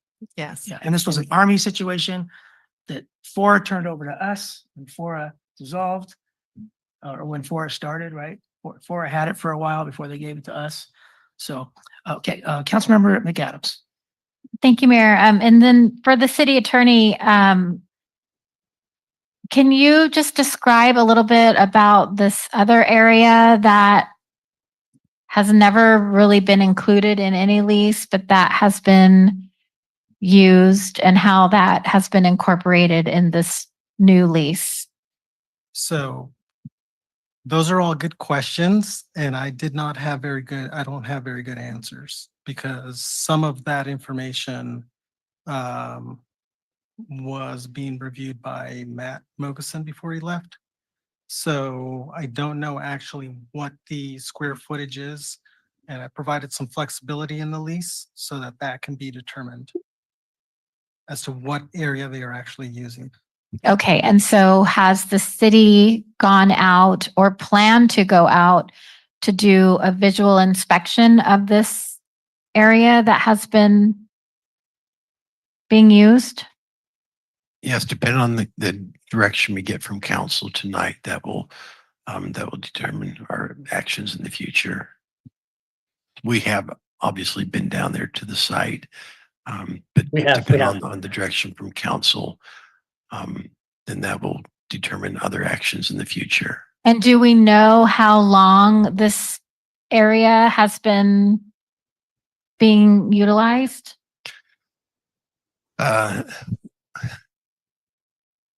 We've had a lot of problems with not only from Los Angeles, but a lot of other people using the area that weren't supposed to, and our staff worked on it for years, getting these other people off the property that weren't supposed to be on the property, and so it's been a long process to get it off. Matt was Monterey Peninsula Engineering had some equipment on the site for a while, and Matt was working with them. But our intent is we have it now defined, and depending on what council does, they're expected to operate within that defined area and not outside that. Okay. Okay, thank you. Thank you. Councilmember Biala? Given that for maybe 20 years, Los Animas didn't have a rent increase, we still get they're still our top 25 sales tax revenue generators. How much could we estimate that had they had increases that were market rate from whenever 2006? How much are we talking about that the city missed on missed revenues? I couldn't give you an answer to that. What would the lease be if we were to really do a fair lease today? How much would that be compared to what they paying now? I don't know. We'd have to do a lease study to see what the value is, and we haven't done that. It's Brian, do probably you a have comment on lot. that? Can we say it's a lot? I honestly don't know. Part of the existing agreement, they have a certain rent amount, but they also pay a percentage of their sales. And so even though one thing is fixed, as their sales have increased, the revenue coming to the city has increased, and has increased quite a bit.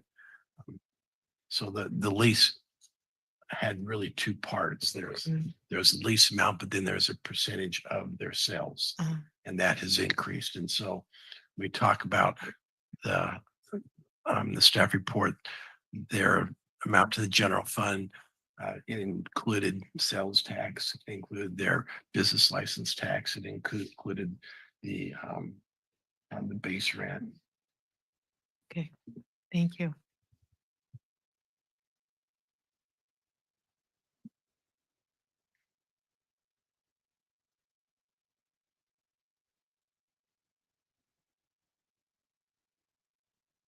Okay, I know how frustrating it must be to be an owner of the business and think that people are talking about you and they're wrong in their facts, et cetera. And so if council doesn't object, we usually give a proponent of a project or a proposal time at the podium besides 3 minutes. So I would like to ask Scott to come up and talk about, why do we go without a lease? Why do we go without a use permit? Has he had rent increases that I'm not aware of? I don't want to be talking up, out of school. So if there's no objection, I'd be happy to not object, but I do want to acknowledge that we've been talking about this for 2.5 hours now. We have members of the audience that presumably have families that they need to get home to. It's late at night. We have staff. It's a very long time, and not for nothing, but this is an issue that's been going on, as we've talked about, for 2 years. We've had 2 years to ask a lot of these questions, and here we are. So a little frustrated, but I'm happy not to object. I don't know if staff has to be here for this, if they don't wish to be. I know No. they have families. And any staff is free to go home if they want anytime. Okay. So Scott, if you'd like to come up and talk about, because I've heard some murmurings that, yes, you were having rent increases and you might have your side of the story as to how you let a lease go 6 years and a use permit go 6 years without telling the city. And it sounds flagrant to me, but there's probably another side to the story that I don't know. So I've never talked to you. So if you want to come up and say something about expiration of documents and rent increases that don't look like we put any rent increases on you from 2006-ish to 2000 till now, if that's wrong, I want to know that we're saying it right.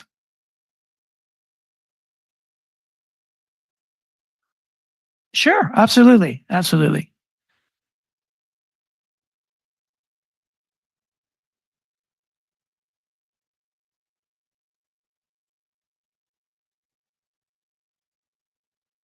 Do appreciate it because some of the facts have not been correct. The first one is, Mr. McCarthy, it was 2024 when those discussions were taking place.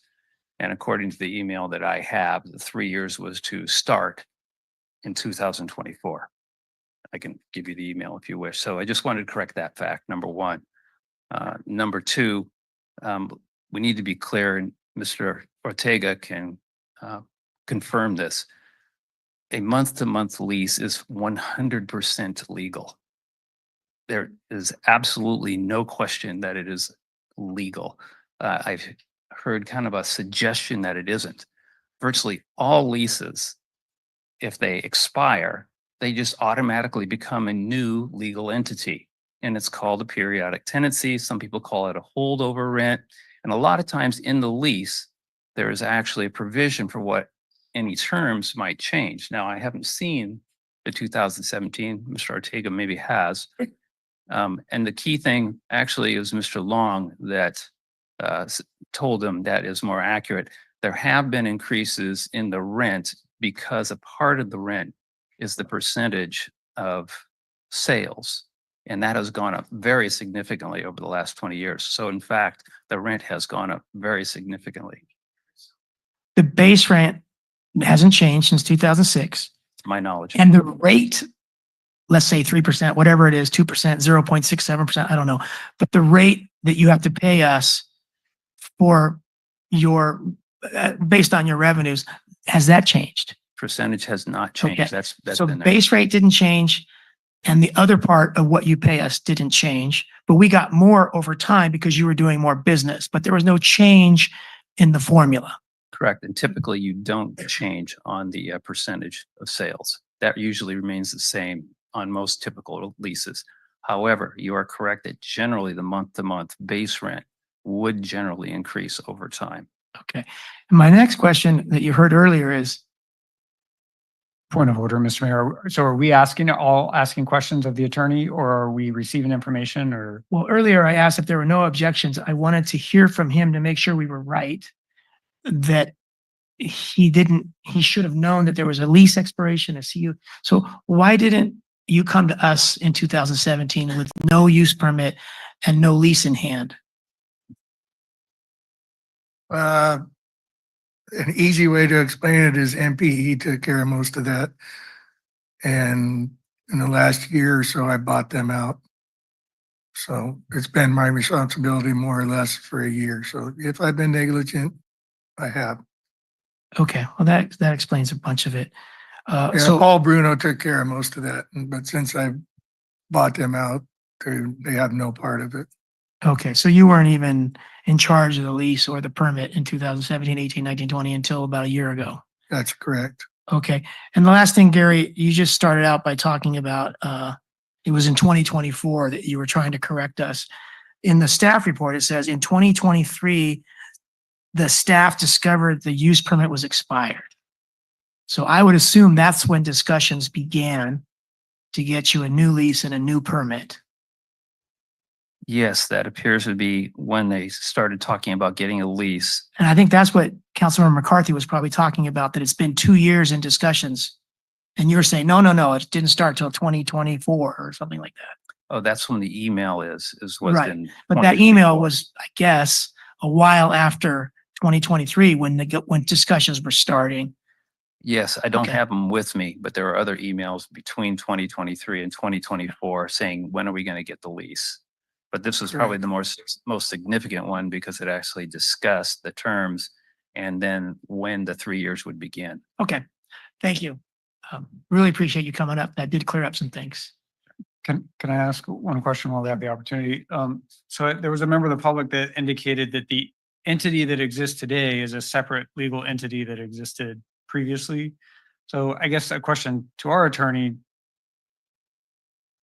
does that really mean they still have this periodic tenancy? It's kind of almost like two different people. If I leave my house and let someone else move in, doesn't seem to me like they necessarily can carry on that periodic tenancy. But So I don't know the answer to that question because I don't know, and I have not reviewed or analyzed the transaction that occurred between the current entity and the former entity. okay, thank you. That's it for me, Mr. Mayor. Thank you. All right, thank you. Thank you, gentlemen. Thank you, gentlemen. We appreciate it. Brian, did you have more input? Okay. So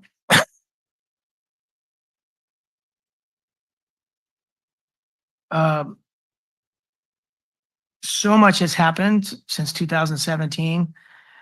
And I hope that the employees of Los Angeles understand that when we get a new onslaught of complaints from residents, we gotta hear those, right? And when you guys talk about your families being impacted, your jobs, we gotta hear that too, right?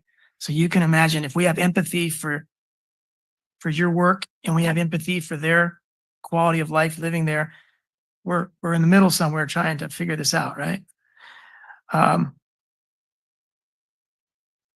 So when we say compromise, I think we're thinking about 2 or so more years or not giving you a lease because of all these complaints. So when we say compromise, I'm thinking we're saying that because, there's 8 months left in this year or whatever. So it's kind of in between shutting down the operations and going 3 more years. And when there hasn't been a lease, there's been some other document, periodic tenancy, but there hasn't been a lease or a permit for 6 years. That plays into my thinking because it's during that time when everything was starting to change. The houses were starting to go up. So if we would have in 2017 started this discussion, and that's probably why in 2012 it was only a 5-year lease with no options to extend, because we probably understood that all this stuff was coming and we have an industrial plant and a stockade, and eventually they both are going to have to go because they're getting pinched by more domestic land uses. So that's probably why we didn't have any options to extend, 2 years, 5 years, whatever. A lot of leases have 2 options, like 2 5-year periods. This had no option. And I'm thinking, I was here then, but I can't remember exactly. But I'm thinking it's probably because we saw the change coming and we didn't want industrial sites remaining there when we were converting the area to a more domestic use. But we didn't do what we should have done, and we didn't have a lease for 7 years, 6 years. I'm sorry, 6 years. So I also want to say that several of you mentioned, hey, you want to kick us out and impact our families? Or do you want to, just let these people be a little bit annoyed? Whether they're annoyed or we lose our jobs. Losing our jobs is a lot more than them being annoyed. But I hope that you see it's a lot more than them being annoyed. I got a call at 3 a.m. 4 days ago, and the woman was crying. She was more than annoyed. Carol here has told me in person that she's going bat crazy, and I can see it. She's going bat crazy. Her husband's a little bit more stable, but he's really impacted. He's the one with the headphones, and I heard that he works in his car sometime because it's quieter in his car because he closes the car doors in his garage, so he can't hear the trucks as much. That's not being annoyed. That's a lot more than being annoyed. And I think that a lot of the safety concerns expressed tonight by the residents, it wasn't that they were after you to get you. It was because they were concerned about their safety and that of their children. And if I had a 2-year-old or a 5-year-old or a 10-year-old and I lived on California Avenue, man, I wouldn't want those trucks near my kids. I wouldn't want to forget about my kids where they were for 5-10 minutes because the spaghetti is overboiling and they're outside dealing with a truck. I'd be really paranoid about my kids being anywhere near those trucks and that road. So I think it's a lot more than being annoyed. And I think that having your place of work shut down in 8 months is a big deal. And it's a big deal to these families to hear 60 to 80 trucks going in front of their house every day, every 5 minutes or whatever that turns out to be, starting at 6 a.m., day in and day out, even on Saturdays. I mean, what would that do to my life? So if I was in your shoes, I'd be really angry and frustrated. If I was in their shoes, I'd be feeling really angry and frustrated. And that's where we are tonight. So I'm in favor of what staff has come up with, but I'm not happy about it. I wouldn't be happy. I don't know what there's no happy answer here. So I'll make a motion that we approve the staff recommendation.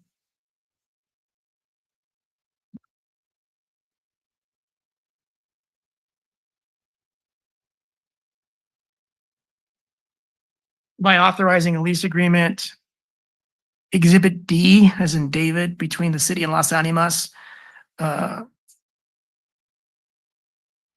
starting on the date that it's signed and terminating on December 31, 2026, but that operations will cease at the batch plant on or before December 31st, 2025. And thereafter, they'll have a year up to January 1st, 2026, 12 months to dismantle the batch plant and return the site to its pre-lease condition, and authorize city manager, subject to final review, and city attorney, and authorize the finance director to make necessary accounting and budget entries. I'll second. Okay. And if I may, and I don't want to pontificate too much, but I just want to say, regardless of how the vote goes, I think there is a lot of relationship and reputation kind of rebuilding that needs to take place, both with the Dunes residents who feel like we didn't come to their aid fast enough, and Los Animas, who has provided, a lot of resources to the city and has in many ways been business partners with the city. And so, I hope that, either way, I feel like the relationship's going to be damaged, but, we as a city are still here. We have, business to do just like Los Animas does. And, I think we look forward to partnering with you in the future, if possible, if there's opportunities and avenues to do that. So, I should say that's how I feel, but I think the city as a whole probably sees the value in what you provide. So thank you, Mayor. Okay. Councilmember Biala. Yeah, I think I need some guidance in terms of the city attorney putting in some language to make sure that things at least maintain or even improve in terms of operations and the impacts on noise and safety and all of that before December 31st. And then that there are some reinforcement of the terms of the agreement so that neither party is neither the city nor Los Alamos gets lax about honoring the deadlines that we've established. So what do you suggest? I guess, like, I don't know. so That's- I'm there's not- two don't- things. There's one is compliance with the CUP, the conditional use permit. Okay. And certainly if there was non-compliance, there could be some enforcement actions the city could take. That sounds really good because we have that already defined by the planning commission, so that's easy. And thereafter, I think there's been some worry about non-compliance to the dismantling and also restoration of the site. So there's a whole statutory scheme regarding when, things like that don't happen. First of all, if they were not complying with the lease, there's the use permit, but there's also obviously, depending on the nature of the non-compliance with the lease, that could be a cause for termination of the lease. Okay. And that would be up to our discretion to basically mandate some kind of Well, you would be enforcing the terms evacuation. of the lease by terminating it. Okay. I can tell you that our staff will be very engaged in enforcing the terms of the lease, the CUP, and all of our codes and ordinances with that. Okay. But I would like to see the language put in there about the compliance during this period of time to the CUP conditions. Renee, you and I exchanged an email, and you said that there was language that wasn't in the handcar lease. There was language missing from the handcar lease that we could put in here to better enforce the lease terms that we may approve tonight. Do you recall what that was? And can we just build into the motion as an addition to the motion that? So the language that you wanted is in the lease. Okay, It is. and it's not in the handcar lease. Correct. Okay. So I guess I'd like to add to the motion that staff take one more look at the lease for any holes that might be in it. Because we've had so many issues with many leases. And we keep saying this is the last time, we got to do better. So rather than approve this lease as is here, can the motion say approve this lease as is after one more review by city attorney and city manager? I think if there were going to be some revisions, I think what would need to happen is we would need to have a closed session to review those terms, and then share them with Las Animas, and then bring it back. Okay, so council, what do you suggest on that small point? Because if he finds something that he thinks would improve it, maybe it's worth 2 to 3 weeks. But maybe it's not. So would you just rather go with the way it is now or have them do one more review? To the mayor, the motion actually already includes you giving authorization to the city attorney to do final review and approval. So I just wanted to point that out. Yeah. Authorizing the finance director to make necessary accounting and budgetary. No, entries. above that. Oh, Above that. okay. So Review and approval, right. so Renee, city how big of changes can you make in your final review? That is a good question. And I don't have an answer. But as Renee said, non-substantive things that I think we're probably okay, but anything that would be material at all, I think we'd have to go the process that Renee talked about. Okay, thank you. Okay, any more comments or questions? I guess just a clarification from the attorney. I mean, this paradigm where we have these leases come before council. It doesn't have to be that way, right? Like we could delegate all lease signings to somebody. Is that right? Or is it California law that it has to come before us? So it does have to come before you, at least insofar as there's not a provision that I see in any city ordinance, that gives that authority. So, but typically these just come to, on the consent agenda. Okay.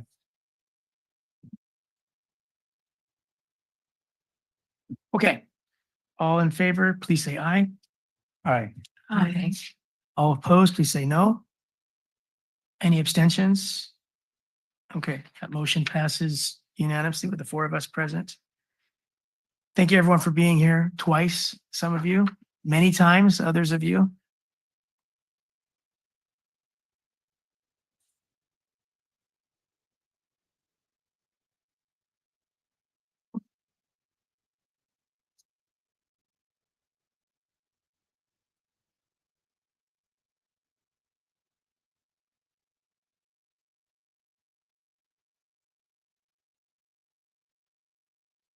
Okay, let's go to public comment on matters that are not on tonight's agenda.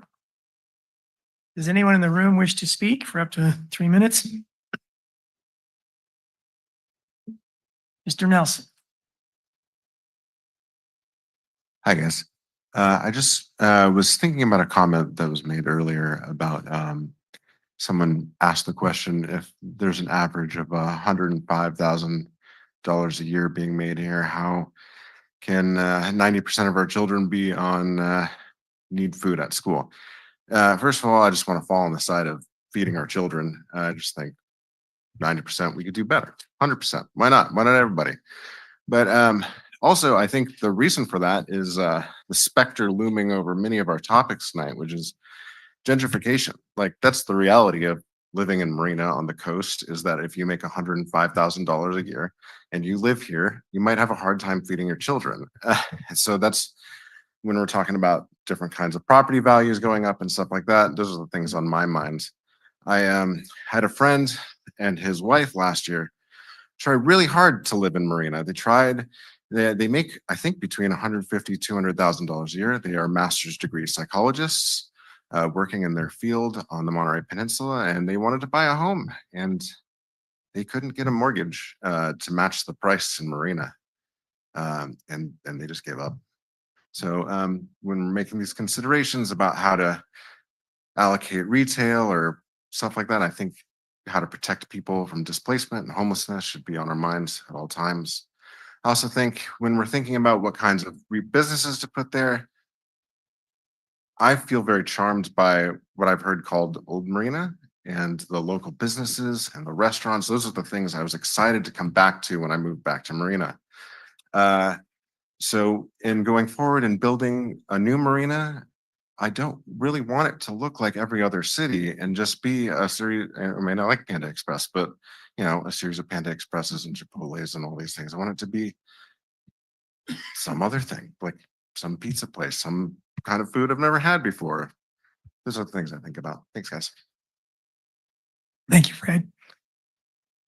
Anyone else before we go online? Okay, not seeing anyone come forward. Anybody online? Let's go to Denise Turley. Denise, your hand goes up and then your hand goes down. But anyone who would like to speak from online, please raise your hand. Lisa R. Go ahead, Hi, Lisa Bob. R. I just, you know, I was there earlier tonight and I just wanted to make sure that something positive could be said about our event last night with the design day.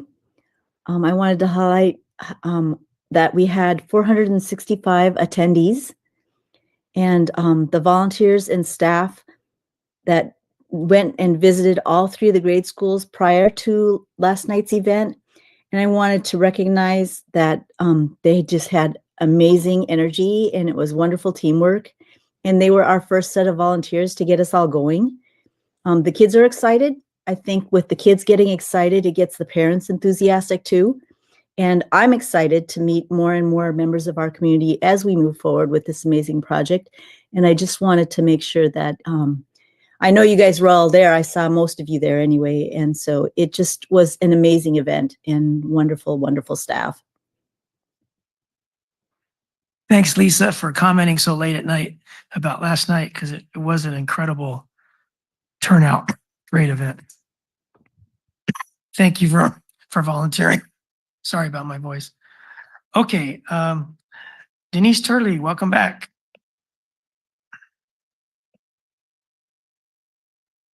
Hi, I just need to go on record as not anti-children. A person there in the dais can tell you that I voluntarily work to care for and educate children with a certain religious organization for 42 years. I am not anti-child, nor am I anti-feeding children. And my dig at you tonight, and I understand your tender underbelly is showing a little, but we still have budget to get through. Good night. Good night, Denise. Thank you for being with us. Okay, anyone else wishing to raise their hand online to speak? All right, then we'll close public comment. Go to our consent agenda. Did anyone have any brief questions, brief comments, or wish to pull anything for a deeper discussion?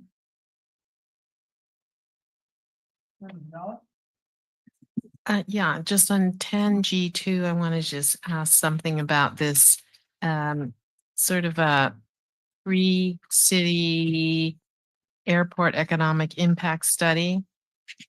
I wish the consultant earlier had the benefit of this study, but just I'm trying to imagine. So we're doing this with the city of the three: Hollister, Watsonville, Salinas, and us. And I'm just trying to understand.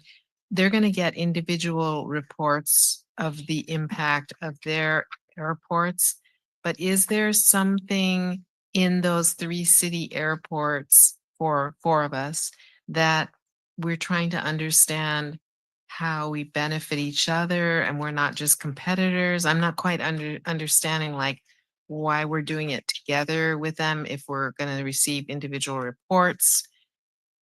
If you, I know maybe we get a price discount, but is that? So AJ is going to be very happy. He stayed here the whole meeting just to be available to answer your question. But I can tell you this issue actually was brought to the council 6-8 months ago when we made the decision to work with all the airports, and the direction from council is once we got this proposal, would bring the action contract back. But AJ can explain a lot more about it. I must have been sleeping at the time they discussed this because I don't remember this at all. So Councilman Biala, so as far as working together as a group of different airports, we do get to save some money with the consultant. But another thing we get to show is how our airports are intertwined as far as economic expansion and as far as economic income coming into our airports. One thing about an airport and one thing we're blessed about having here at Marina is that we have a port of entry. So, we have where you have, we can kind of look at the different economic benefits of Watsonville aircraft flying into Marina, Salinas aircraft flying into Marina, Hollister aircraft flying to Marina, and how that bigger impact also affects us on an economic level as far as tax income coming in, jobs coming in. I'll give you a great example where you talk about Joby. Joby has a lot of their pilots that fly in from different parts of the region just to come here to work every day. You have people flying, some coming almost from Fresno, from the Fresno area. So those things like there are why we're working, because these are our airports that are right in our peninsula area. Yeah. And we're just showing how we all can kind of work together and show our economic impact, and also show the hard work you council members have done over the time with Joby being here, and showing how those different impacts have, the broader picture of our tax income coming to the city and job growth. So yeah. Okay. Are people actually flying from Salinas to us? Yes. So you have Wow. you have people that fly in just and we're working on things to get more people coming in. That's where we try to identify those things through this economic impact. But yes, you have people that do flight training. They'll come in and fly in, land, and even if they might not go into the city, they're buying fuel from our airports, which also creates revenue for us. So again, those are the little things we don't think, the tangible things we don't really think about sometimes when we think about airports. But those are the things that we're trying to showcase to the council. Ah, okay. So there are going to be individual reports that we don't see. We won't see the economic import from Hollister. They won't see ours. Is that how this? I kind of read it that way.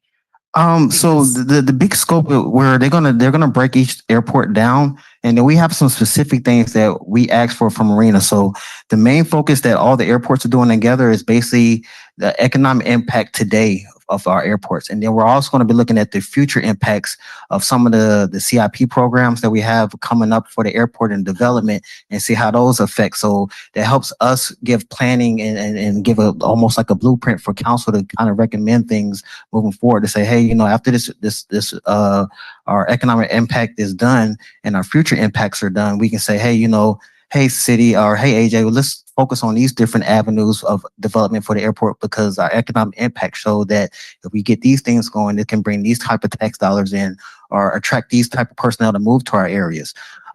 Again, another great example down when I used to work at my last airport, Redlands, you had a lot of personnel who, they used the airport to go to work. They would fly from Redlands and go down to Long Beach. We had a guy that flew a helicopter. He flew a helicopter down to Long Beach, landed. He was a doctor. So again, those are the little impacts that sometimes we don't really see, or we don't really have it. We're trying to make tangible so everybody kind of understand how great a port of entry an airport can be. Oh, that's really cool. I was thinking, so Joby's VTOLs, they could actually fly from here to Hollister, for example. I mean, that would be perfect for them to develop that air taxi concept with other airports. Yes. Oh, I see. Okay, great. Thank you very much. That was very insightful. Thank you. Someone would like to make a motion. Make a motion. Sorry. I'll make a motion to accept the consent agenda as presented. Second. Seconded by Councilmember McCarthy. Any questions, comments?